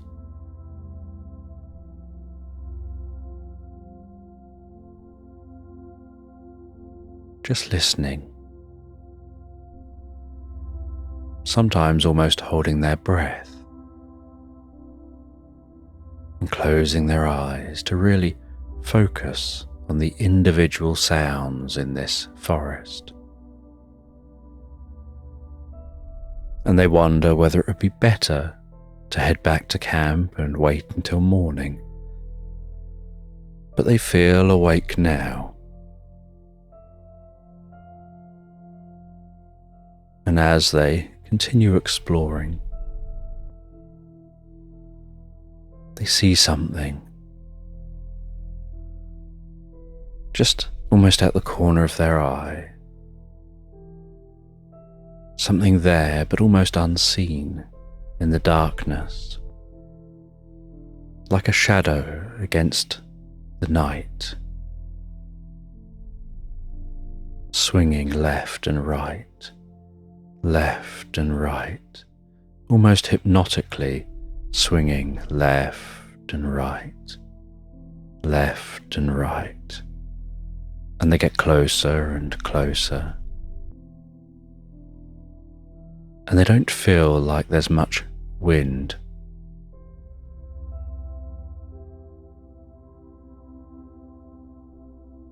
And so they don't feel like this swinging is something being blown in the wind. And as they get nearer and nearer, they realize it seems like something unusual hanging from the tree.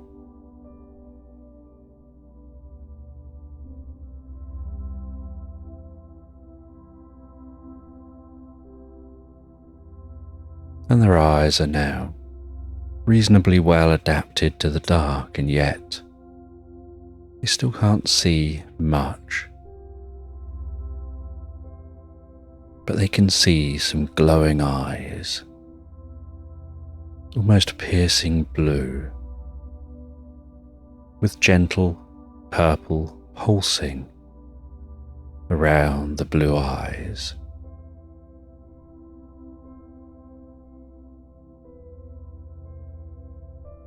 And those blue eyes are at the end of whatever is swinging. And they stop and watch.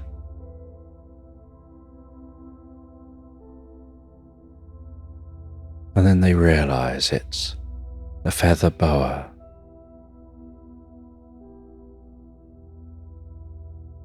One of the rarest types of snakes that you can see.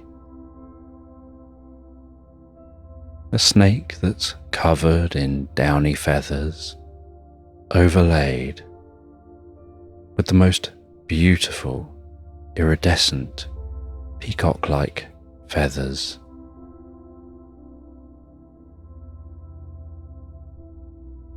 And it's just swinging from the tree like a pendulum, swinging left and right, left and right. And as it notices Barnacle, so it stops swinging, raises its head up, gets its head to the same height as Barnacle's head,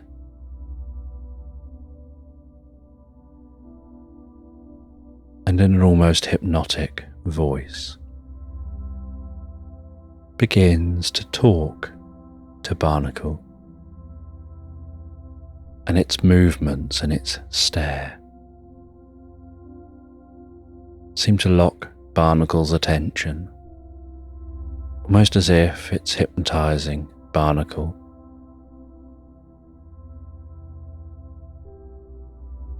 and Barnacle feels themselves becoming very still, very focused. Even in this darkness, they feel like their peripheral vision is getting even darker. They feel a deep sense of calmness setting in through their body.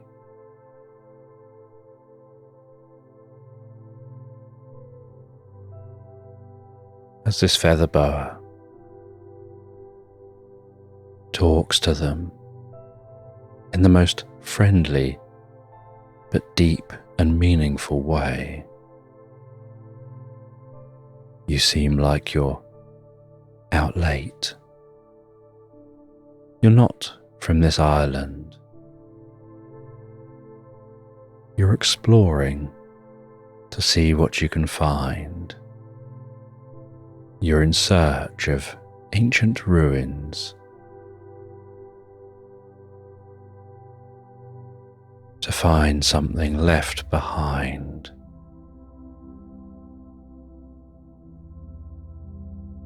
And you're searching for the cherry trees, the ones hidden deep within, that are perched within a rock garden with an elaborate stone figurine. And that garden is deeply tranquil, containing the most delicate etchings. And you're searching for the hexagon.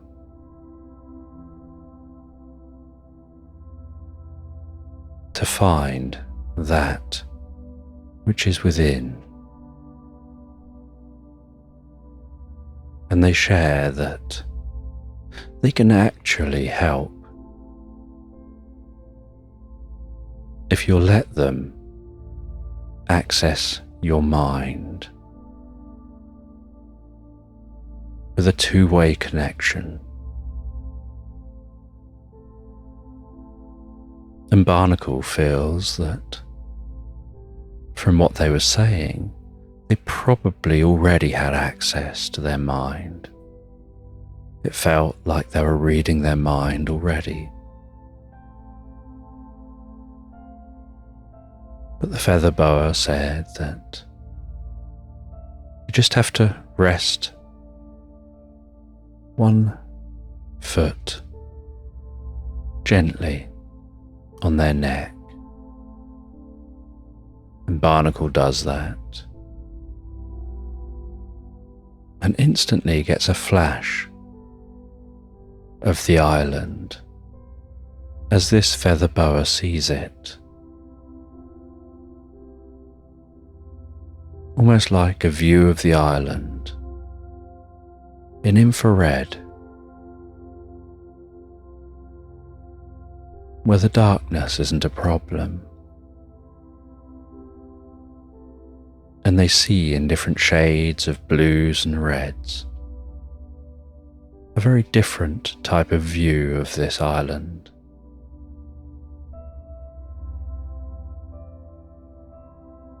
But because they can see in infrared, they can see the heat signature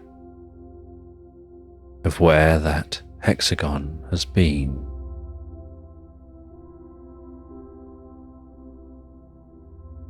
And so they thank the feather boa. They decide it would be sensible to safely make their way back to camp, find their way where they've got to go in the morning when it's lighter. Back at camp, they rest back down and once again drift peacefully asleep. And while drifting asleep, they ponder the journey tomorrow. And as they drift and fall asleep, they imagine themselves in an unusual world, a land of giant creatures.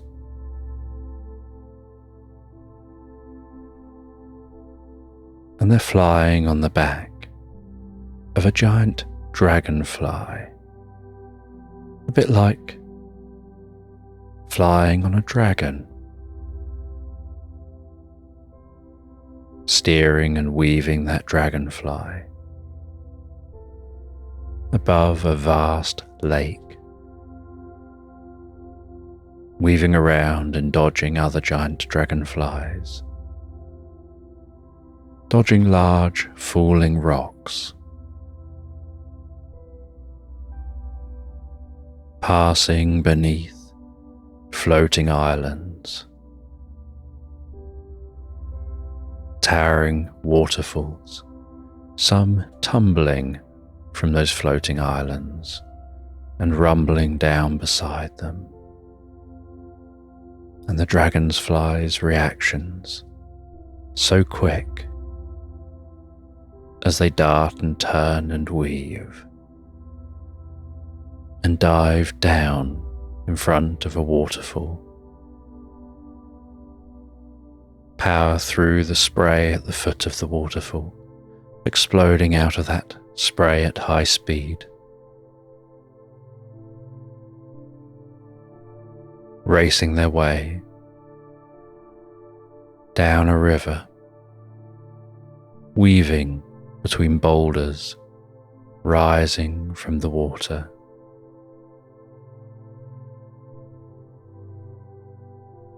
before turning into forest and at high speed powering through that forest,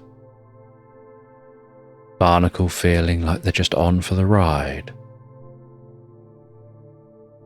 as the dragonfly flies rapidly, dodging the trees, coming out into a clearing, flying so fast over the clearing, leaving a wake in the grass behind them, catching the tops of some dandelion which explode up into the air. The scents of the meadow filling Barnacle's senses.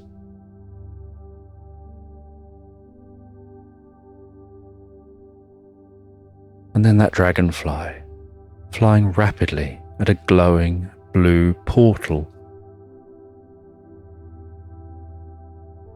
passing into that portal and then disappearing as they roll and land on the ground the other side of the portal. And as they look up,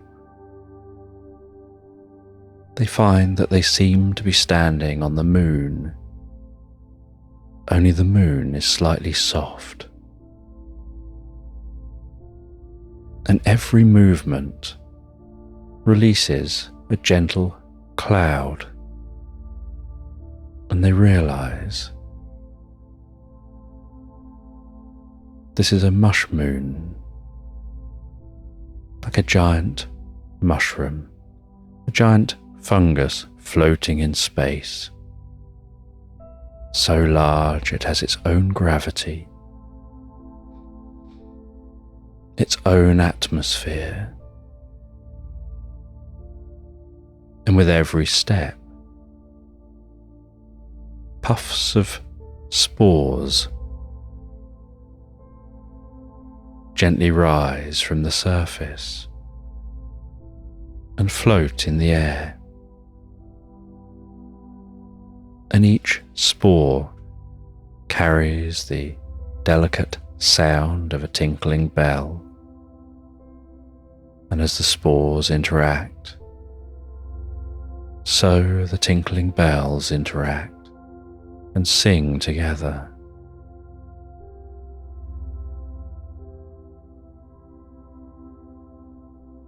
And Barnacle walks around the moon. You can smell that mushroom scent from this mush moon.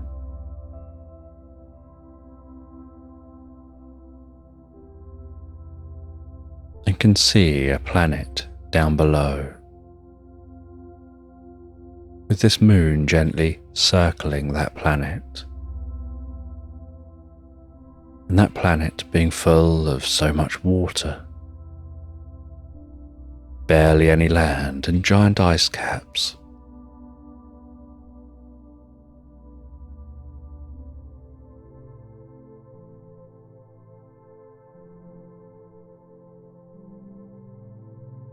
And as they walk around the moon,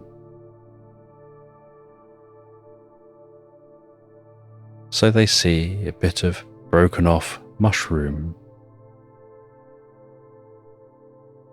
and they climb into that bit of mushroom like a ball of mushroom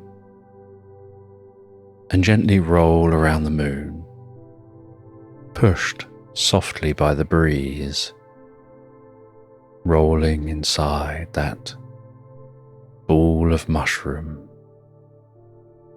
so soft to touch.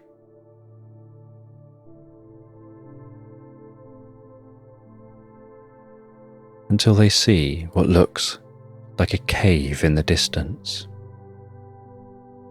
and they roll in the direction of that cave.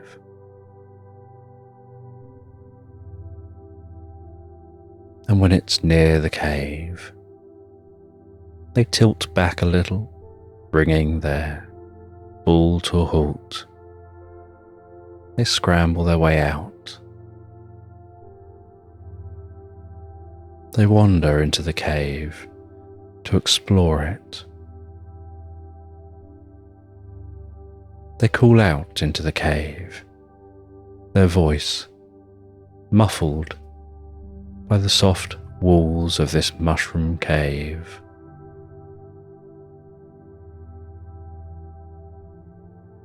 But they hear a noise in this cave. And so as they walk into the cave, following that noise, they encounter a dog. And it's a really friendly dog. And it introduces itself.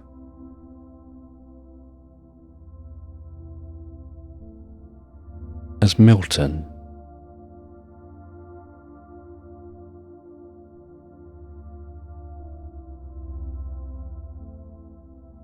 And Barnacle sits down and begins to talk with Milton,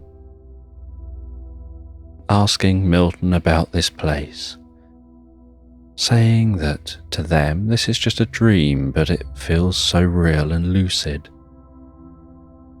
And Milton says this isn't just a dream. This is so much more than a dream. This is a deep state of reality buried within your consciousness. And the dog says that perhaps their dad will be able to explain it better.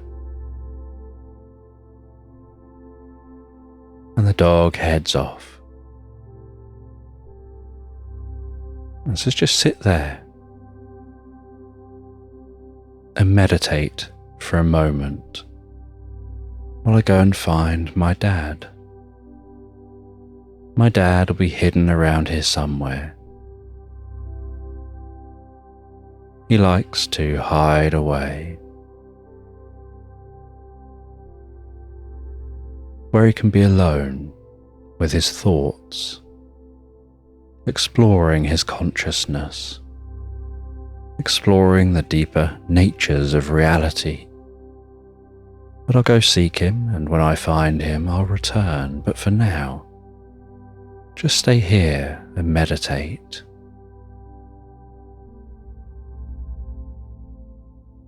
and Milton places something on the ground, flicks a switch, and a gentle light emanates from that object. And Barnacle gazes at that light, while Milton wanders off.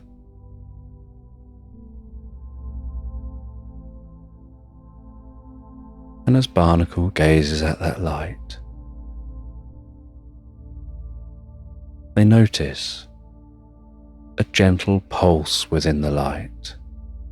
They feel their breathing synchronizing with that pulsing, and that pulsing softly slowing down. And they find their peripheral vision gently fading away, as all that fills their attention is that soft light, to the point that they can almost feel delight as they gaze at it. And their breathing continues to slow.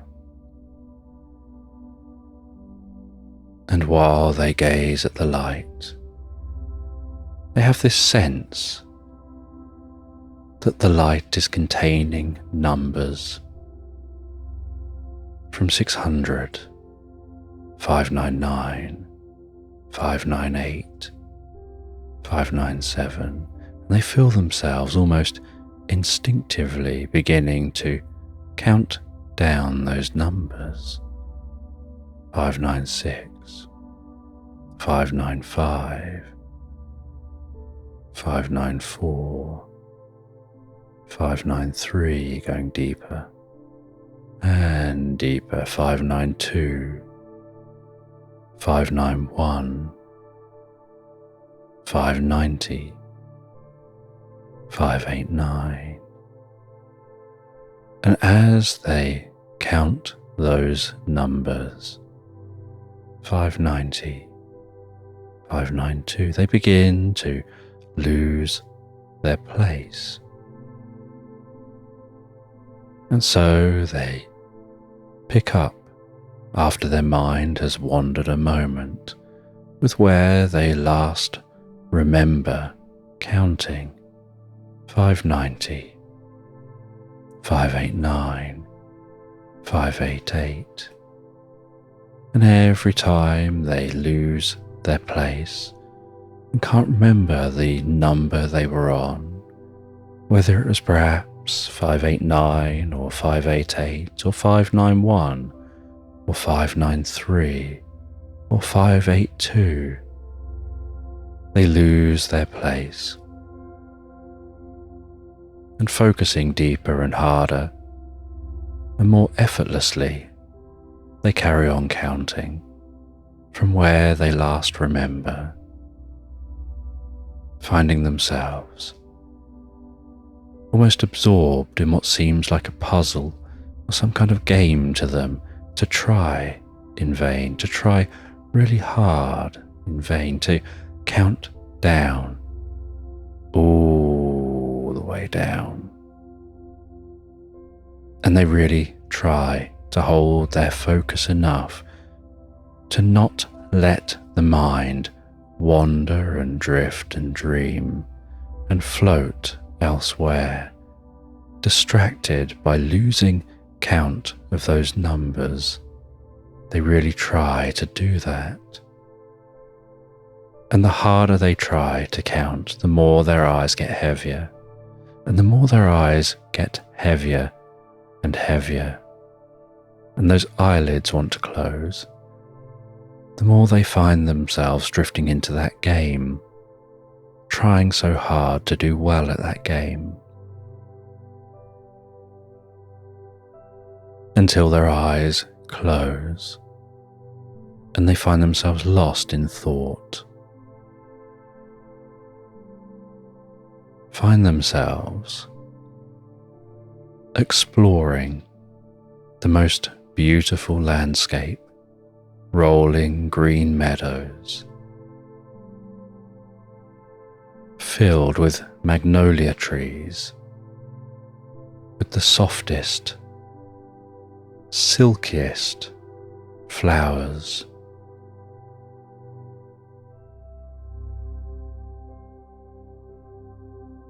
And they find touching those petals so hypnotic, so relaxing, so deeply tranquil, like they're connecting with some aspect of themselves that's deeper than they've ever gone before.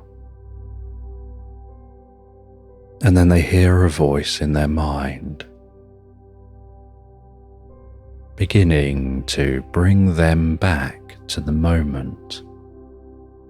And as they open their eyes, the light has been turned off, but the light remains. And before them is Milton and his dad. And he introduces his dad and says, "This is Eric. And my dad has been here for such a long time. He can explain to you the secrets of this place. This is a deep part of you, of your mind. It's somewhere to explore. And everything here is in the form of a metaphor.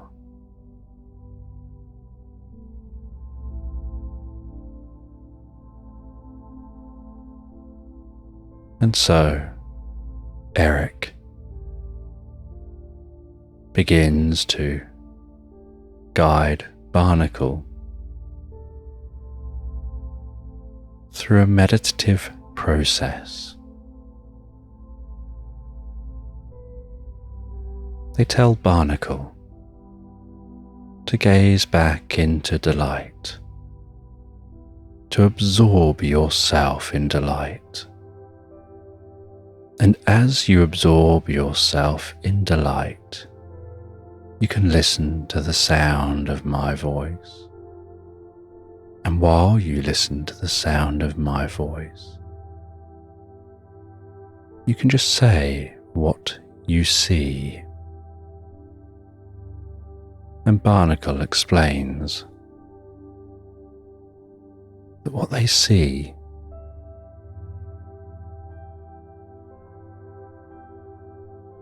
is a lamb sleeping in a bed, and the bed is made of rice, and the rice is floating on a lake of perfectly still water. And as it floats on that lake, it turns gently in the water. The lamb resting and sleeping on that bed. The moonlight beating down a silvery glow, illuminating the landscape with that silvery glow. The moonlight sparkling on the surface of the water. The deep blue in the night sky surrounding the moon. The dark green of the night-time leaves of bushy trees around the lake. The faintest gentle sound of the water lapping on the shore of the lake. And that lamb breathing so calmly, so relaxed in bed.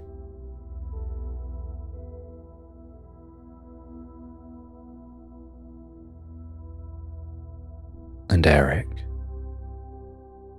guides Barnacle deeper. Says just take a moment to connect with the lamb's thoughts. Imagine yourself becoming one with the lamb. What's the lamb dreaming about?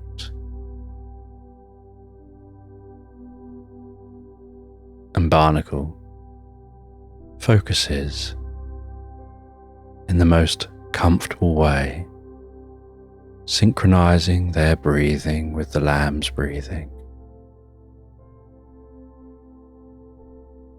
And as they do, they begin to see inside the lamb's mind.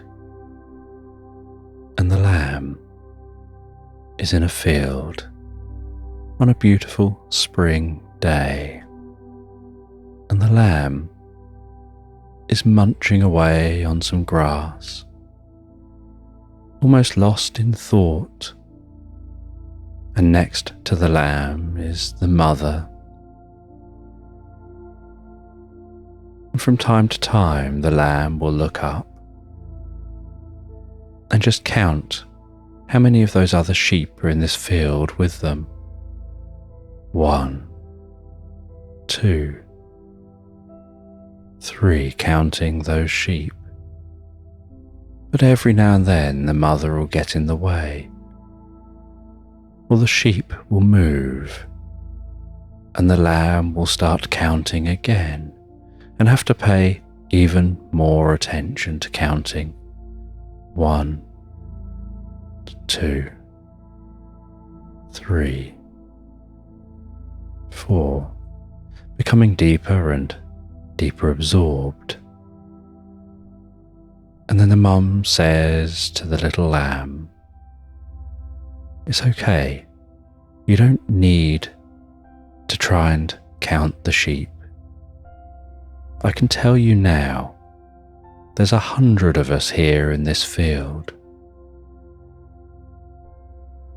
And so the lamb ignores the mum and decides to check 100, 99, 98, 97, 96, 95, going deeper and deeper absorbed in the counting.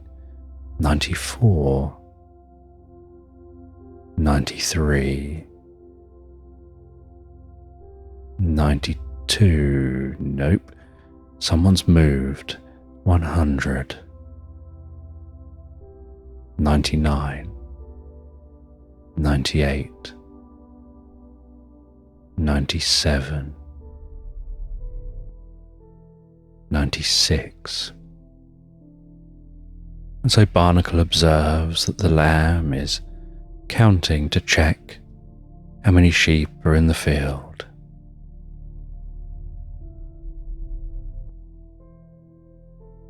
And Eric guides Barnacle deeper and deeper into the experience, until there's a moment of clarity where Barnacle sees what looks like a queen.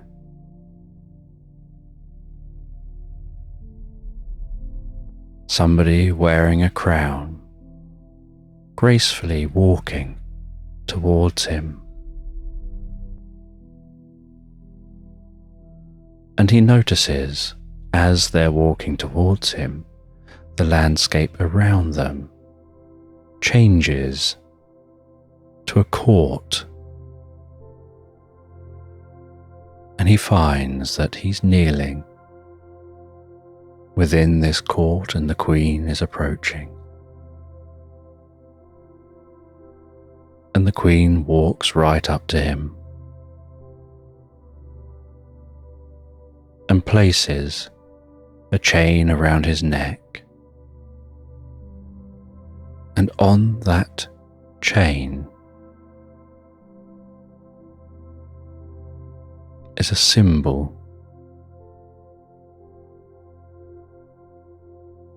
And she looks at him and says, "You're now ready." And with that, he begins to drift back from that meditation. And Eric says, "Now, you're ready." and the mush moon begins to fade, and he hears the morning sounds in the forest, and opens his eyes to the dappled light gently dancing on his tent. He leaves the tent and smells the fresh air.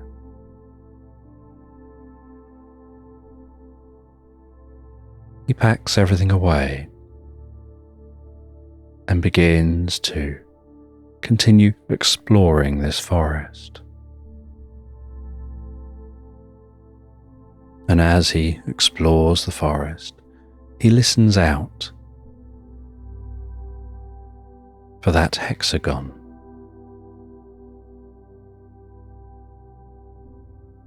And eventually he thinks he can hear it flying high overhead. And he still has some residual abilities from that feather boa. And through the trees, he can see the faint sign of a heat signature, and he keeps his eyes on that spot while navigating through the trees to a clearing. And in the clearing, he calls down that hexagon, which flies down gracefully, lands before him, and that powerful creature walks in thuds along the ground. And Barnacle heads over to the hexagon, and on the back of the hexagon is a saddle, and the hexagon glances at Barnacle and his back. And so Barnacle jumps on the back of the hexagon, and it launches in the air, its wings flapping,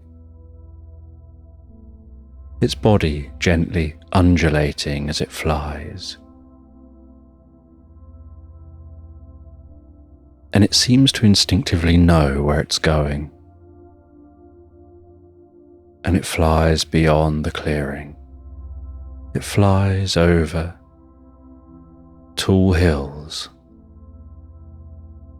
to the far side of the island.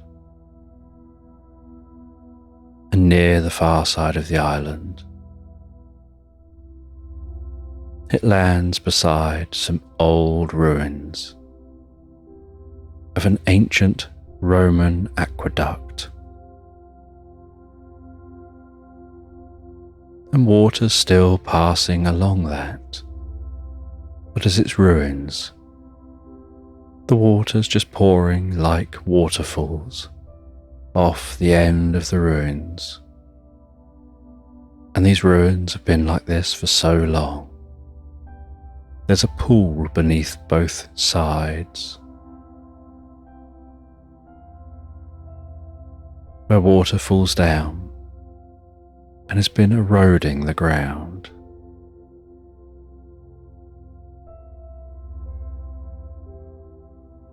And in the centre of this aqueduct, which has 2 rows of flowing water,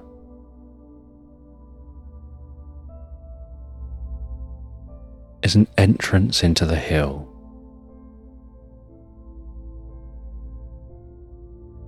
And the entrance has a stone doorway with a worn and weathered wooden door. And Barnacle opens the door and walks through that door into the hill. But inside the hill, instead of finding darkness, they find the most beautiful rock garden. And surrounding the rock garden bright yellow daffodils, the scent of which wafts into Barnacle's nostrils.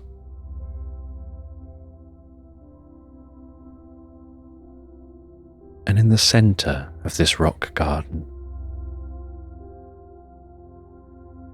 is a stone figurine, and at the foot of the figurine is an etching, and the etching seems to be some symbols.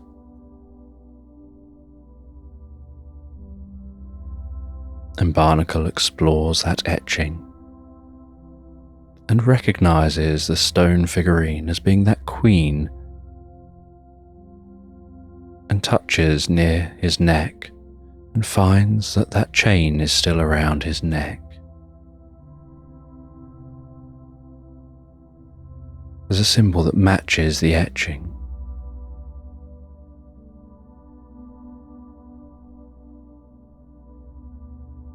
And so he walks around the back of that stone figurine, and behind the legs of the figurine, tucked just up against the heels, is a jewellery box. He takes off that chain. He places the etching within what looks like a keyhole, and as he twists it, it turns and clicks, and the jewellery box pops open.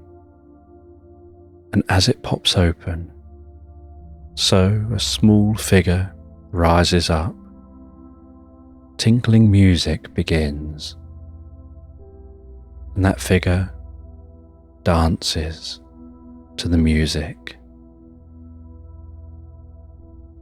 And beneath the figure is a small folded letter. And Barnacle takes that letter, reads the letter, and finds that it shares about this place, about a magical bubble surrounding this island, where dreams come true.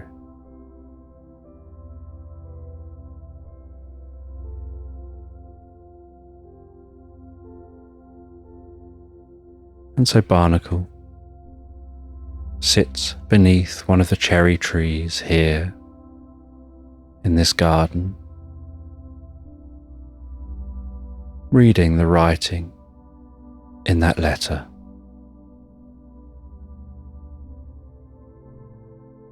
Learning that there is no physical treasure as they had thought they'd be seeking. The treasure is the island itself, the magic that it holds, its ability to expand consciousness, that the experience on that mush moon and the experience here are all connected, just different layers of consciousness.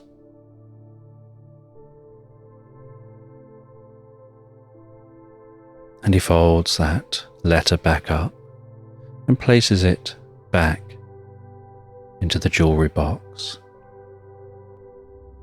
and places the jewellery box back in place. And as he places that back and pushes it back against the heels of the stone figurine,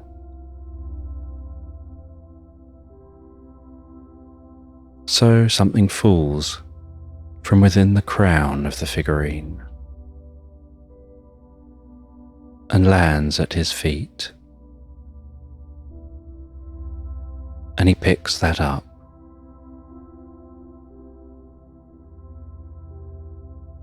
and it's a small egg-shaped container.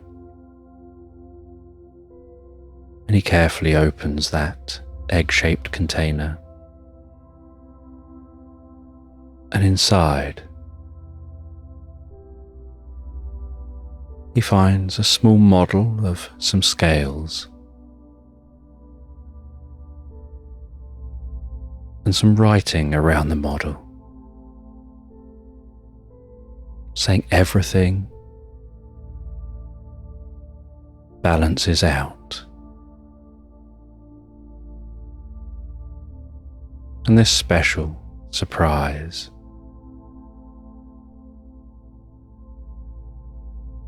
is just for him to take. And inside that egg is a rolled up bit of paper explaining it's a gift from the land to remind him of his connection to this place. And on the other side of that rolled up paper is a series of words which, if read, will trigger that meditation, psychically bringing him back to here.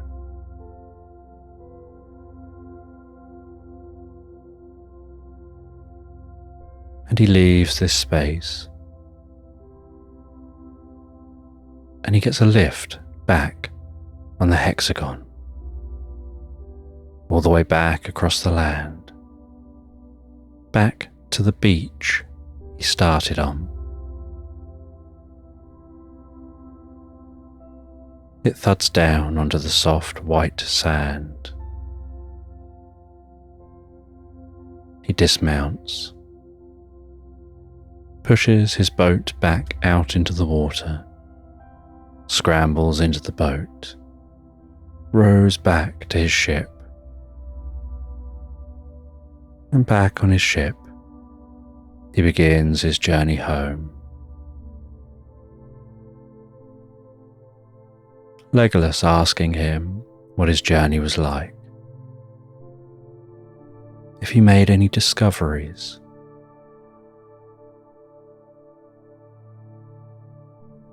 And Barnacle explains he found himself. And he places the scales on the edge of his desk, sits back in the captain's chair with a cup of tea,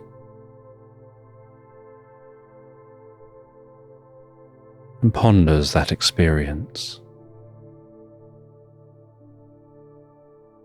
knowing he's got many weeks of journey to get home.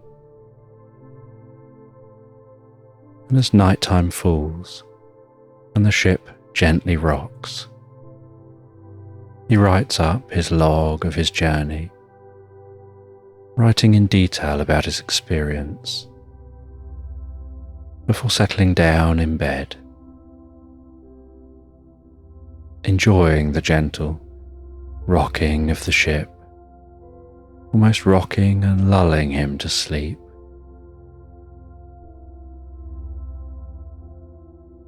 As he begins to drift and float, so peacefully and so comfortably relaxed asleep, into Slumberland. And in this bedtime story, the girl is out exploring.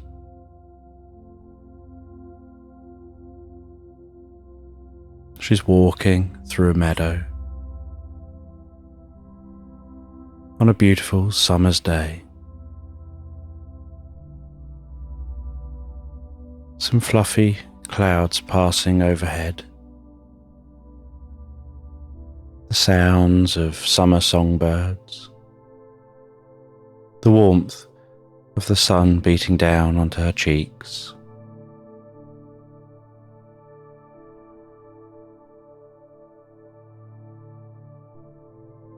The sight of bees and butterflies flitting from plant to plant.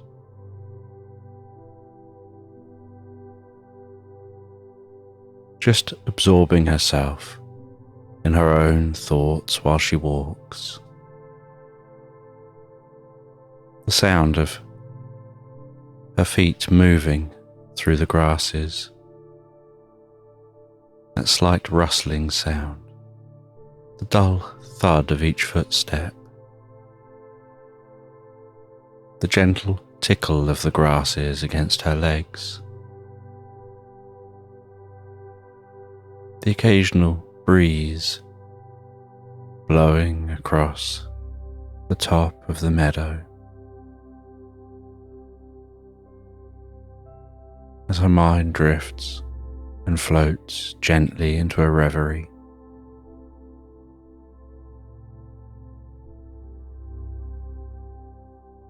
Then jumps softly, meandering,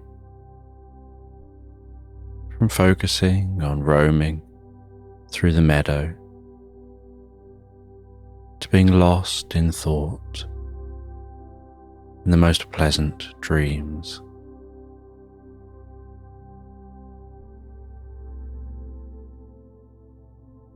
And she wanders through this meadow,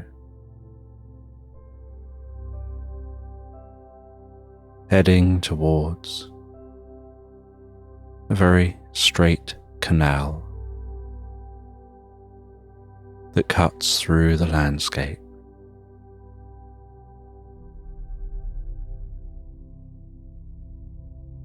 Eventually arriving down by the canal, ambling along the bank, along one side of that canal. The gentle waves lapping on the shore.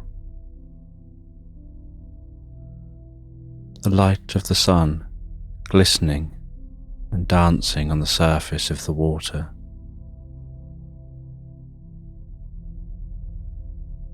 Dragonflies darting around and hovering above that water.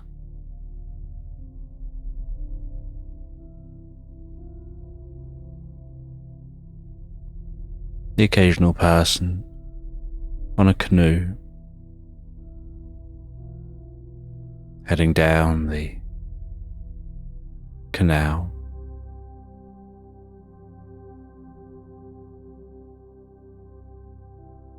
And the sight of some long canal boats moored up at the sides of the canal. And she follows this path along the bank, passes some dog walkers, and heads into woodland as the canal cuts through this woodland.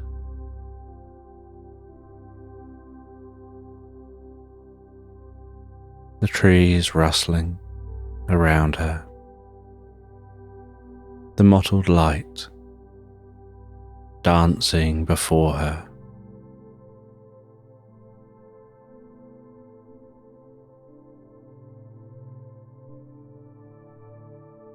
And in the canal, she can see many families of ducks and their ducklings, just swimming around in their rows. Sometimes the little ducklings getting distracted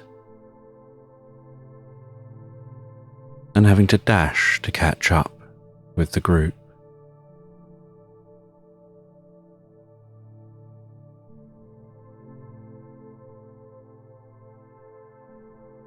And the occasional swan gracefully traversing that canal.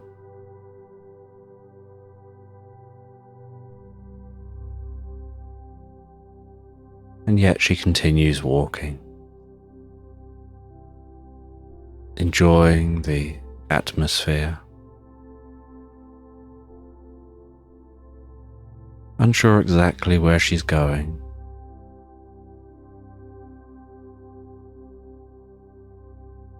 but curious what she'll discover on the journey and when she gets there.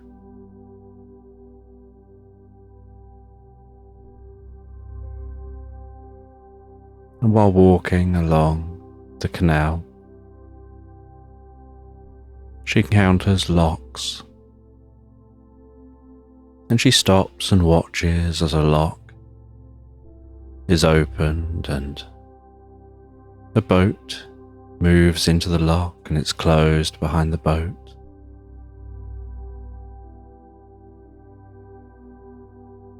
And then the water is carefully drained out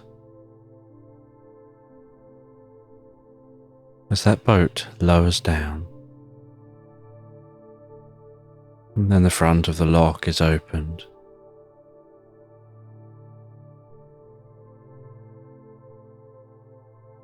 And the boat continues its journey.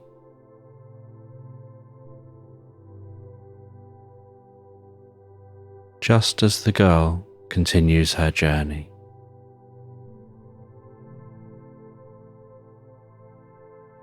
walking along with almost a skip to her step. Not a real skip, but that kind of skip you do when you're walking along and you're enjoying what you're doing.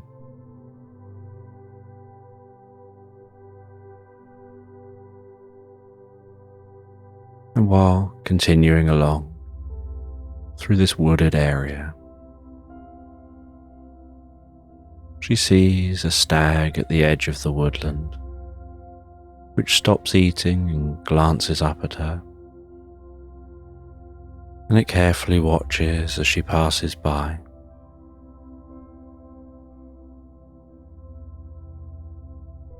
Almost remaining motionless, just following her with its eyes. And she watches it back. And as she clears that stag, so it resumes its eating. As she resumes her walking and passes out the other side of the woodland, continuing along in the sunlight.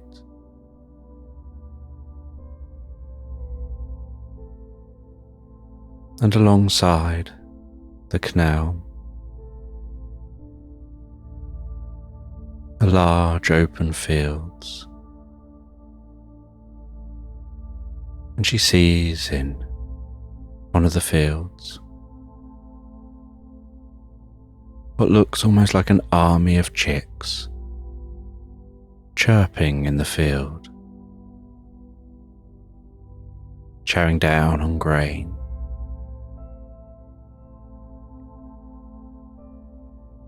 And continues on and sees all the chickens enjoying the food, enjoying the sunlight.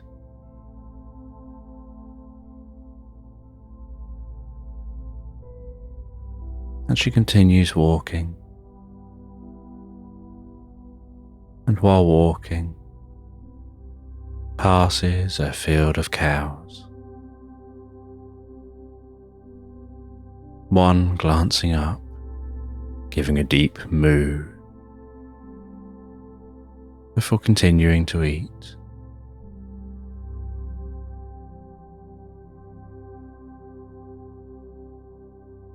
And she walks through the day. And the sun begins to set. And while the sun seems to slowly set over the horizon, So the colour of the sky in the distance begins to turn shades of pinks and reds, while the sky behind her takes on a rich, dark blue hue.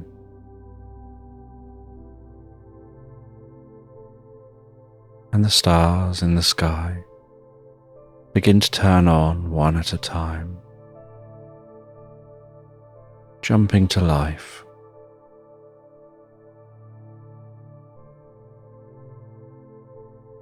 Then she watches as those stars turn on in the sky.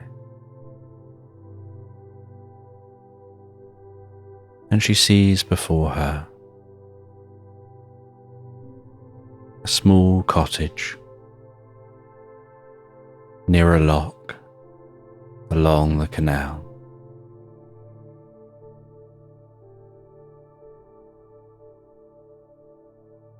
And there are cosy lights on in the cottage,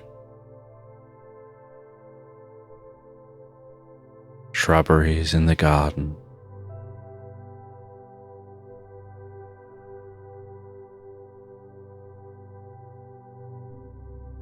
and some lights dotted through the garden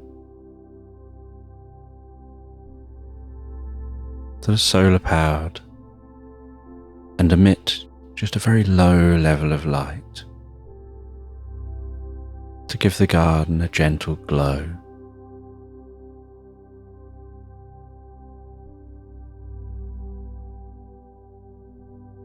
And she opens the gate, closes that behind her, walks up to the front of the house, rings the doorbell. And a friendly old lady answers the door and invites her in.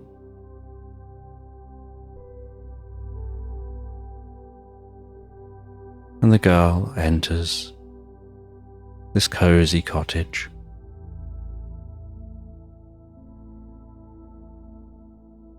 And she apologizes for running a little bit late, but says that the walk was so nice and relaxing. She just found herself lost in thought, and she wanted to take it all in and enjoy the journey to the cottage.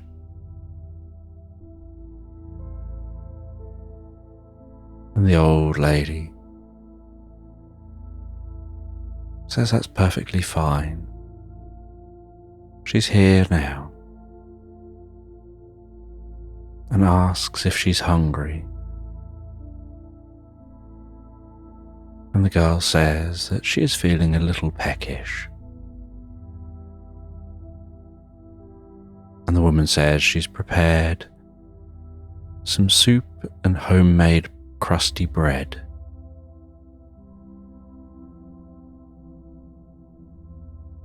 And she gets taken through to a dining room, and on the dining room table is what looks almost like a swimming pool of soup. Just a giant bowl of soup.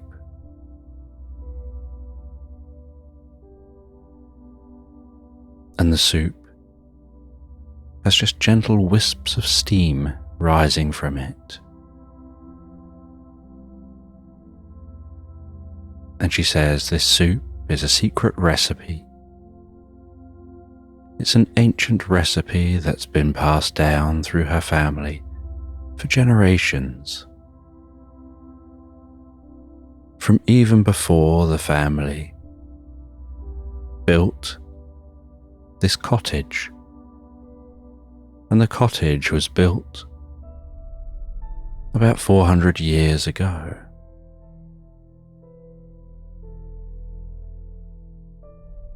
And she stirs the soup with a ladle, and the girl finds it almost mesmerizing, watching that soup gently turn noticing the weight and the thickness of the soup. And then she toodles off to the kitchen and comes back with a wooden board of bread, places it down on the table. As a waft of the scent of the freshly baked bread tickles the inside of the girl's nostrils and dances around her senses, as her mouth responds to the smell of that bread.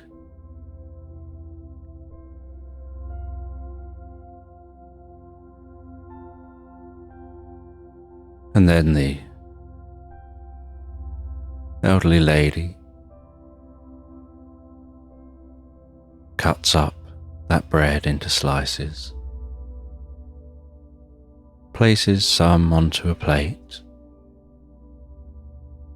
hands it to the girl, and she puts it down beside her, then hands her a bowl and tells her to help herself to the soup.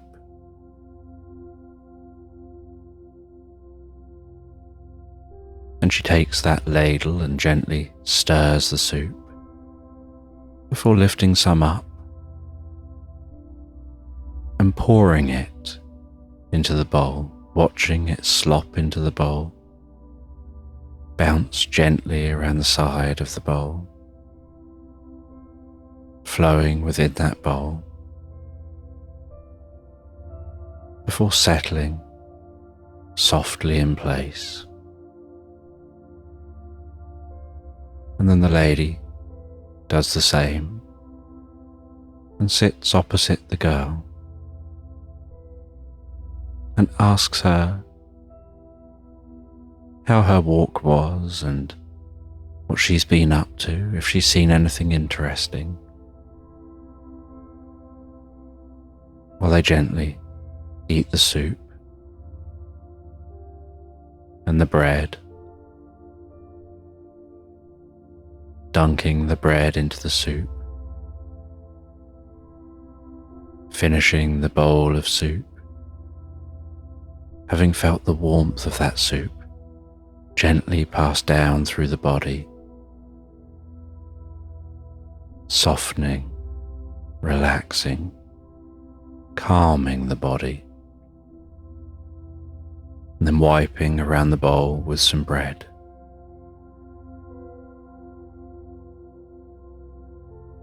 And the lady says, "You can have some more." And she feels deeply relaxed from this soup and makes herself some more. Pours that into the bowl. Continues chatting while eating, dunking the bread, wiping the bread around the empty bowl, and repeating. And the lady smiles and says, "You're going to sleep well tonight. This soup is great for sleep."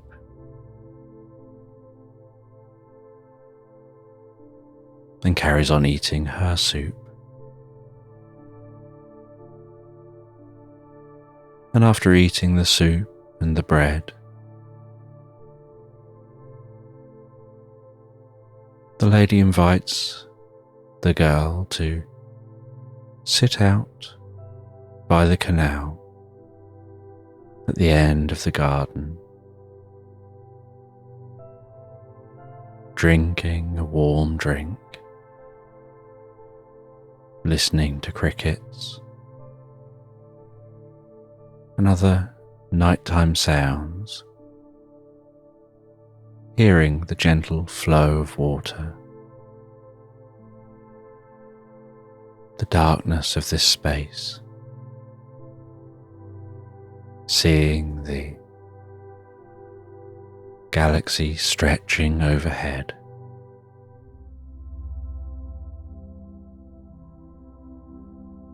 and just talking.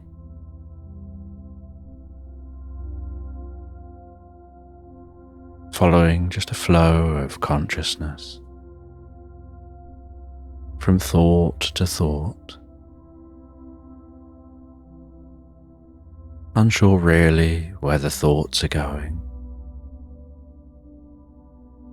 but finding it so easy to talk to this woman who sits and listens so well.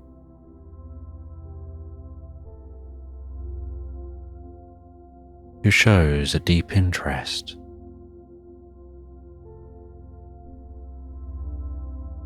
in what she's got to say. And as the night gets later and later, so the girl begins to feel tired and begins to want to go to sleep, and they head inside. And inside, the girl gets shown to the bedroom she'll be sleeping in.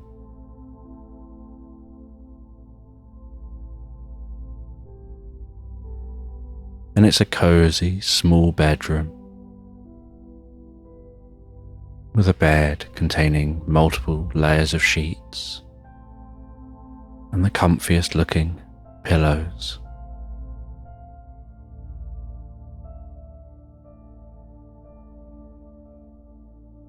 And a small lamp on next to the bed.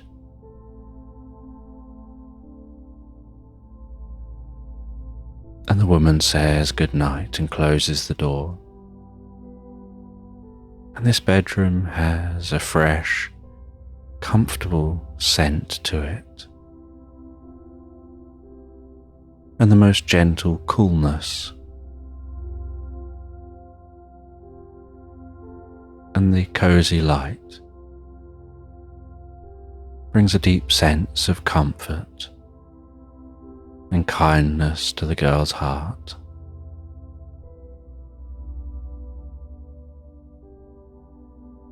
And she settles down in the bed and begins to drift peacefully asleep. And as she begins to comfortably drift asleep, she starts to dream about walking down some steps from the back of this cottage down to a secret path on a comfortable summer's day. And as she takes each step, curiouser and curiouser, down to the path, she hears a voice in her mind, counting her down those steps. 10, 9, 8, 7, 6, and she descends those steps slowly and meaningfully, each step feeling so solid beneath her feet, and yet bringing her closer to that path, closer to a deep understanding of something just out of grasp. 5, 4, 3, 2, 1, and she steps onto the path and finds the bright sunlight too bright, and realizes she's carrying an umbrella, and she holds that umbrella above her head, opens the umbrella out. And it's an umbrella of the softest, lightest fabric, decorated with spring flowers, with a gentle, frilly edge to the edge of the umbrella that's blowing softly in the breeze. And it shades her gently from the sun as she walks along this path. And this path is a gentle gravel path, and she can hear each step slightly gravelly while she walks, and finds herself exploring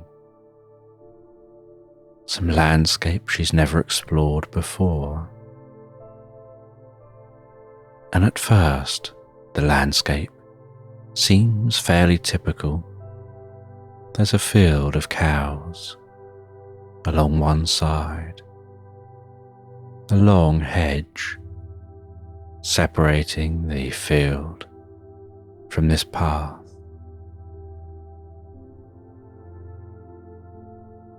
There's a slight bank down the other side. Then it heads off into woodland, and the trees in the woodland are gently rustling, and you can see the light dancing through the branches,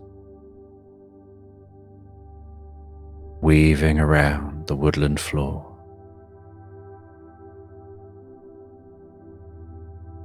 But then as she continues to walk, so the landscape seems to begin to shift.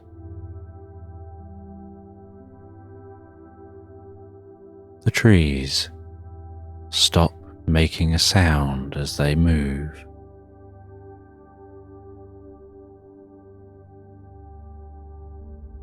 The fields begin to look more spongy and foamy, like she could bounce on them. And while she continues walking, suddenly she notices what at first she thought was a field of corn or some other kind of plant being grown. But notices at the top of each stalk is a tiny cupcake, and she sees in that field a combine harvester. Only the combine harvester is travelling through the field so delicately, cutting the tips of those stalks, just gathering up the cupcakes from the tops of each stalk. And instead of it shooting grain out of a pipe into a trailer, it's funneling the cupcakes onto small conveyor belts, and they're being moved from the front of the combine harvester through the combine harvester on small conveyor belts into rows at the back of the combine harvester.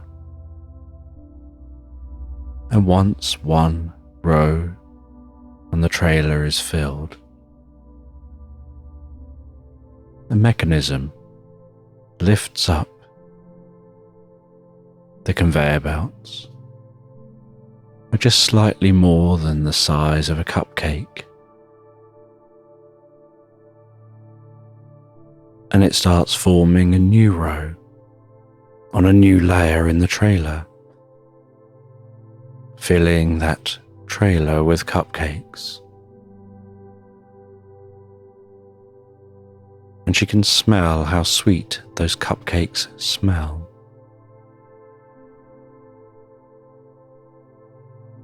And she continues to walk until she reaches the edge of the field. And she sees by the edge of the field a farmer. And she calls over to the farmer and asks about the farm. And the farmer explains that each field has different cupcakes to be grown and farmed. These ones are carrot cake cupcakes. In another field, they're plain cupcakes with vanilla icing on top. Another field has chocolate cupcakes with chocolate icing on top.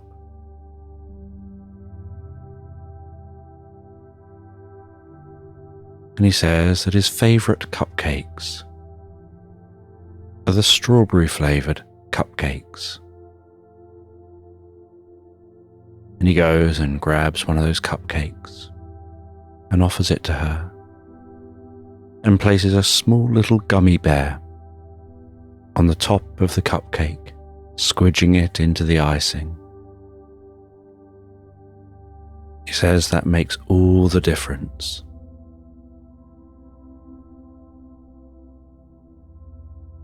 And he hands her that cupcake. And she can smell that strawberry smell as she moves the cupcake towards her mouth. And she takes a bite of that cupcake, and the strangest experience happens that as she bites into the cupcake,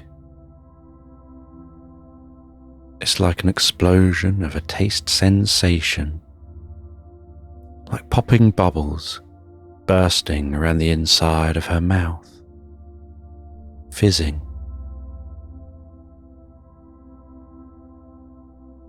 And as the cupcake dissolves while she chews,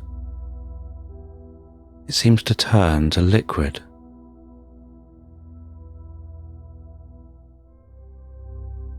Almost as if the cupcake is like a solid form of a drink. And she acknowledges to the farmer the unique taste and sensation of consuming it. The farmer explains that each cupcake turns to pink lemonade once chewed, and the bubbles fizz and pop, triggering that sensation around the inside of the mouth, the throat, expanding the taste. And she eats the second half of that cupcake and gets given an additional cupcake to take away with her. And she says goodbye to the farmer and continues walking. And as she's walking, so she notices some trees with pink petals waving gently in the breeze.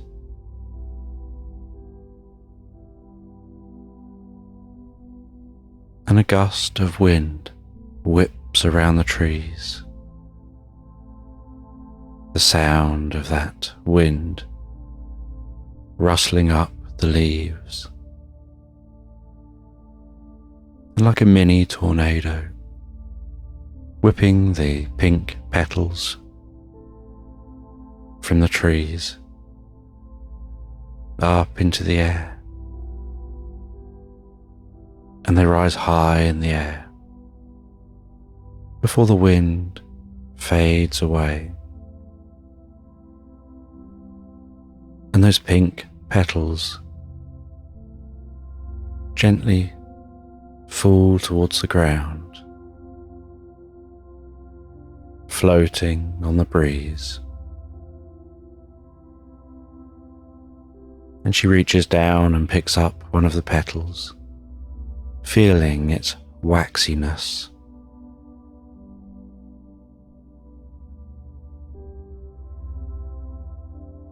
And feeling this urge to take a bite of the petal just to try it. And as she gently takes a bite of that waxy petal, she notices that it tastes so sweet and brings a tingle to her senses, almost like it's heightening her awareness of the surroundings. And so she eats the rest of the petal and feels her consciousness connecting, expanding, touching the world around her.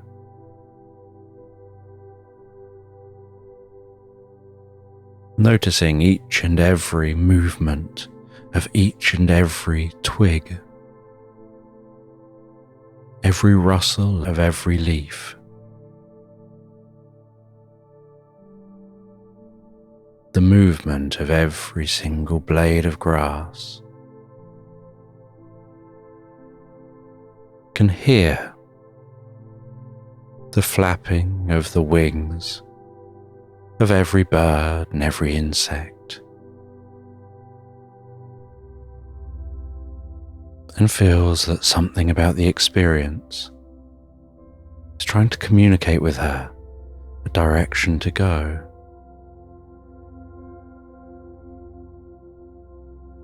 And so she jumps the hedge and starts cutting through a marshmallow field, walking along that marshmallow, her feet gently sinking into it as she walks.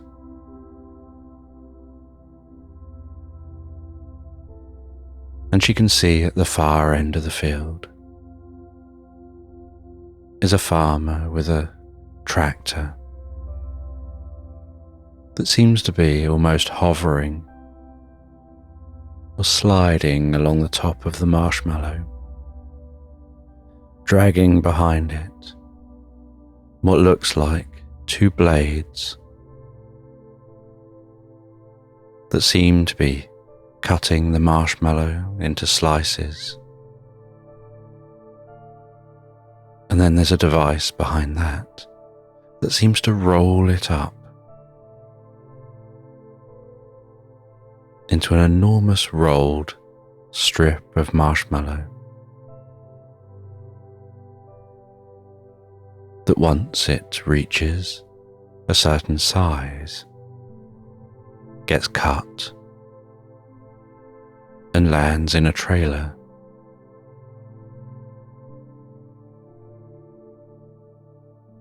And she continues bobbing along this marshmallow field, finding it difficult and time-consuming to walk through this field, like trying to walk along a stony beach. But eventually she reaches the far side of the field, and she feels drawn to something over here. She jumps the hedge this side, walks into the trees, and in the heart of this woodland is a tree that seems to be humming with the gentle sound of a million bells.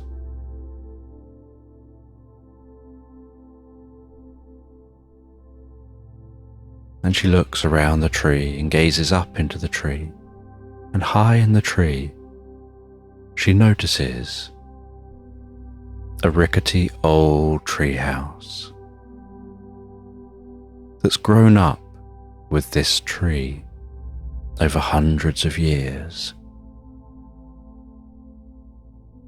And she scrambles up the side of the tree into the treehouse.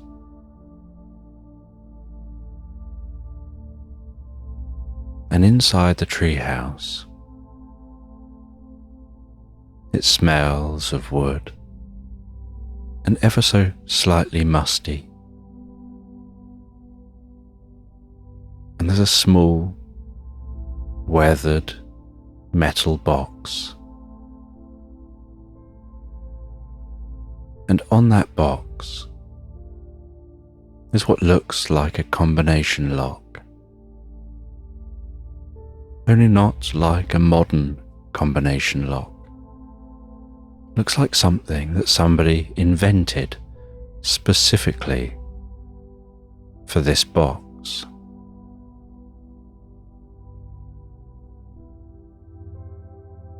And so she touches that combination lock, carefully moves each number around, feeling to see if she can notice anything that will reveal when the number facing her is the correct one. And she pushes with a little pressure while doing this. And she notices there's a very slight bit of tension at one specific point. And so she assumes that probably relates to the number needing to be facing her or facing away. And so she feels on each number and makes it so that the tension is facing her,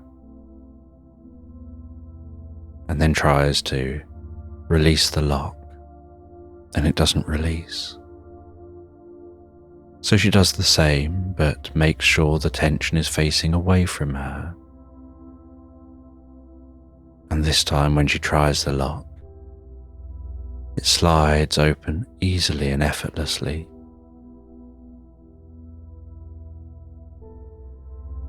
And she opens that metal box. And inside the metal box, she sees a flip book and a pen, which looks like was the one used to draw what's in the flip book.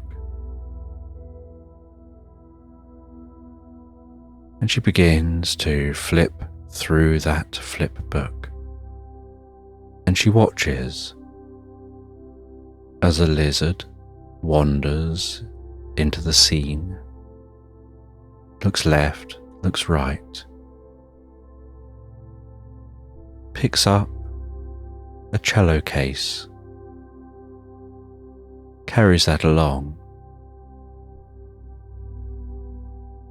seems to be setting up at a musical event, like a concert, opens the cello case, but finds that the cello's broken.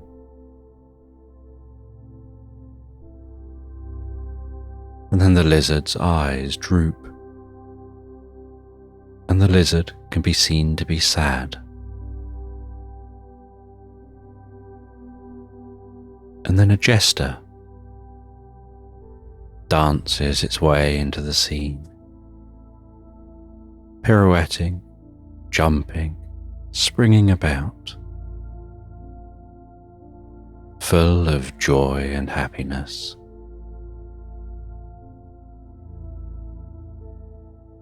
And the jester drapes a large cloth over the cello, and then is seen to be whipping that cloth away rapidly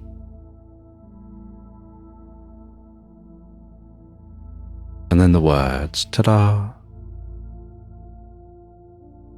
appear on the flipbook page.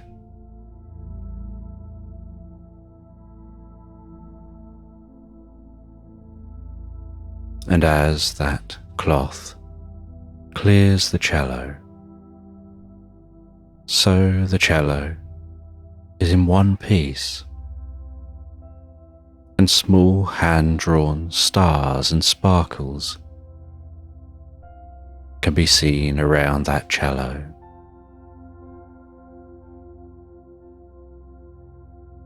And then the jester points to a calendar as the lizard glances to the calendar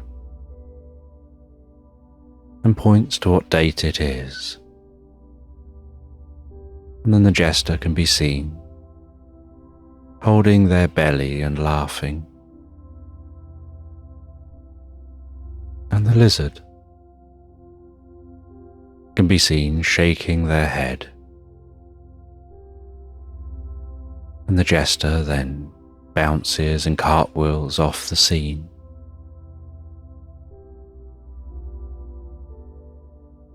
As the lizard plays that cello before an audience, with a single spotlight shining down on them as they do a solo. And then the flipbook ends with the page lighting up, the spotlight now gone,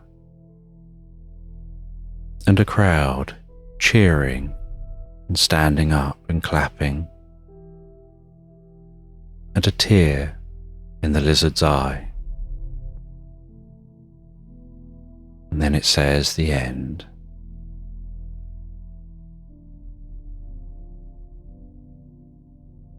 And the girl places that flipbook back into the tin and looks at what else is in this tin.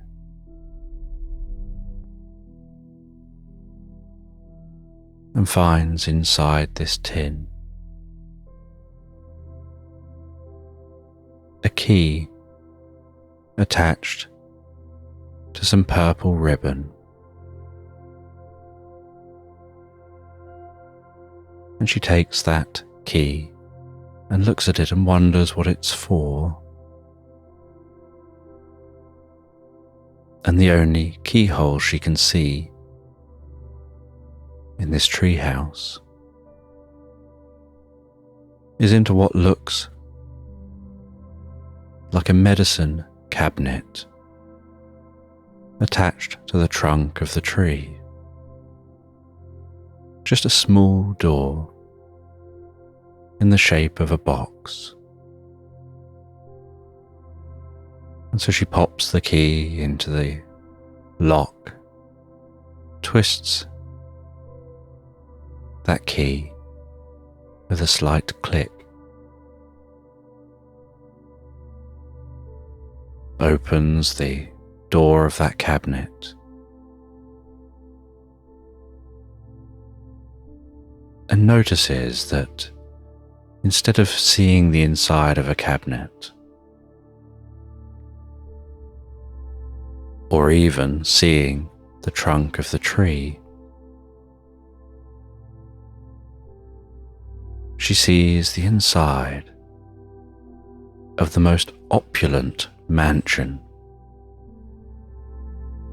And so she crawls up into the cabinet, crawls through that cabinet, and climbs down the other side, climbing down into a living room of a vast mansion with marble floors, thick rugs, dense curtains hanging by the windows, the most incredible furniture, paintings many times her size hanging on the walls in golden frames, and silver candlestick holders dotted around the shelves and above the fireplace, with tall white candles in those holders. And she walks around exploring this mansion. And as she explores, she feels drawn to a dark corner that seems like it's hiding something. And she heads over towards that dark corner. And in the corner, she sees a small door, like a secret door built into the wall. She crouches down and heads through that small door and finds herself walking through an icy snowstorm, and yet can tell she's still inside.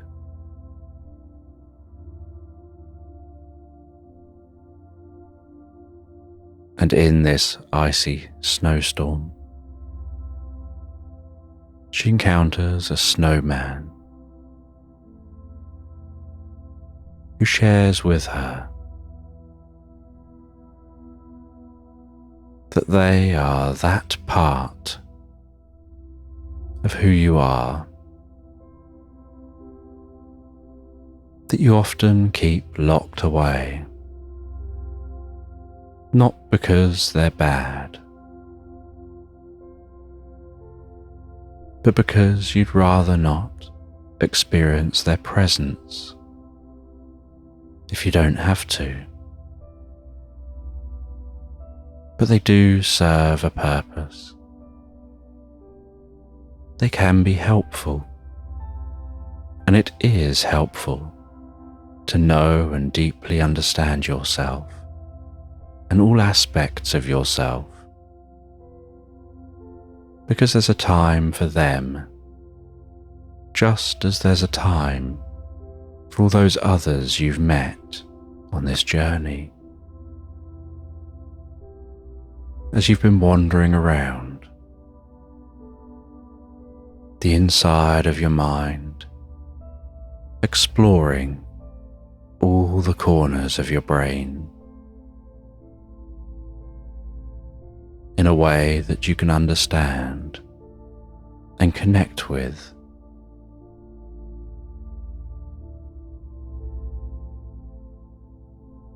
And the girl talks with this snowman and learns even more,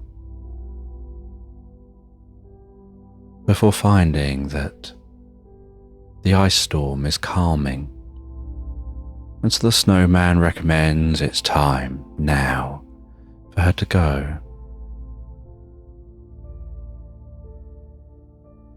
Because she's diluting who they are, and they're a part of who she is. And she heads back out of that room, and she explores some of the other rooms in this mansion,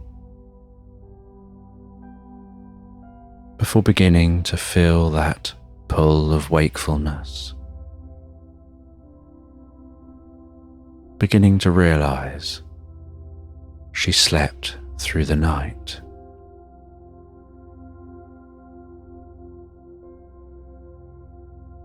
And as she starts to wake up,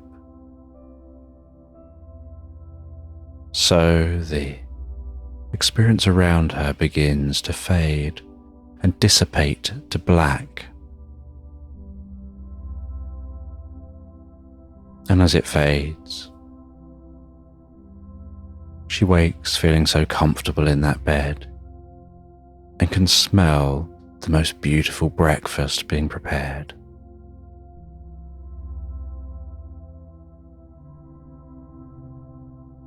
And she goes and enjoys that breakfast with the elderly lady. She smiles and says, "I can see the soup worked wonders. I can see that you've dreamt and your mind is expanded,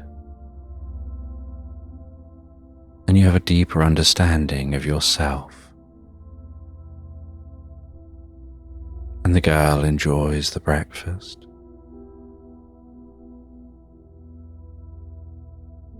And the lady and the girl plan what they'll be doing through the day, what they'll be doing through her stay, as she learns more about herself over the coming days. Each day getting to spend some time resting by the canal. Each day learning new skills. And each night integrating those skills deeply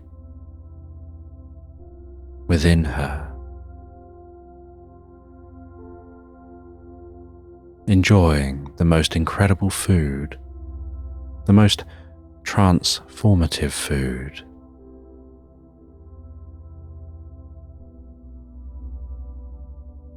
And on her last day, as it approaches her last night before she'll be heading back home, the lady says there's one last thing for you to experience. And that's to experience connecting deeply and comfortably with the world around you.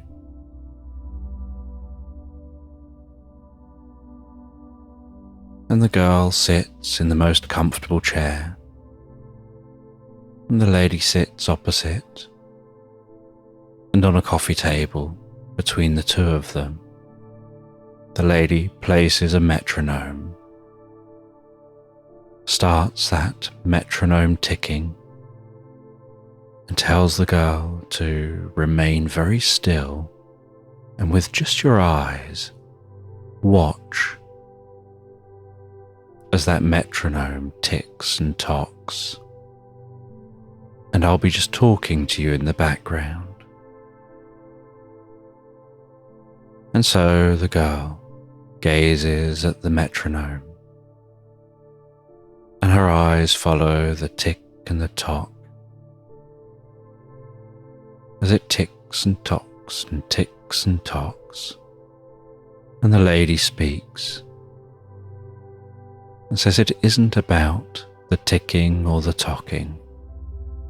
Just watch that metronome as it ticks and tocks, but focus your awareness on the spaces between the sounds. Focus your awareness on the nothingness, not on the tick or the tock, but on that space in between. And as you focus on that space between the tick and the tock,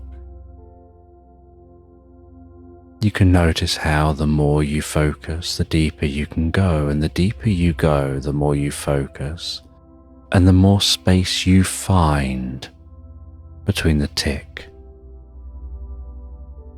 and the tock, noticing that it seems to just take longer to tick and tock.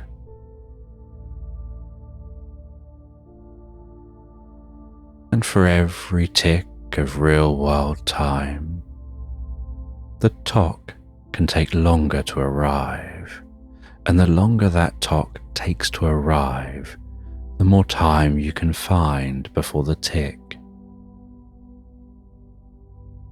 And I don't know, as you listen to the tick and the tock, whether the ticking and the tocking will stretch further and further apart, to the sound of my voice or the spaces between my words, or the changes in your mind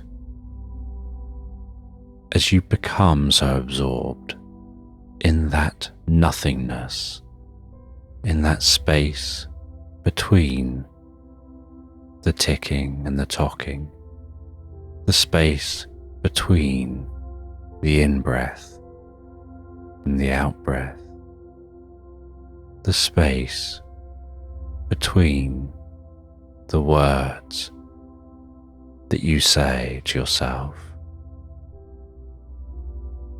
the space between the flap of a butterfly's wings, the space between the movement of the clouds,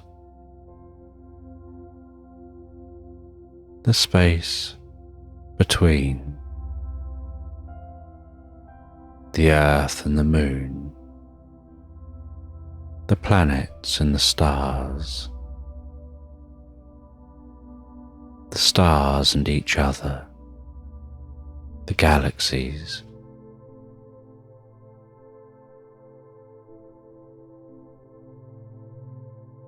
the space between thoughts,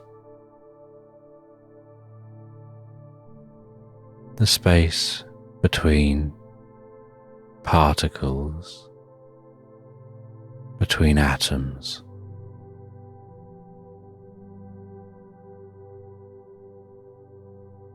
the space between the crests of the waves that make up the particles,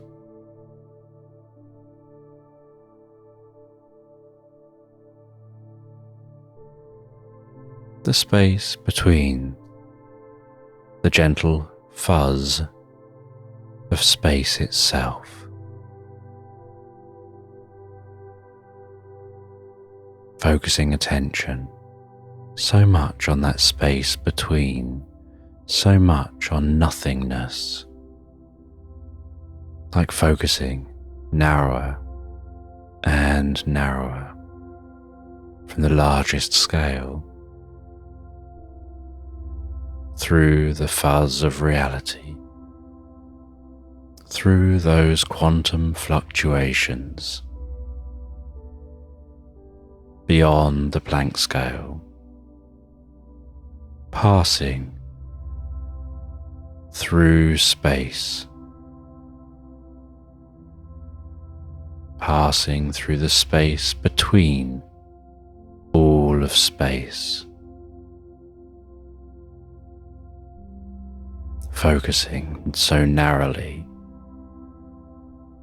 you pass deeper and deeper to a point of nothingness, a point where there is no space, where there is no time,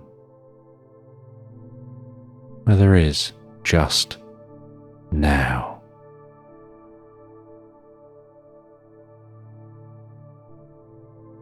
And letting your mind sit now.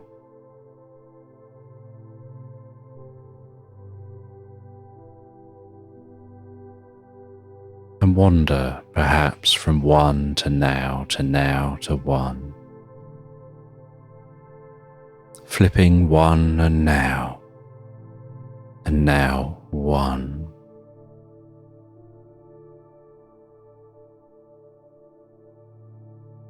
absorbing yourself in that fundamental point,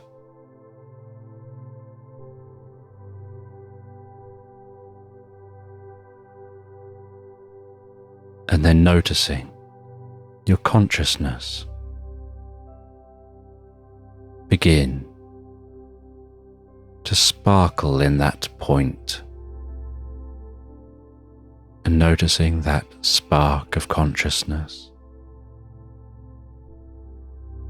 leap to the next nearest point, and then the next and the next, And each spark of consciousness leaps to all the sparks of consciousness nearby, exponentially spreading from one point of consciousness to 2 to 4 to 8 to 16 to 32 to 64, doubling each time as your consciousness jumps from one fundamental point of space and time where there is no time nor space, doubling each time, only at the rate and speed that you relax deeper and deeper.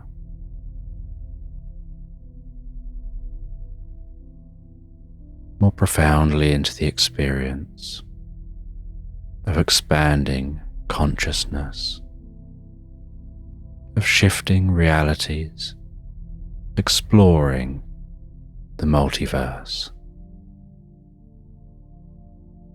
following your path.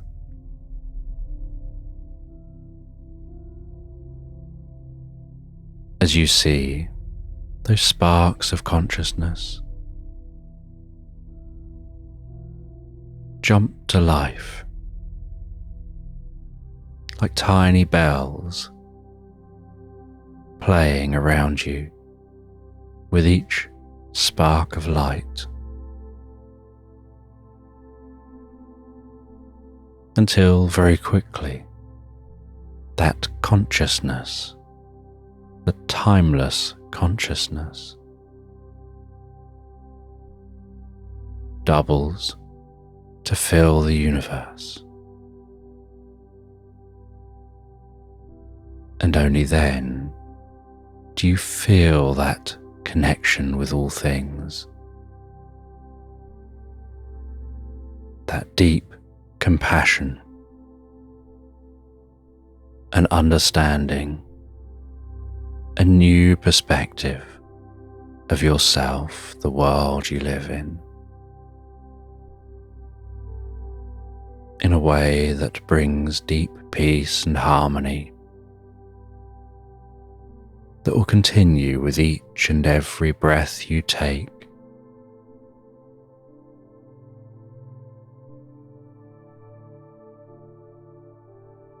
And that will continue to build and expand and grow with every dream, in every way that's good for you, your well-being.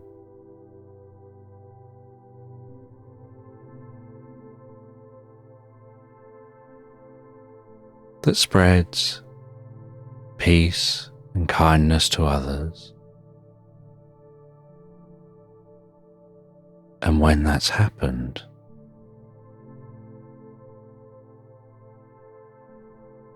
and it becomes a part of you,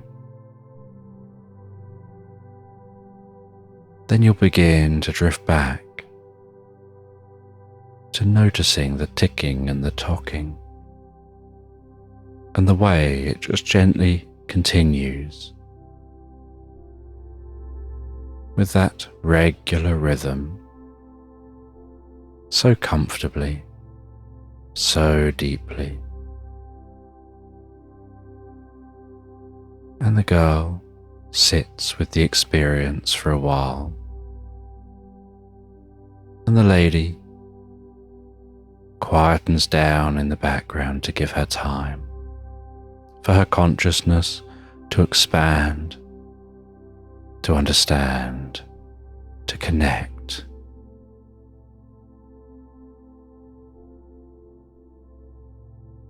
To the changes undulating deep within you now.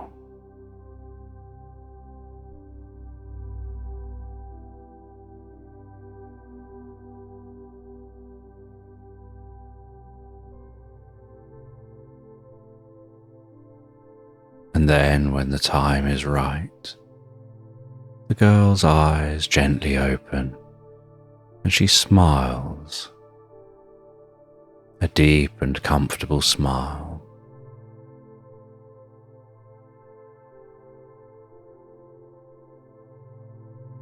And the lady stops the ticking metronome, and the girl feels ready for bed. She feels like her mind has expanded in ways it needs to learn and rest, to process the changes that have happened here, now.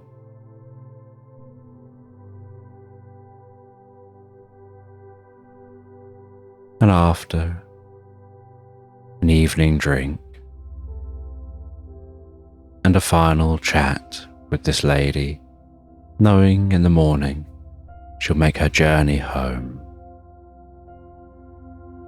she heads back to bed, settles down in bed, pondering the experience she's had the last few days, the metaphorical exploration of her brain,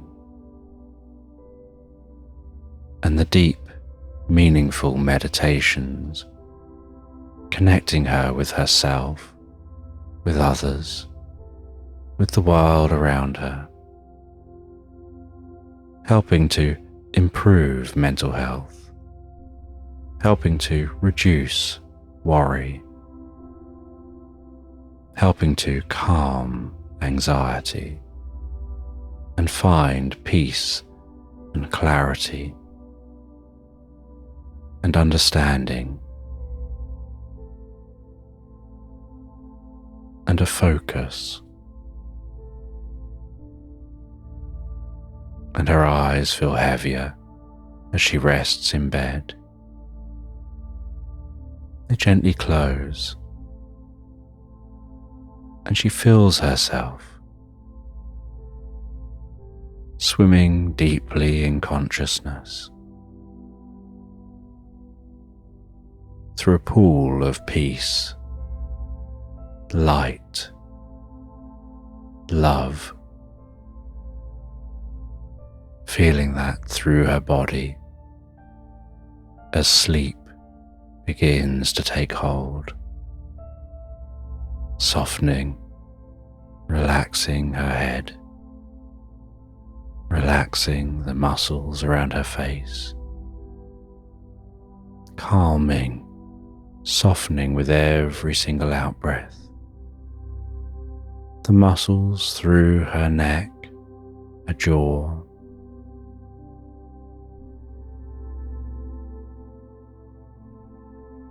softening and relaxing down the shoulders, down each arm, all the way down to the fingertips, and deeply and comfortably down through the body, the breathing softening and deepening.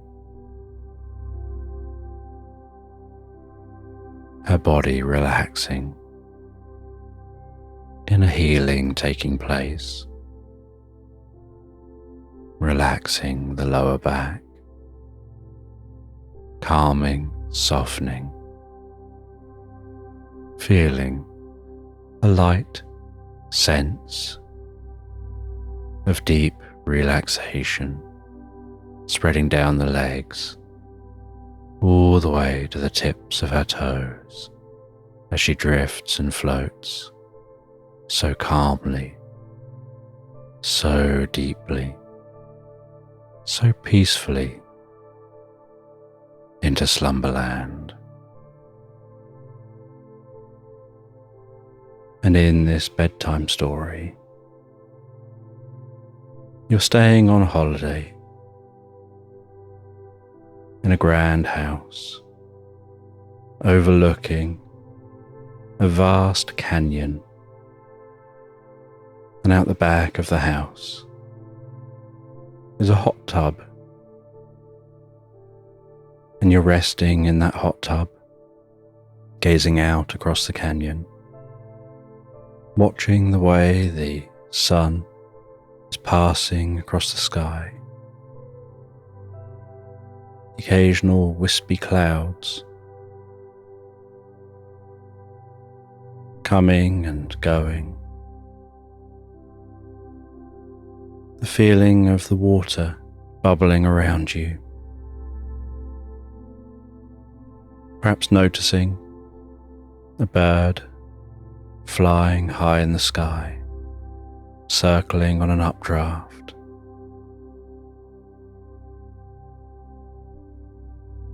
As you rest there, the warm water carefully caressing your body, the sound of those bubbles,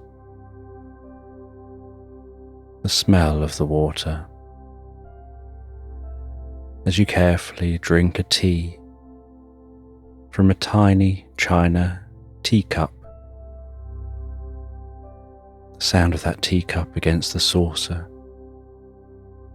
as you lift it up, move it to your mouth, take a sip of the tea,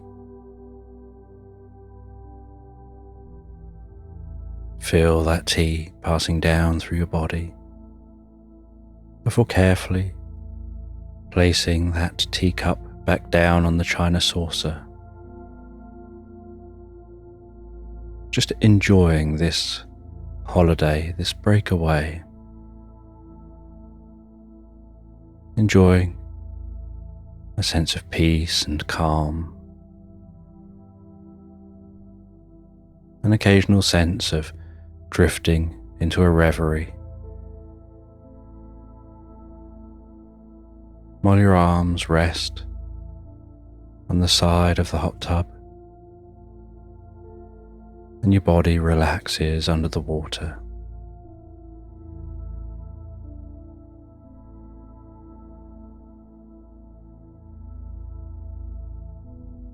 And you just enjoy the serenity of this location, the silence, knowing there's no one else around for many miles. And you watch as that sun begins to dip below the horizon, and the colours of the sky change from blue to a tinge of red and orange as the air gently cools slightly, and you can feel that cool air against your cheeks, the tops of your arms. And yet you continue to sit and rest in that hot tub.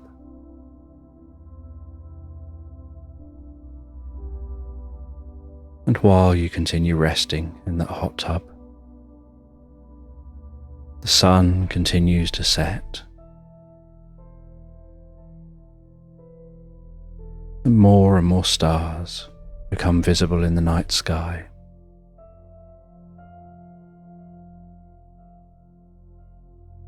And once the night sky is an inky dark blue, and the only light is the gentle glow of some flamed torches dotted around the garden.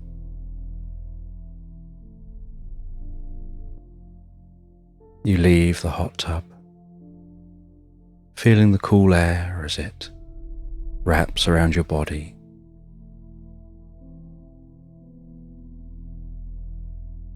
And you wrap a warm dressing gown around your body, that robe with its soft, fluffy material, hugging your body, bringing warmth to you in the cold night air. And you walk over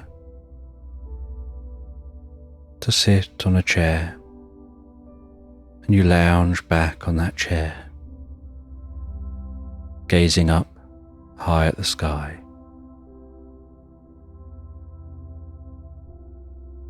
Watching satellites pass overhead, watching the occasional shooting star,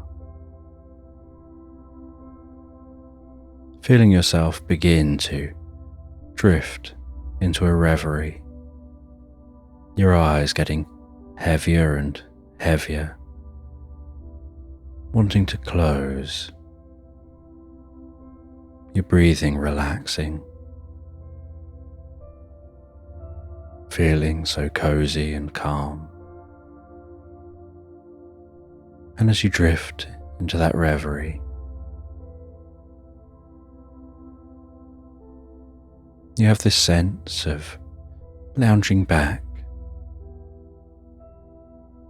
on the bank of a river, feeling the grass beneath you, the texture of the grass under the palms of your hands.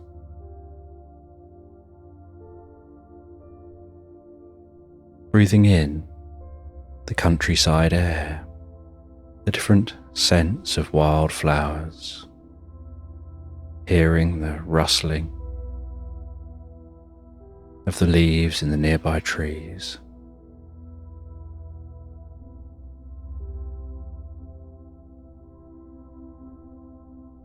Hearing the gentle sound of the river flowing past, and the soft sound of a family of ducks bobbing their way along that river.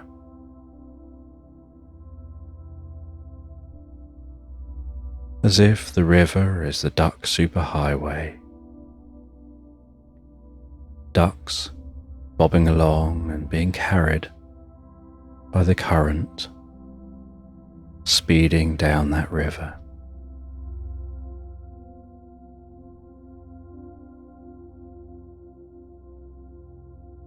And you start to open your eyes here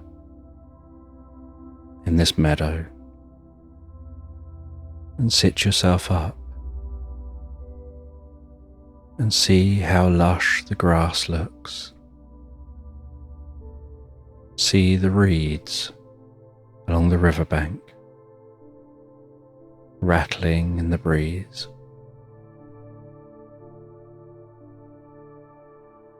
A swan pushing against the current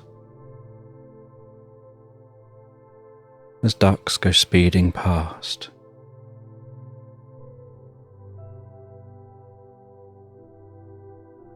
And beside you, you see your teddy bear, just resting there, sitting up, propped against a bag, with its own small cup of tea and saucer.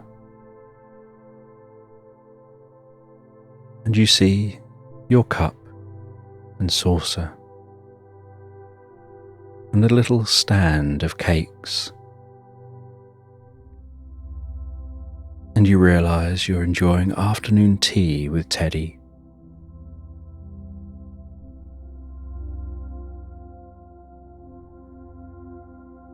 And you take a scone, you slice it open, you place some cream and jam in that scone.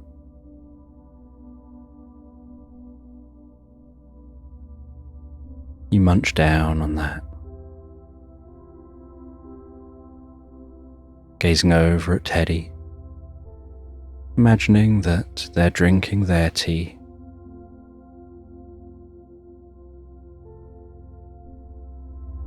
And after eating and drinking, you stand up and wander over to the edge of the river, waddling your feet into the shallow water at the edge of that river, feeling the cool water bubbling over your feet, listening to the sounds of the ducks. Seeing some of those ducklings weaving and pushing their way through the reeds, while the parent ducks loiter along the edge of the reeds, keeping an eye on those ducklings. And then in the water, you see something glistening, and you reach into that water and scoop up that glistening object. And as you pull it up out of the water, you find that it's a necklace with a clown hanging from that necklace, and the buttons down the front of the clown's clothing appear to be sparkling diamonds catching in the sunlight. And you take a closer look at that necklace. You place that necklace around your neck. You project your awareness to your fingertips, as if looking at the back of your neck.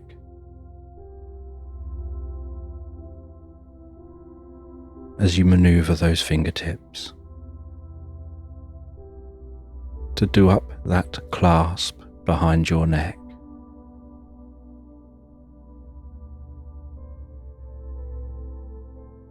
And then just very gently pulling on the necklace to feel that the clasp has definitely sealed, and then releasing your grip on the necklace as it hangs down around your neck. That clown resting on your chest just beneath your chin.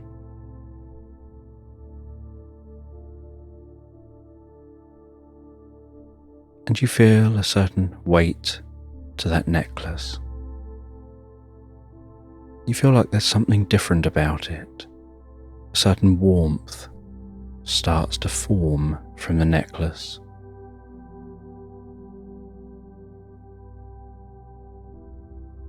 And that warmth begins to infuse gently within your body, weaving its way through your body. And you hear a low and comfortable rumble, like a low hum emanating from the necklace and through your being.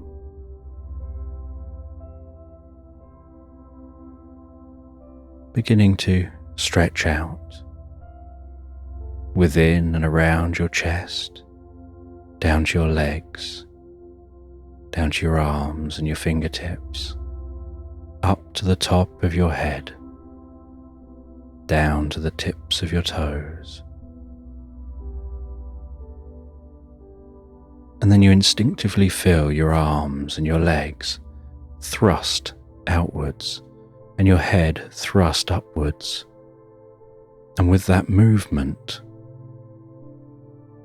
you feel like you're throwing off a shell. And at the corner of your eye, you can see yourself. And where you could see your arms, your body, your legs, you now see yourself as a purple dragon. You can feel the wings on your back flapping, keeping you airborne. You can see a mystical landscape below,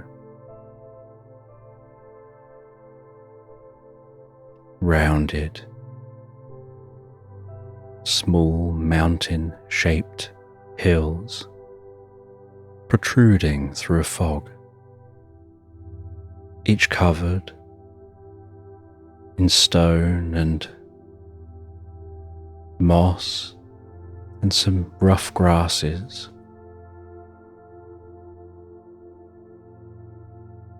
Like upturned cups dotted everywhere. And as you look around, you find yourself flying as instinctively as when you walk from A to B without a thought.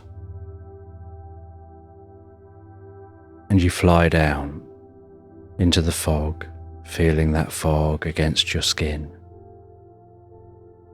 Flying down beneath the fog, low to the ground, and you find that this ground, this landscape,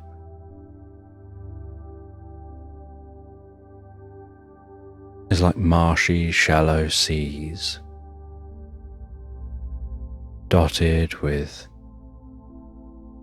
marshy green land, boggy grasses, and these tall mounds protruding up into the sky. And you fly and weave around those tall mounds, keeping close to the ground and the water, the tip of your wings occasionally slicing through the surface of the water, cutting through the tops of the grasses,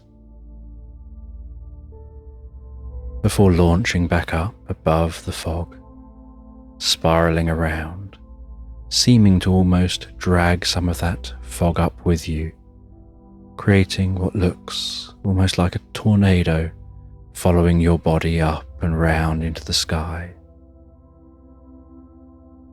As the sun up here burns the tip of that fog off and warms your body, and the warmth of the sun seems to almost infuse with you, as if it's powering you, as if somehow flying in the sun is filling you with energy, and you feel your body warming in the sun, your chest and your throat comfortably warming, and you develop an urge to scream, like an excited, happy scream. And when you let out that scream, a burst of white flame explodes from your mouth with a loud roar and a rumble through your throat. And when you stop screaming, so the flame dissipates, and you fly above this landscape, flying beyond the fog, flying away from those large mounds, the shallow waters, and above dense meadows of wildflowers.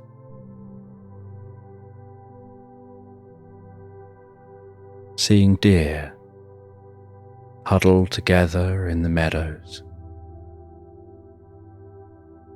munching on the ground, swooping down, seeing birds flitting from tree to tree, hopping around on the grass, bees and butterflies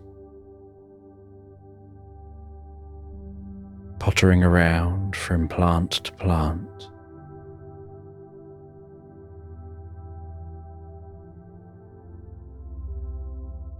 And as you fly, you see what looks like a castle in the distance, and you fly to that castle. And as you land in the courtyard of the castle, so you land so softly and delicately. And when you go to move towards the castle entrance, you realize out your peripheral vision, you no longer look like a dragon. You seem to have become a mouse, walking so daintily through the courtyard. Your fluffy body slightly frizzy with the moisture in the air, and you tootle along, heading up towards the entrance to that castle. And while you walk along, you notice that that necklace is still around your neck, only it seems to have resized to match the size you are now as a mouse.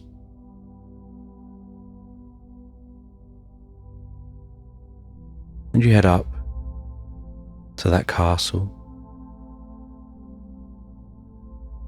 and there's no way you can knock on this door and be heard. So you look around the doorway and you find a small hole in the corner of the wooden door, where the wooden door is beginning to rot slightly. And you softly squeeze your way through that hole, heading into this castle, unsure what you'll find.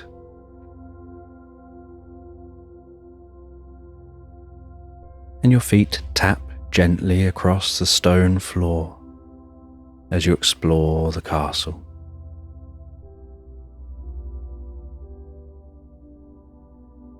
And the castle seems deserted,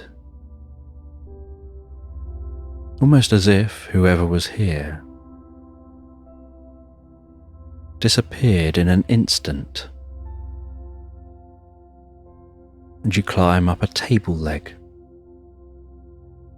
and see food still laid out on the table.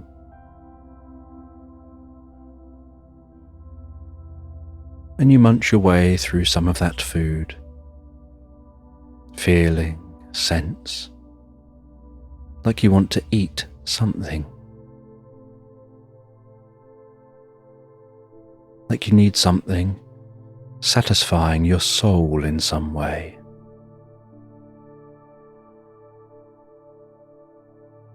Then you head over to a bowl that looks like a punch bowl, and you scramble up, poke your head over the rim, and begin to drink at some of that drink in the bowl. And as you drink, so you stumble and fall in. And as you fall in, you give the tiniest of splashes, but then find something strange, that you seem to have changed again. And as you look around under this liquid, you find that it seems like you're looking around in a coral reef in the most beautiful turquoise water, seeing corals of all sorts of colours, different fish swimming among the coral, and other sea creatures, hearing the sounds of dolphins, the distant sounds of whales, and seeing that you've become a turtle, almost flying under the water, with such ease and so little effort required.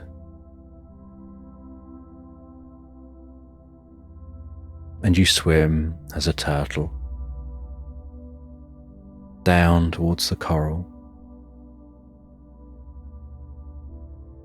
You weave your way through the coral, that necklace still hanging around your neck.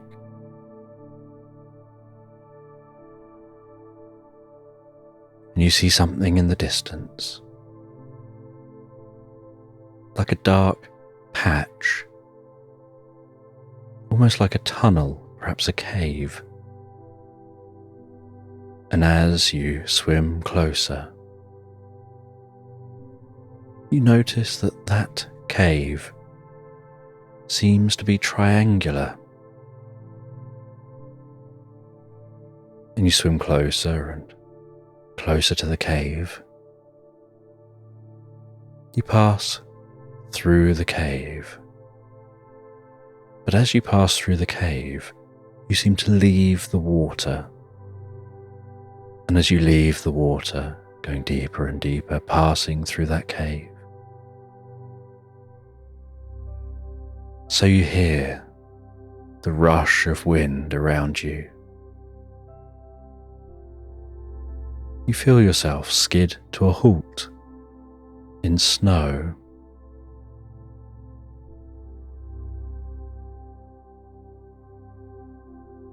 You stand up and notice that you're an incredibly fluffy white fox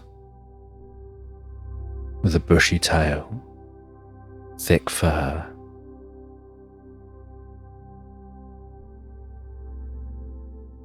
and the howling wind just makes your fur flutter. But you don't feel the cold apart from just slightly on the tip of your nose, and the sensation of the wind against your eyes, and the occasional gentle flapping of your ears. And as you walk through the snow, your footsteps are so soft, so delicate, just the slightest crunch with each step.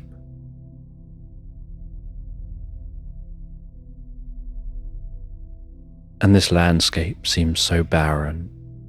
All you can see in every direction is snow, blending into a storm.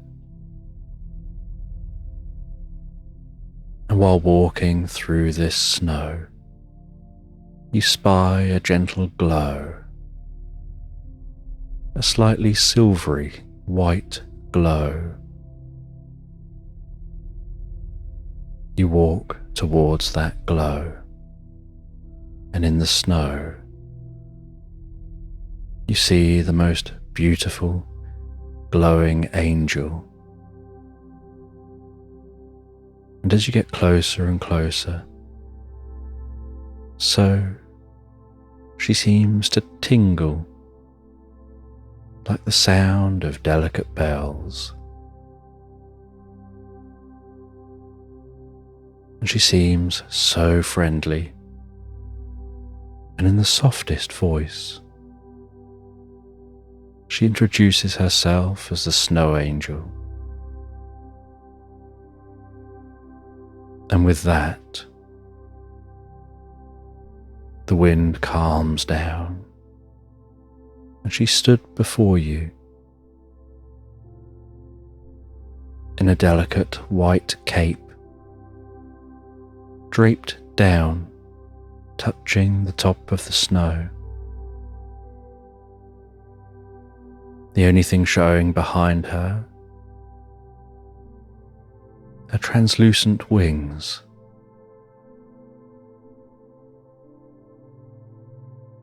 She explains that the storm is just her cape, expanded And if she opens her cape, the storm will return.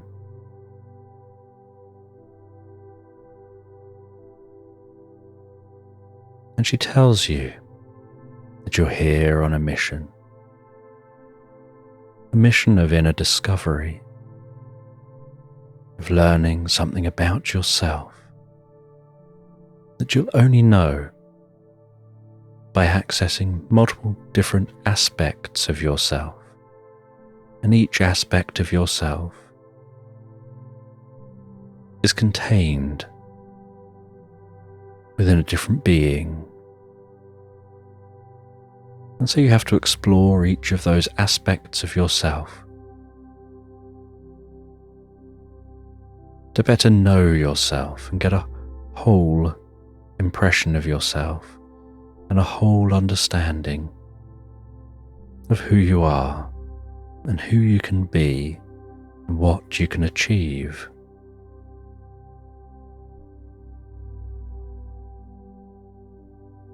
And she hands you a small bar of lavender-scented soap and tells you that this will be the secret to finding your way from here.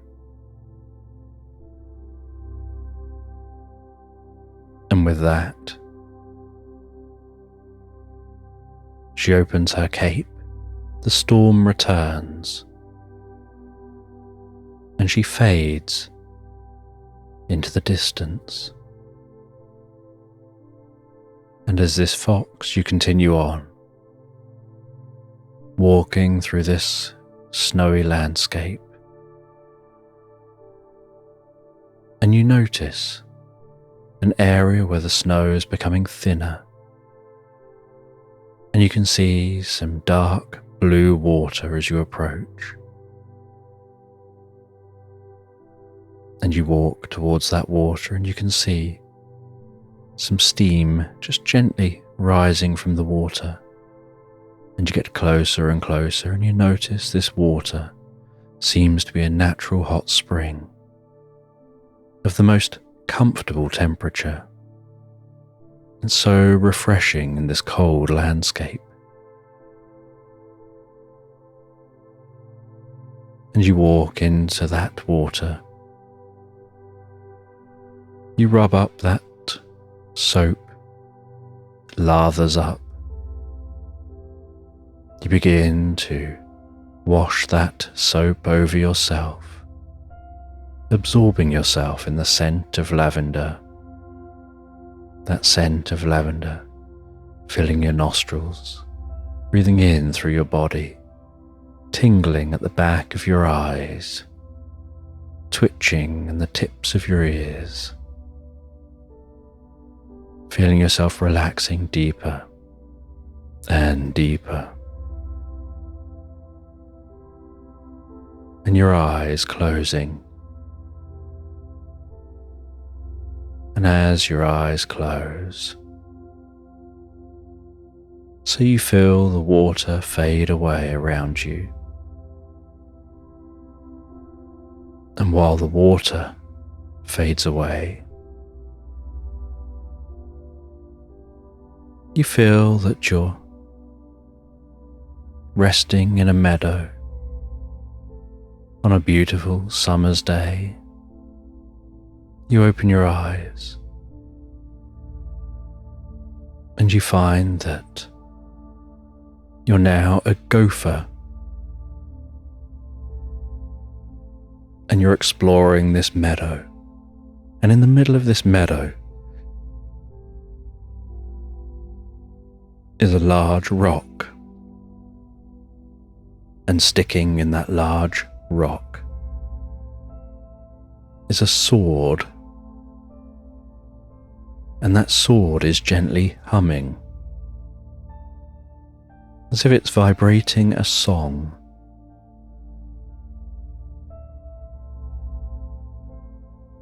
And you bound your way over to that sword, and as you get near, the sword begins to talk.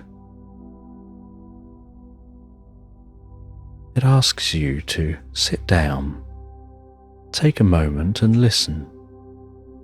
I'm going to tell you a story. A story about a child called Heather. And Heather was out one day in a pumpkin patch. And she was gathering up pumpkins for pumpkin pie.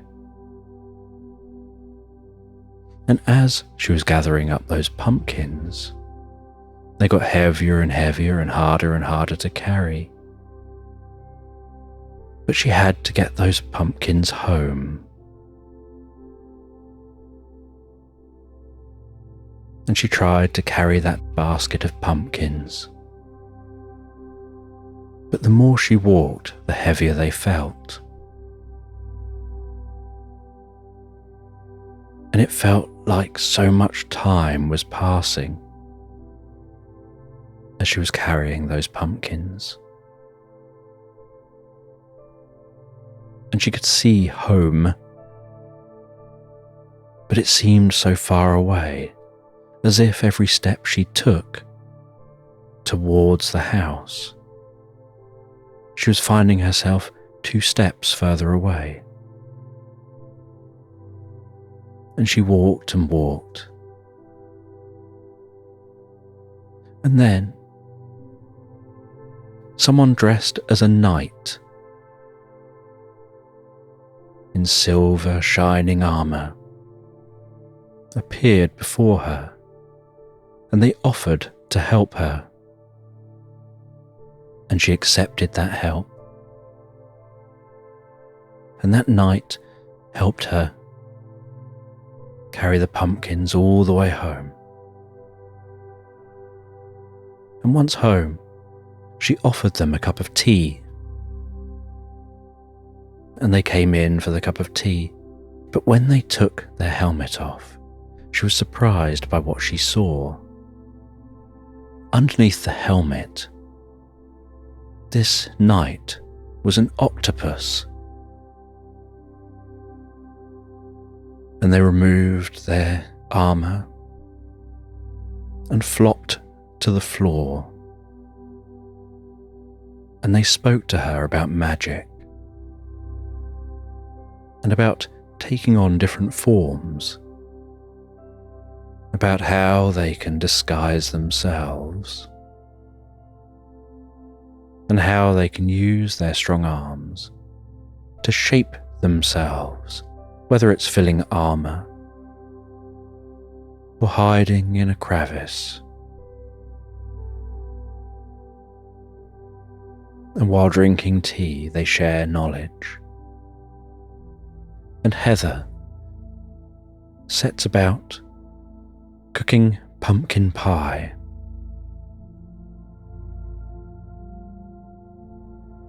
And almost as if the scent of pumpkin pie wafting through the land, her father appeared at the door. And he arrived at the door wearing socks and sandals, dressed as a bandit. And he wasn't happy to see a knight's armour lying on the ground. He worried that there was a knight here in his home. And he had his stolen items in a sack. And as he arrived, the octopus camouflaged itself, and so he couldn't see the octopus there. And then slowly the octopus revealed itself, explained they're not a knight. And the father explained why he did what he did, and about being poor and trying to provide. And so the octopus took this opportunity to teach something to the father.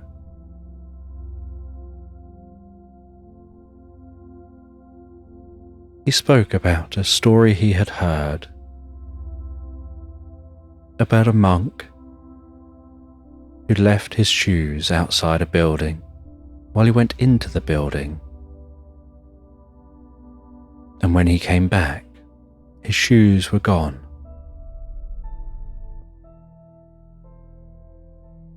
And the monk's friend said how angry he must be at his shoes going missing, at whoever stole those shoes. And the monk explained that whoever took the shoes probably needed them more than he did. And the person that took the shoes has given him this gift of learning and exploring,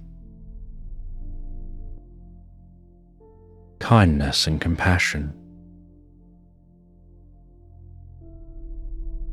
exploring forgiveness, exploring acceptance. That if the person hadn't taken those shoes, there are lessons he would never learn. There are feelings he'd never experience.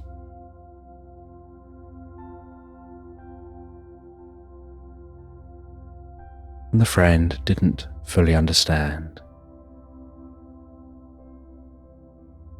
But the monk was just sharing. And the octopus continued on teaching. And one of the items the bandit had taken was that talking sword.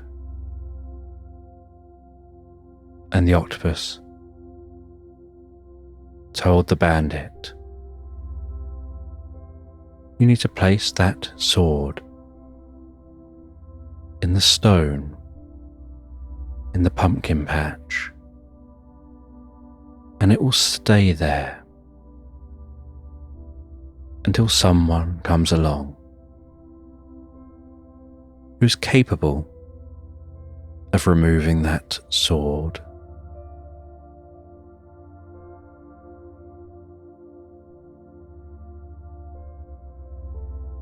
And when that occurs, they'll bring a new understanding through time, a new wave of good fortune. And like a ripple through time, like a stone in a pool of water, that'll spread through time,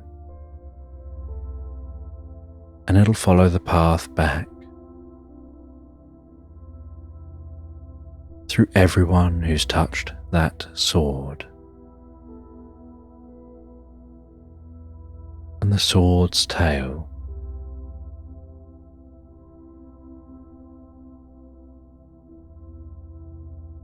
will bring peace and new understanding. And you'll no longer be poor, but you'll be rich in a very specific kind of way. But that way of being rich will allow you to have what you need, and it'll allow you to release what you want.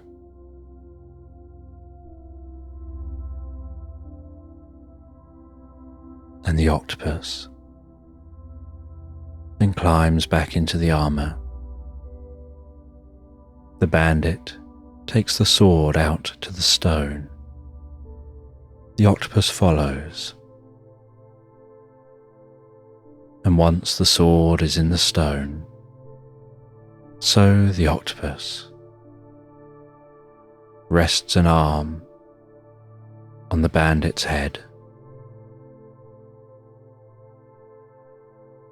and says, "I'm the keeper of dreams. and passes a dream to the bandit. And the bandit's eyes close, they become very still. They drift into a deep and powerful reverie, going through an experience much like the one you're going through now.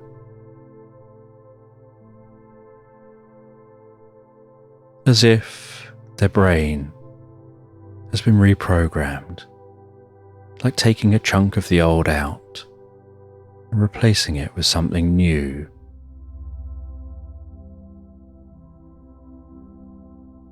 And when they release that bandit's brain, and the bandit returns back to themselves,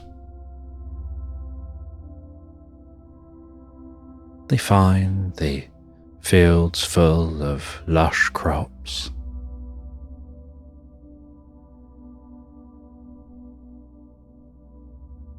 They go and eat Heather's pumpkin pie, and the octopus in that suit jumps in the air, and as the suit falls to the ground, so there's an explosion of sand from within the suit that dissipates with a thick breeze wafting on the winds of peace and harmony.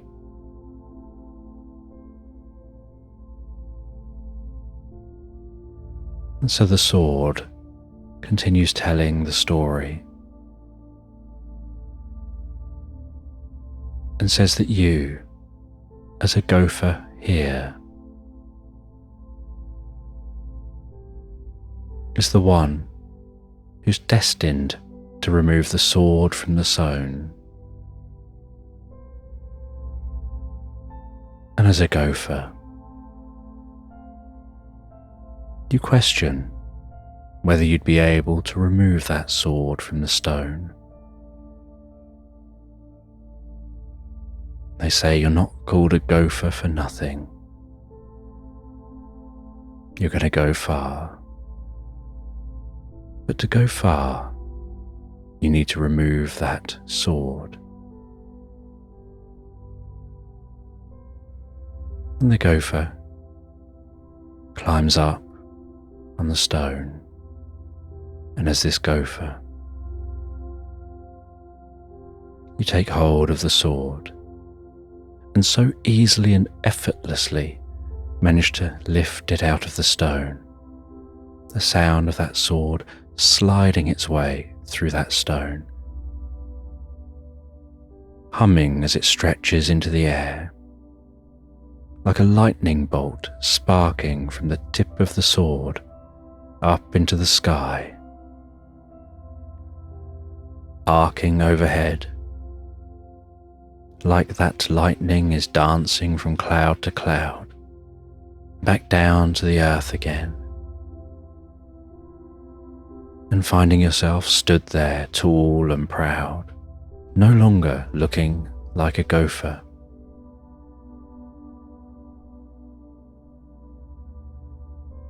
And as you gaze up and around and look back in front of you, you find your landscape has changed again. You're stood in a large, empty room, a room that's pitch black and so large you can't see the sides. And a man in a purple cape is stood in the shadows.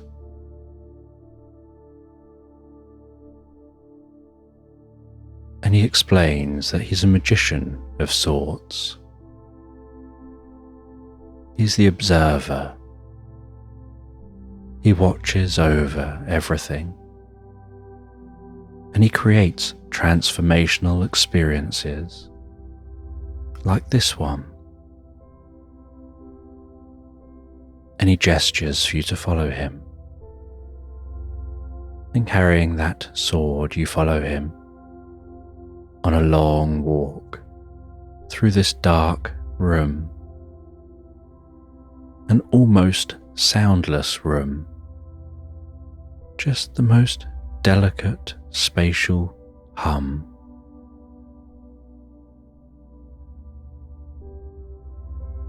And after a long walk,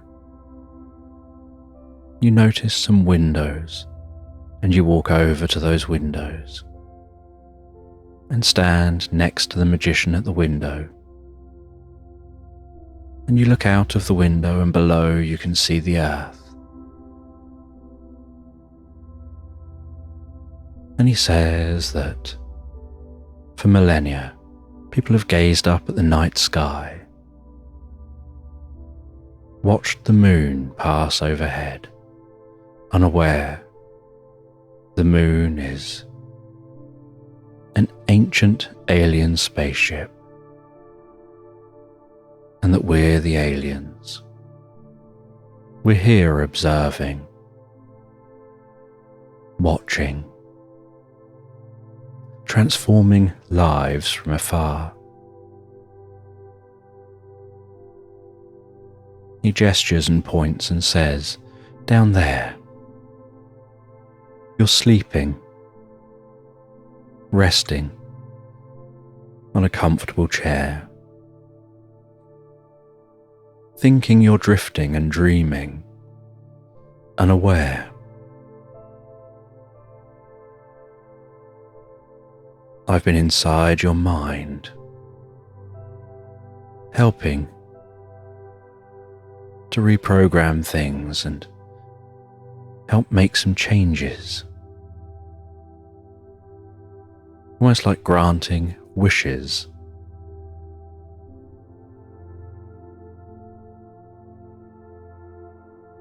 And in a moment, you're going to look at me. You're going to look into my eyes. I'm going to count from 3 to 1. And on the count of 1, you're going to think I fade away. But actually, you're the one fading away from here, back to the you there. And you'll wake up thinking this was all a dream. 3, 2. That's it, all the way, deeper and deeper. 1, that's it. And as the experience seems to fade like a dream, you find yourself waking on that chair, nighttime deepening, and you head into the building. You head to your bed, and it's the most comfortable, most perfect bed, the ideal mattress, the most comfortable pillow, and it takes no time at all for your head to hit the pillow and your eyes to close and your mind to drift deeply and comfortably asleep into Slumberland.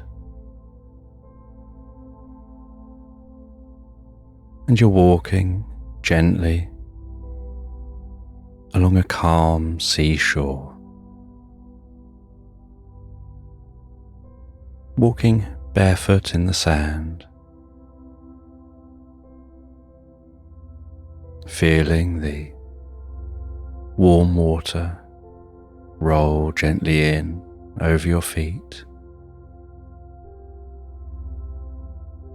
The sensation of that water pulling the sand back out to sea.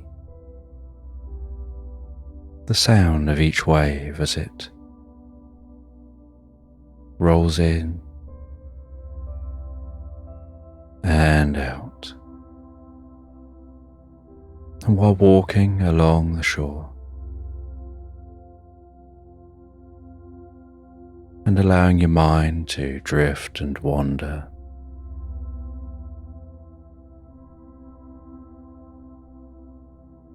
You can feel the warmth of the sun, hear the sound of seabirds, smell that salty air.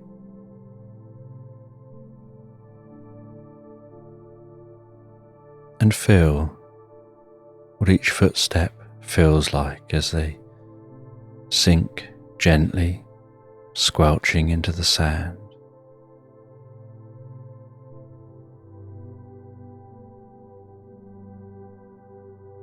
And you walk for a little while, and you can see a family down the beach, children playing and laughing. The parents sitting in the sun with lashings of sun cream plastered over their faces, their body.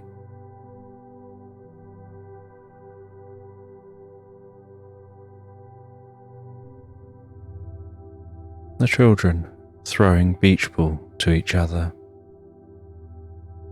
The way that ball almost floats through the air. It doesn't matter how hard the children throw the ball. Within a fraction of a second, it slows right down and almost floats through the air.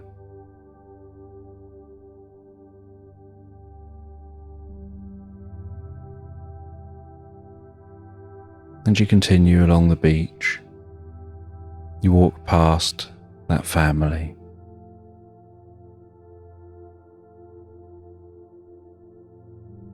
And you head to a beautiful white horse.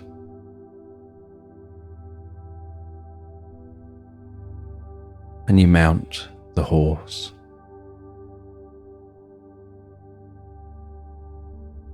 And you begin to walk the horse along the beach. Its feet trudging through that sand, splashing up some of the water.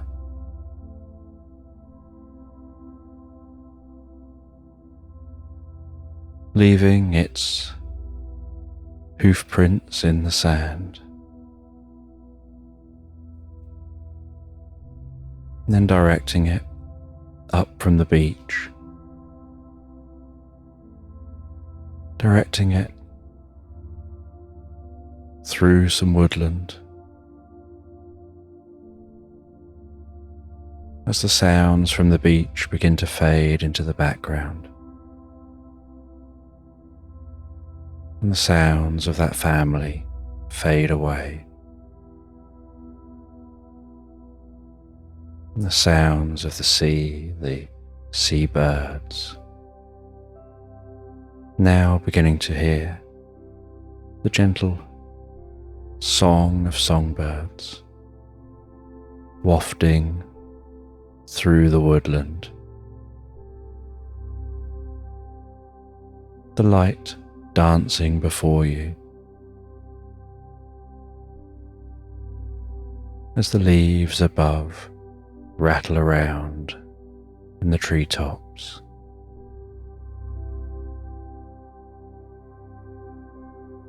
And the gentle thud, thud, thud, thud, thud, thud, thud, thud of the horse walking on the compacted soil, occasionally stepping over roots crossing the path, occasionally having to duck beneath branches, your body gently rocking as the horse walks.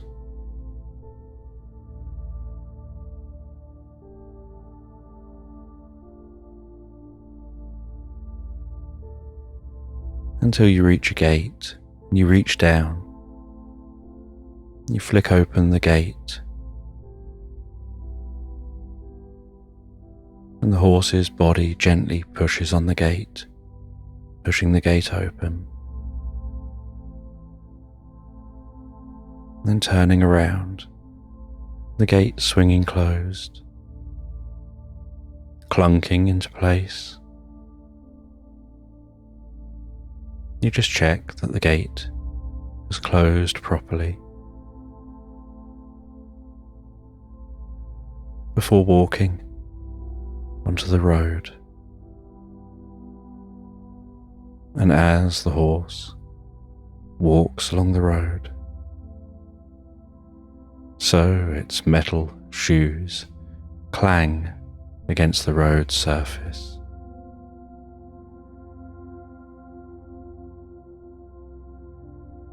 And you walk along the edge of the woodland, and on the other side of this road there's a hedgerow. On the other side of the hedgerow there's many fields and meadows rolling off into the distance.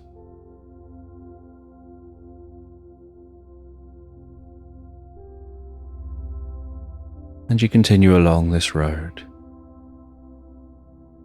The only sounds, the sounds of the horse walking, the sounds of its breathing and your breathing.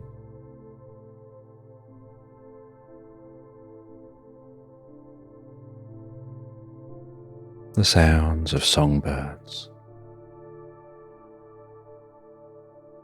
and the gentle rustling of leaves.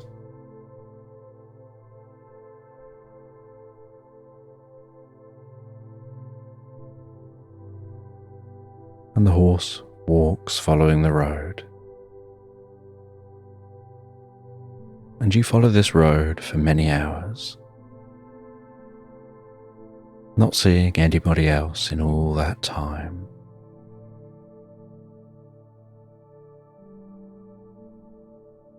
Until you decide to stop for a moment. You dismount, move the horse over, off of the road.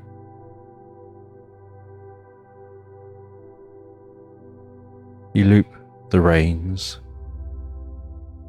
around a branch.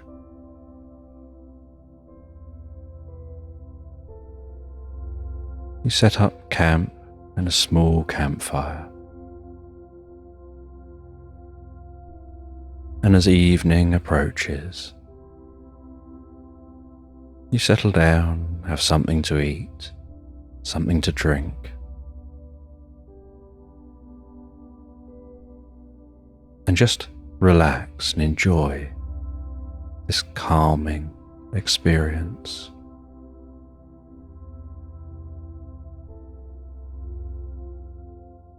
And while you eat, you see a small bluebird fly down a short distance from you, its tail flicking gently, making small jumps, keeping its eyes on some bread that you have.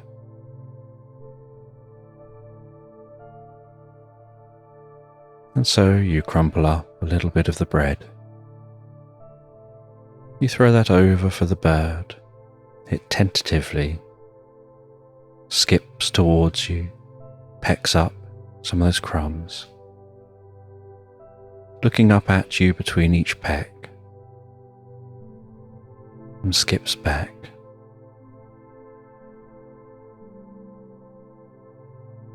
And the bluebird hangs around as long as you've got some food for it.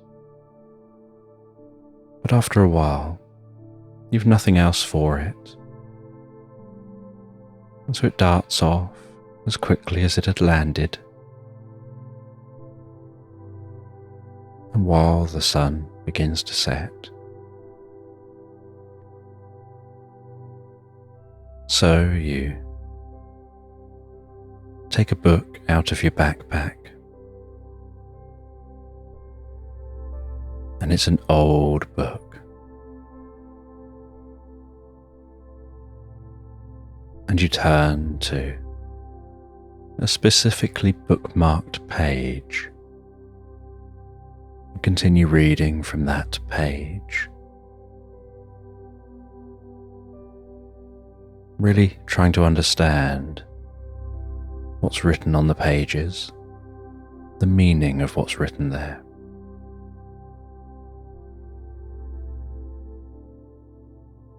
And what you find written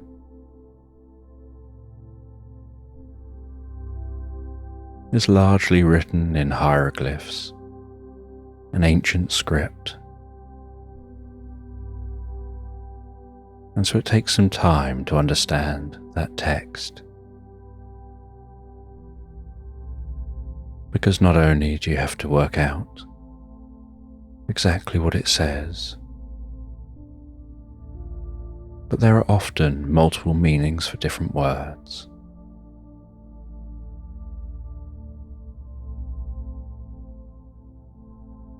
And so you work through trying to work out the best combination of the different words and phrases that the ancient text and hieroglyphs mean, to try and form something which makes sense. And yet a lot of it doesn't quite make sense.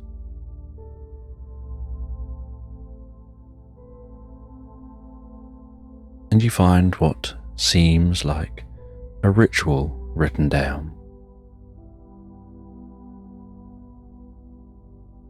And this ritual describes creating a circle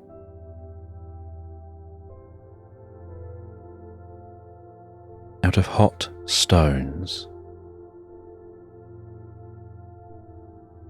And so you follow the instructions. You place the stones in the fire, and when they're glowing, you place them down, forming a circle. And by now the sun has set.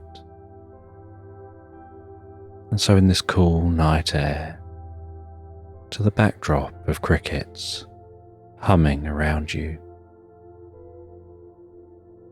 you've got the campfire flickering, gently rumbling, and that glowing stone circle on the moist grass.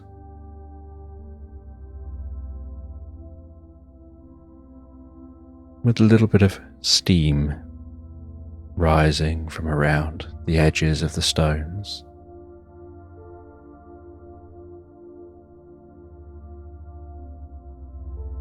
You then take a branch and you slice that branch lengthways until you have a plank. You place that in front of the stone circle across some raised stones, like a table.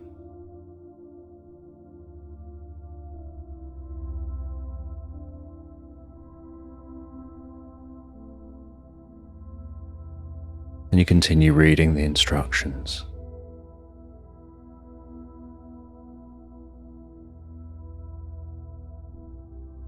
And you get some charcoal from the fire. And you draw a symbol on the left-hand side of that plank. And you draw another symbol on the right-hand side.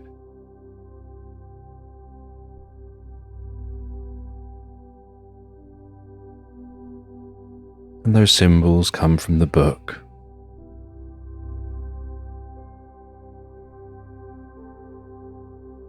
And then you grab a stone. You follow the instructions to wrap some thread around that stone in a specific way that the stone hangs almost like hanging in a basket, with the thread tied above the stone in such a way that it makes a pendulum.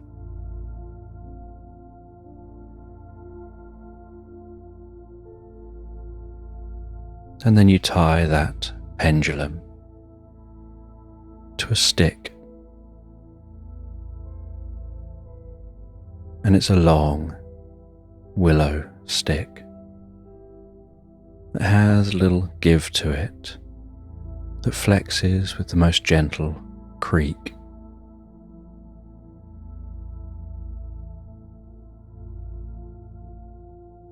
And then in the center of the stones,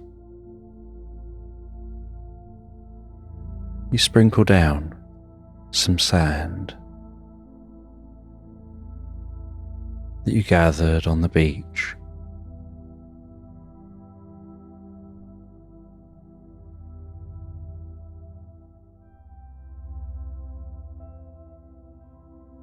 And among the sand, you place some pebbles.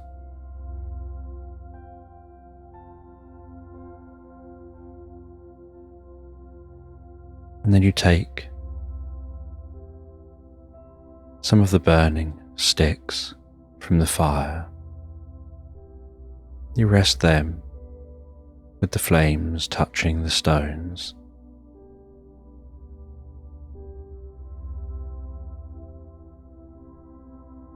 And smoke gently rises from around that ring.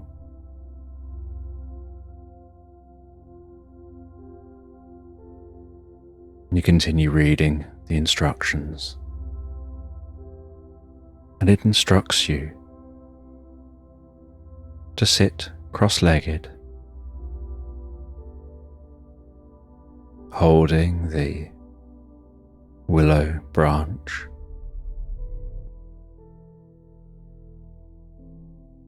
tucked with one end of it against your body, directly in your center line, just below your navel.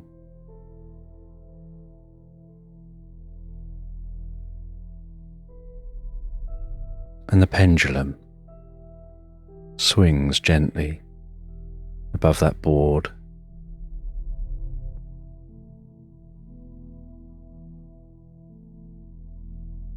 And it tells you that one of those symbols means yes, and one of those symbols means no.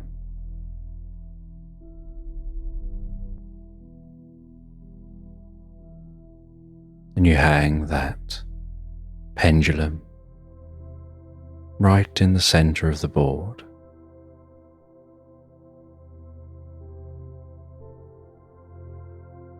And the book instructs you to focus on the pendulum and focus on the idea of receiving the answer,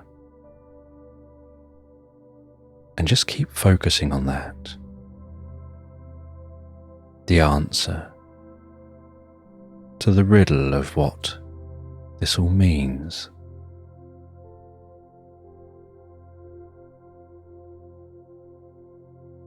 And so you focus on that pendulum, and it just hangs so still, occasionally just slightly spiraling, but hangs directly down.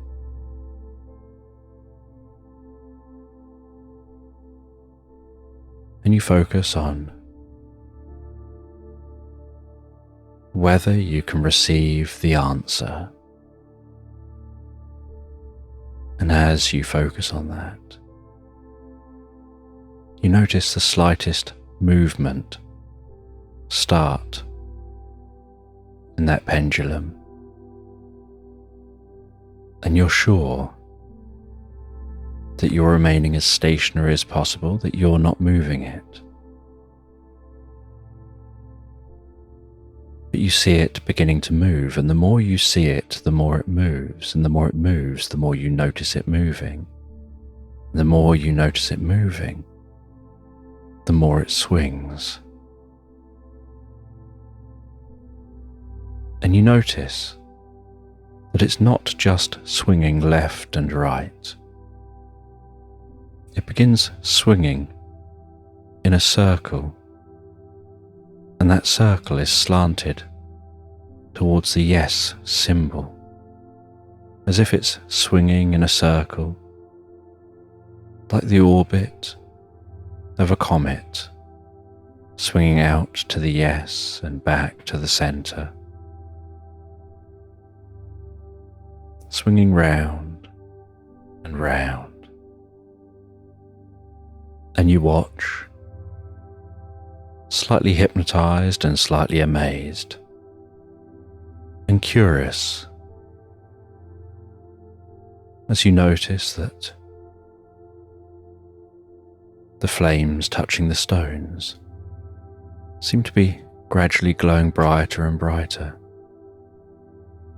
as if they're heating up the stones, and the stones in turn are powering the flames.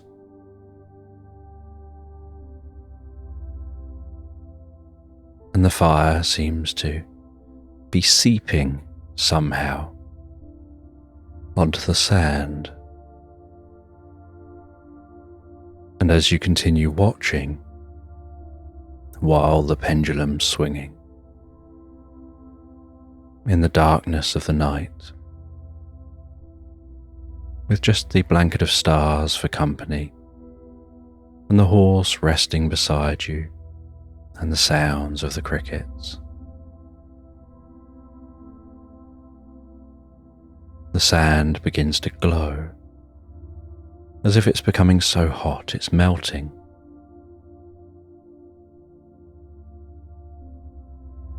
And it glows red and orange and yellow and white.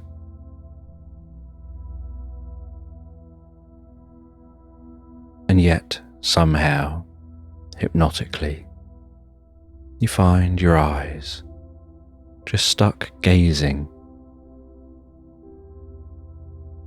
at that sand.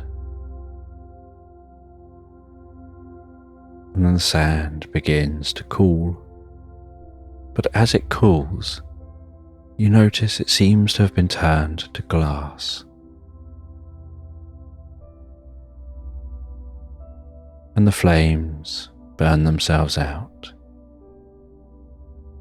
The stones begin to dim down.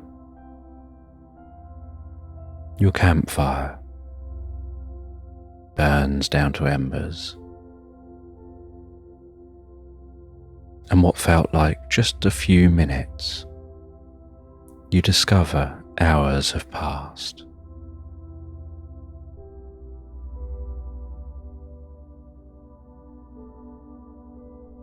And you place down the pendulum.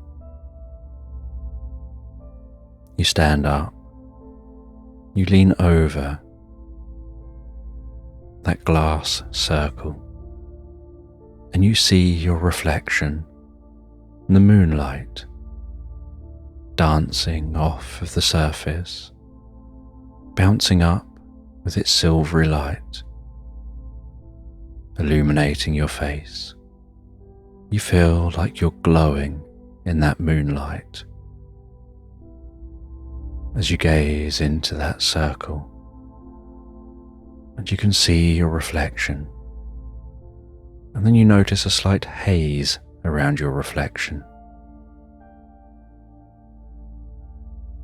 And then, almost as if someone's just stamped in the center of the glass, it shatters, and in its place there seems to just be a dark hole. And you hear a whispering voice coming from within that hole, almost summoning you in. Jump. Jump. Jump. You feel a gentle pressure around your shoulders, your back.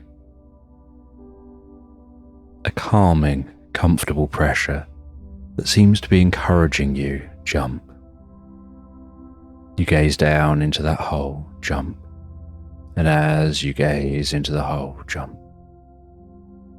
You feel this urge, jump.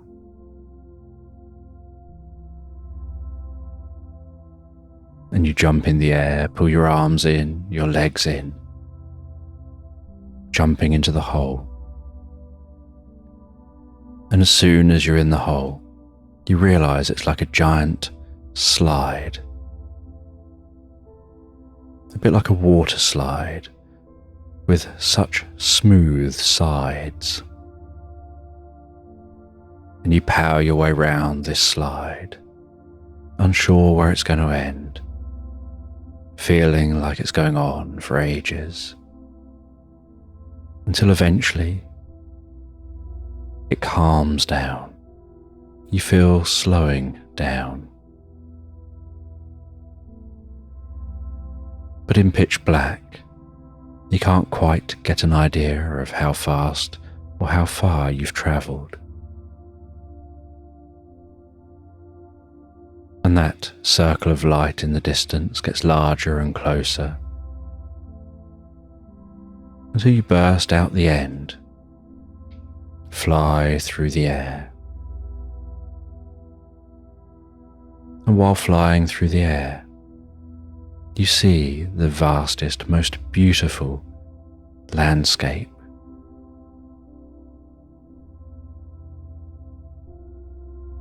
And you see what looks like a bouncy castle being moved around.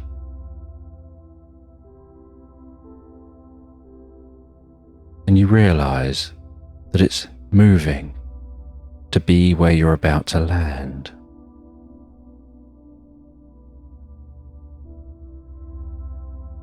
And you strike that bouncy castle. You bounce vertically high in the air,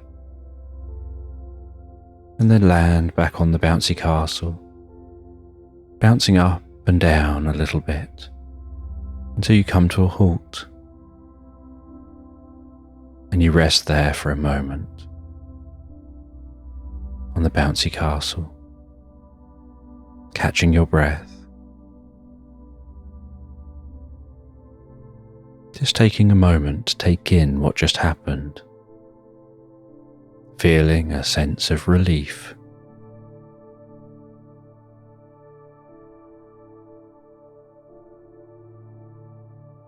And then you climb off the bouncy castle, jump down onto the grass, and you can see here the sun's just beginning to rise over the horizon. And you turn back and you see underneath the bouncy castle an army of guinea pigs with gently squeaking voices.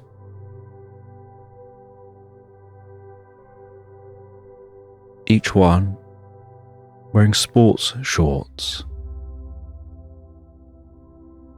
and sunglasses and little headbands.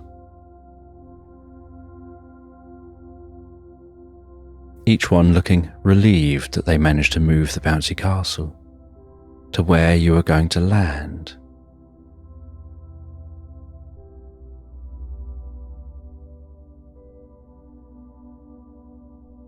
And you see, in front of the bouncy castle, is a kangaroo. And the kangaroo has a notebook and a small pencil.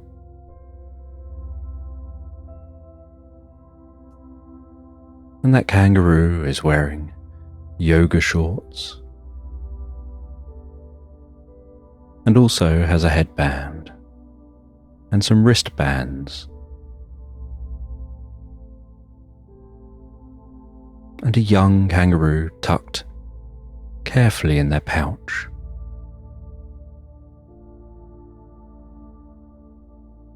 And you see that in the notebook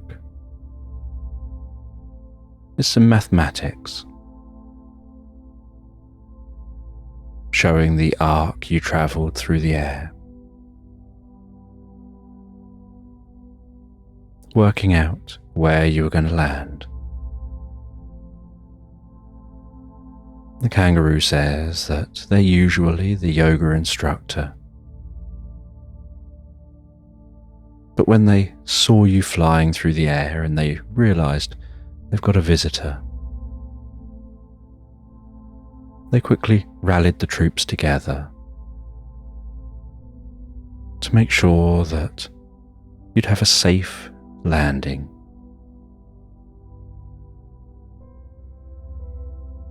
And you thank the kangaroo, and you thank the guinea pigs.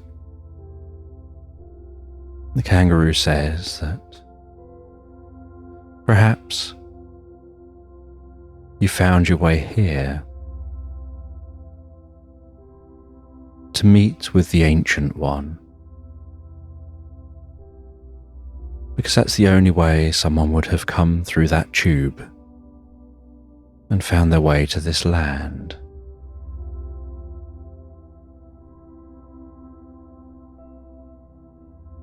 And they tell you that pebbles will show you the way. And you look around you trying to find out where Pebbles is.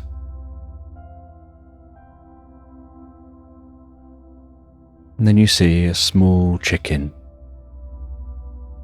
trotting along beside you.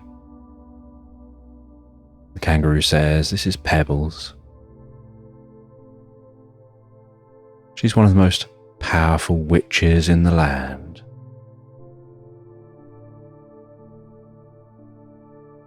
And she'll show you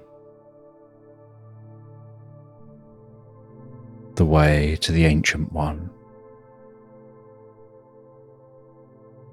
And so you follow Pebbles. You walk across this land. And as you walk across the land, you try and engage in conversation with Pebbles. But Pebbles just clucks away.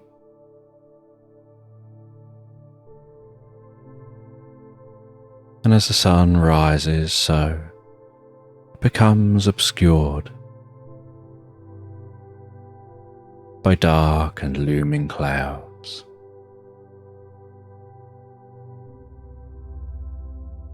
And it begins to rain, the largest, warmest, most comfortable raindrops.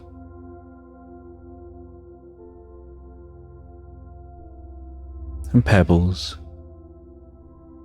takes a small cocktail umbrella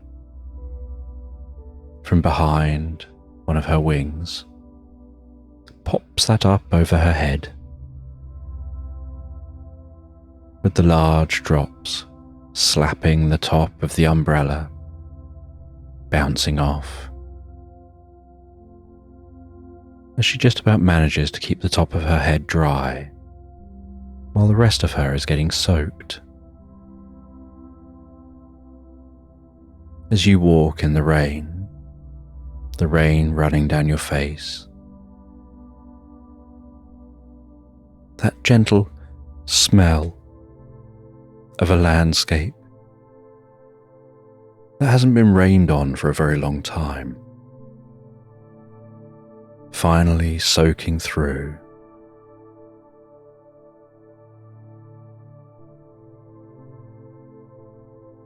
And as this dense shower passes, Pebbles pops down the umbrella, and the rain begins to gently evaporate. And against the dark backdrop of the clouds, the most beautiful rainbow forms overhead. almost guiding your way.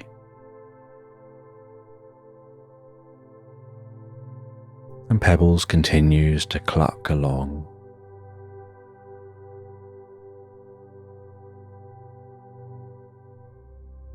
And a gentle mist rises from the damp landscape as the sun rises overhead.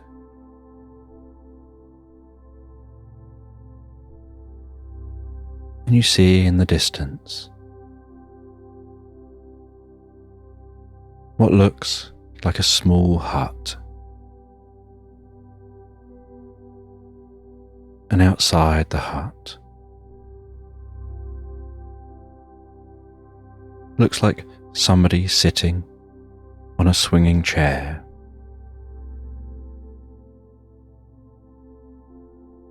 And they seem to be playing a musical instrument and absorbed in their playing,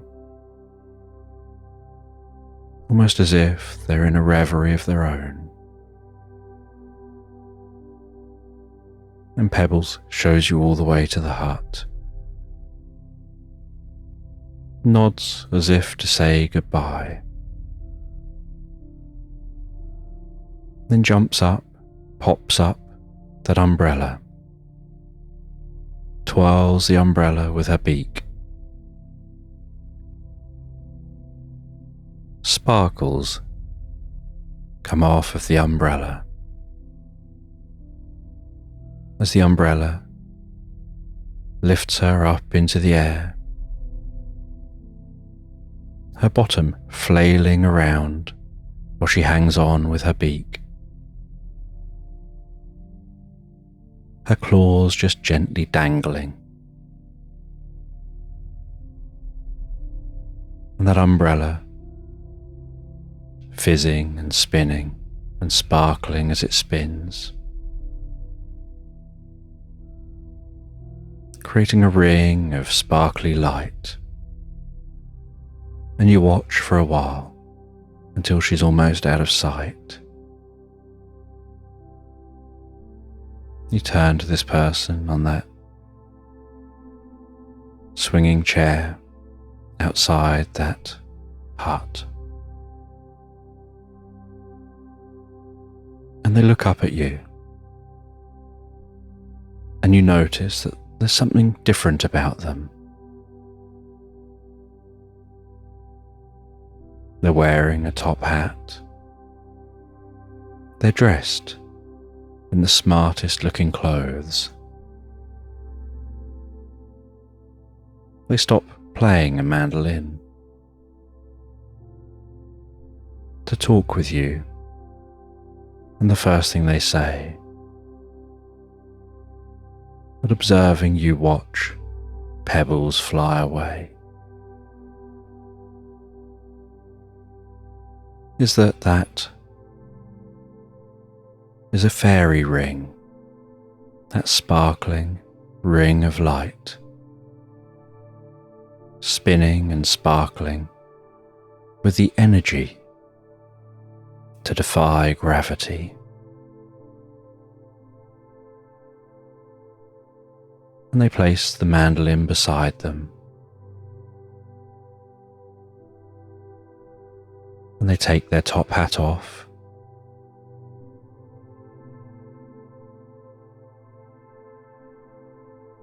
and they pull a scythe out of their top hat, and they say to you, "There's somewhere you've been looking for that relates to that book you've been reading." And they say some incomprehensible words.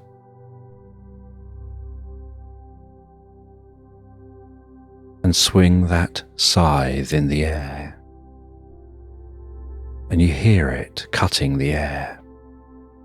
You hear ravens calling out in the distance, and you see ravens launching into the air, circling overhead, as that cut air begins to separate. And just like cutting through paper or cutting through material with tension either side, that cut separates and opens out, and you see a rip in space and time.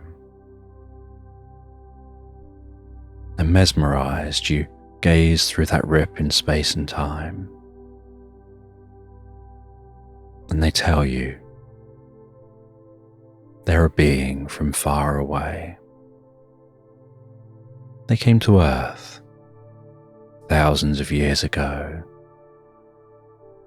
They've been the guardian of knowledge, the keeper of secrets. And they're going to show you something from thousands of years ago. And with you, they walk through that rip in space and time, and you find yourself on the edge of an encroaching desert, the sun beating down overhead.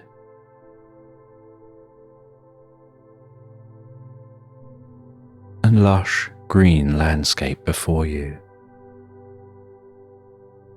wrapped tightly around the edge of the Nile.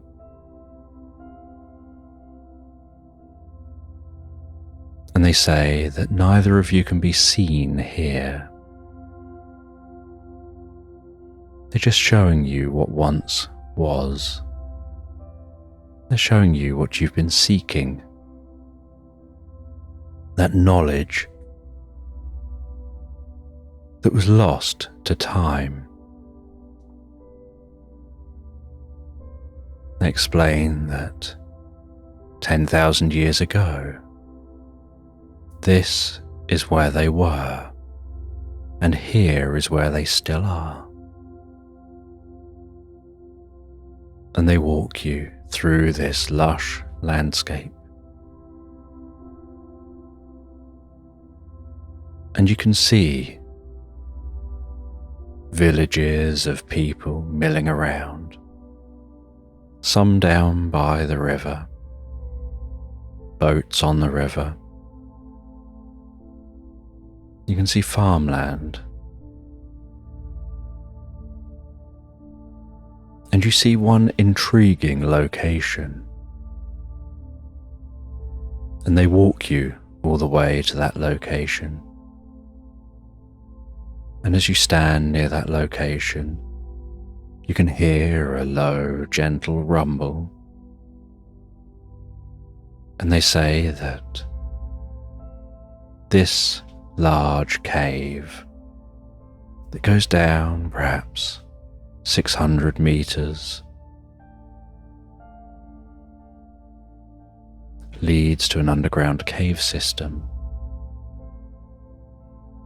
And there's water running through the base of this cave.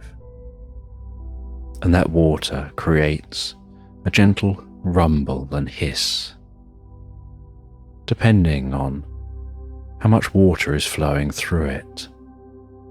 As floods happen elsewhere, there's a delay before water flows down there.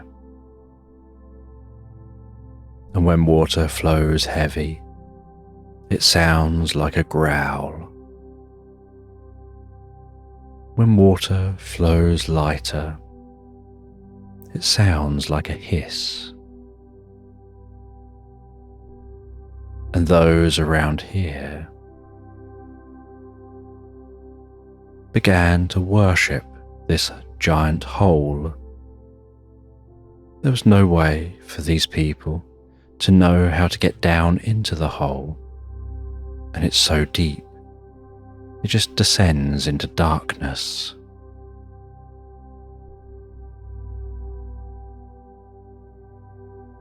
But as time went on, we arrived. We gave them knowledge. we told them to store that knowledge, and that we would help being the keepers of that knowledge.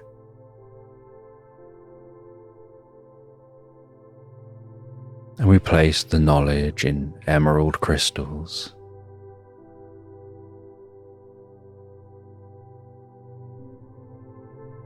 And we built towers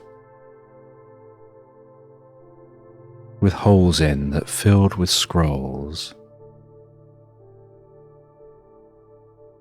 And we built a floor above these deep caves. And underneath that floor, in the safety of the cave, all the knowledge of the ancients was stored. And I was the keeper of that knowledge, an eternal being.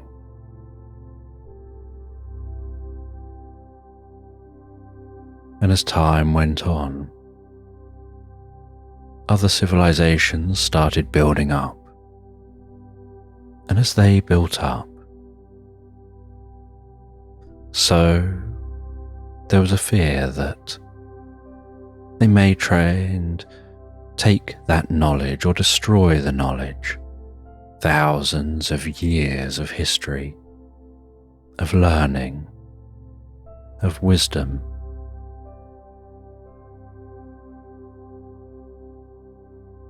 And so a massive building project took place.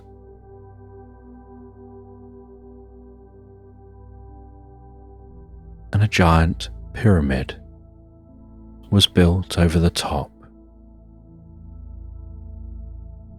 of that chamber of knowledge.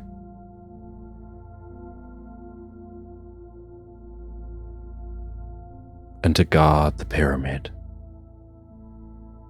a sphinx was placed with a secret tunnel that would lead to the chamber.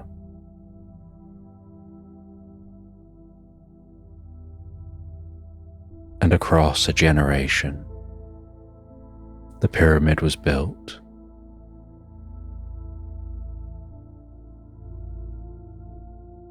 And the legends continued that there was a snake down there, perhaps a dragon, some kind of creature that growled and roared and hissed, that guarded the underworld. And that legend protected the chamber from anyone investigating, because the legend became bigger than the truth of it being an underground library. And as the landscape dried out, so the library would survive, and with a giant pyramid over the top, and the encroaching desert, and the disappearing greenery, and fewer people, being right here, reduced awareness, a memory within the civilization of the ancient library.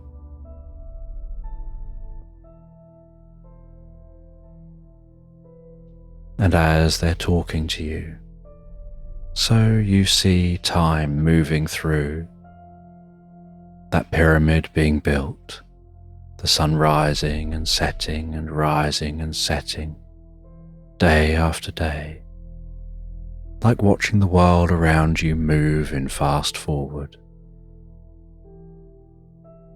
And they tell you that a time of pharaohs arrived who believed that they were gods, and the first pharaoh was still aware of that knowledge,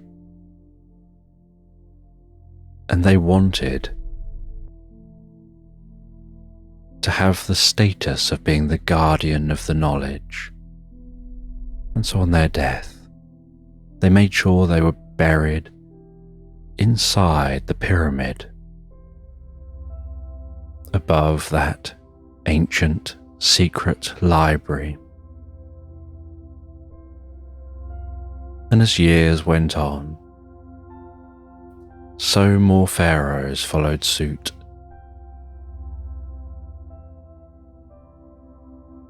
In the older days, they just used to build smaller pyramids.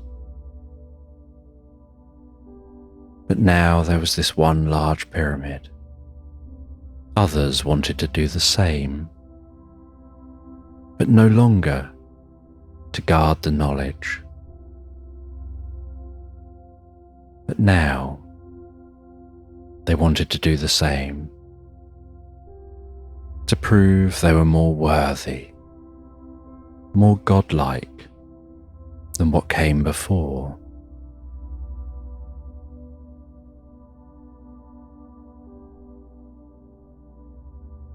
And eventually, as civilizations do,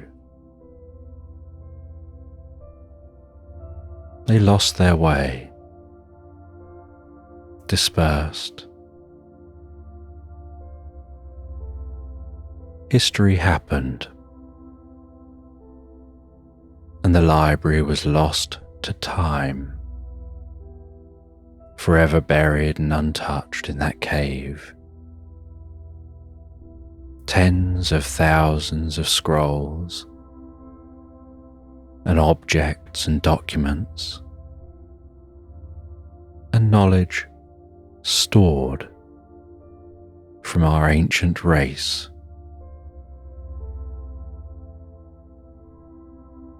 Within those emerald crystals.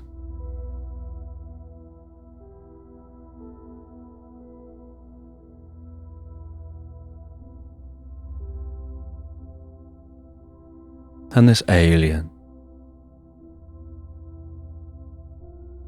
then guides you into that library as it looks today, guides you through a secret entrance. You descend a spiral staircase, and all the way down that spiral staircase are scrolls in holes in the central column, and you realize there are multiple columns stretching down to the cave floor. And at the base of the cave,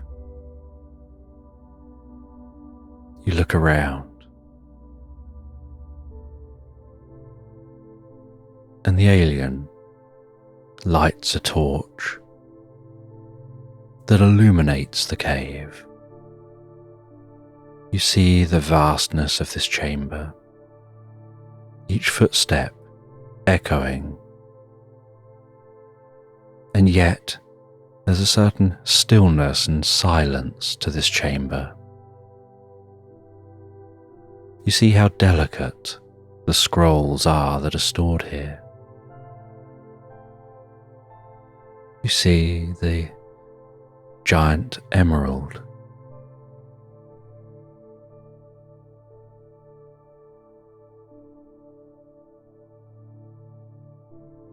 And then the alien guides you back out and tells you this is what you've been seeking, that that book shares the last handed down secrets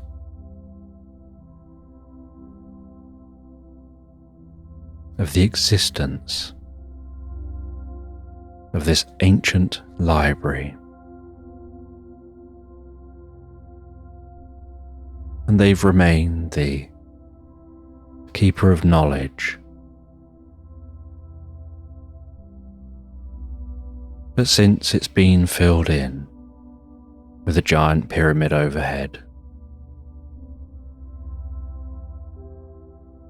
They now monitor it from afar, from a temporal realm between worlds.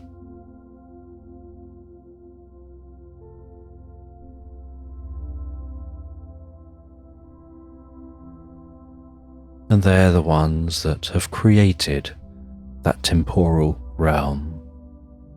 It's their own little zone, made to look how they want it to look.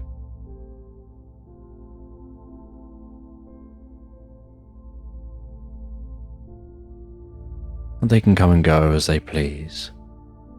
And with a click, the temporal realm can disappear completely.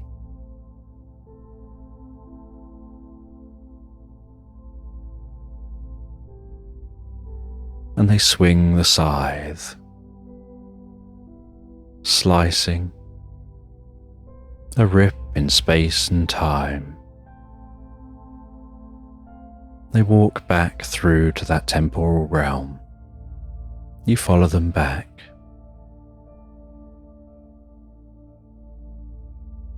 You sit on that swing chair at their hut as they tell you more of the history of how they visited the planet, how they influenced civilizations, despite trying really hard to just be observers. But they didn't bank on ancient civilizations and their tendency to find meaning and to imbue meaning upon situations. And to want some kind of explanation to the point that they're prepared to create their own explanation and then treat it as true. And so it didn't take long for them to be known as gods here, when they're really just visitors from the stars.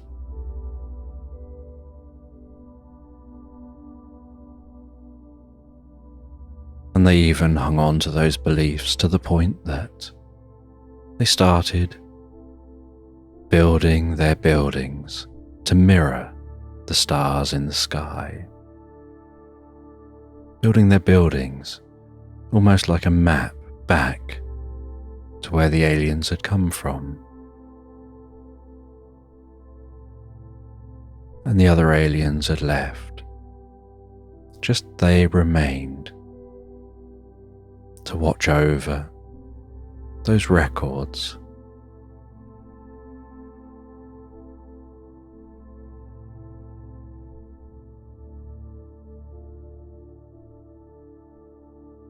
And then, after a little while, the sun begins to set, and they guide you into the hut. They offer you some food and some drink. They tell you that you can't go back the way you came, so you'll need to have some drink to find your way home.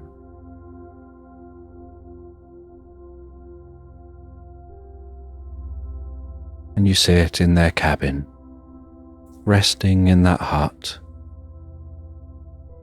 You start drinking the drink that they've made for you, and it's a warm and comfortable drink that tickles your nose as it wafts around your face, that tingles behind the eyes. And as you drink that drink, and you're gazing out the window, as the sun's almost fully set, you see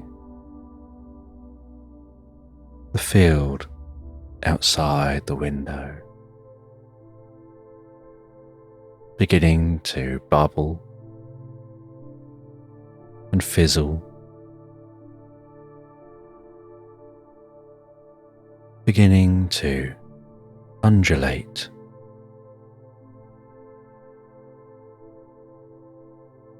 You see what looks like fog rising from the field, but the fog seems to be rising with the field, as if taking the field with it as it rises higher and higher. And you notice beneath the field, what's left as the field disappears and rises into the sky is just black. And you look out other windows. You see the trees fizzing and bubbling and rising from the ground, almost turning to particles as they merge with the fog. You see the kitchen tap jump down from the back of the kitchen sink and start dancing on the work surface.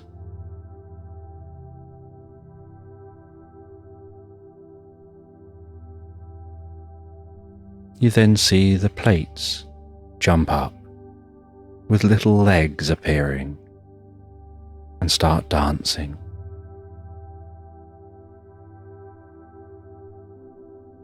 And everything around you seems to begin to separate into individual particles and gradually pop particle by particle out of existence until the darkness around you gets closer and closer as every particle of matter slowly pops out of existence until you're just left in a state of nothingness, in a void where you can't see anything, you can't hear anything. There's no up, no down, no left, no right, no back, no forth.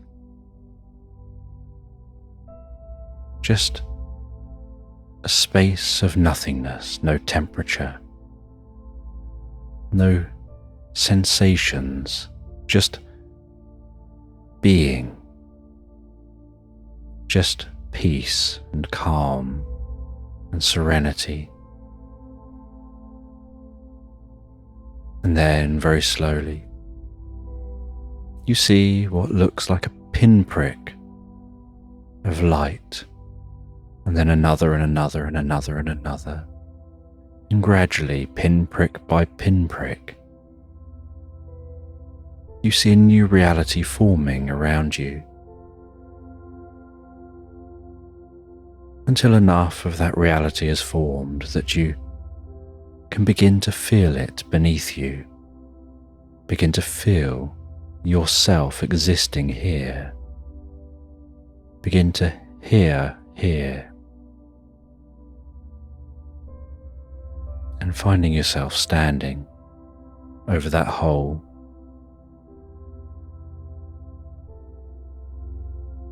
As you sit back down and look up and look around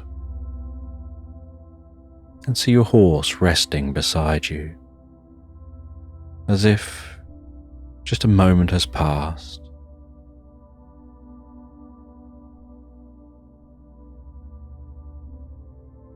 And you settle down into a tent and you begin to write up your experiences, writing in detail what happened, the ritual you undertook, the void, the ancient Egyptian library under the pyramid,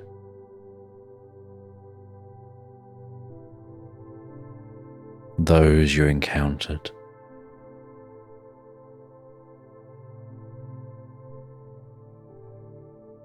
and after writing up your experience, you leave the tent, you walk around and occasionally jump up and down, just to make sure you have a sense of reality and being connected to reality. Almost like checking that everything is as solid as it is supposed to be.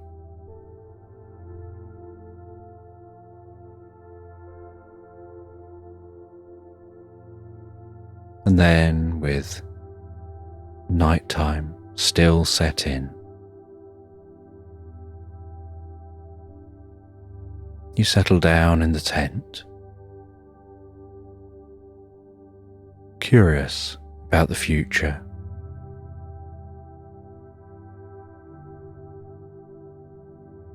Curious about how you'll share your new learning and what you may choose not to share, and how this experience might shape you in the future. And feeling a sense of peace and calm, you gently drift and float, relaxed asleep into Slumberland.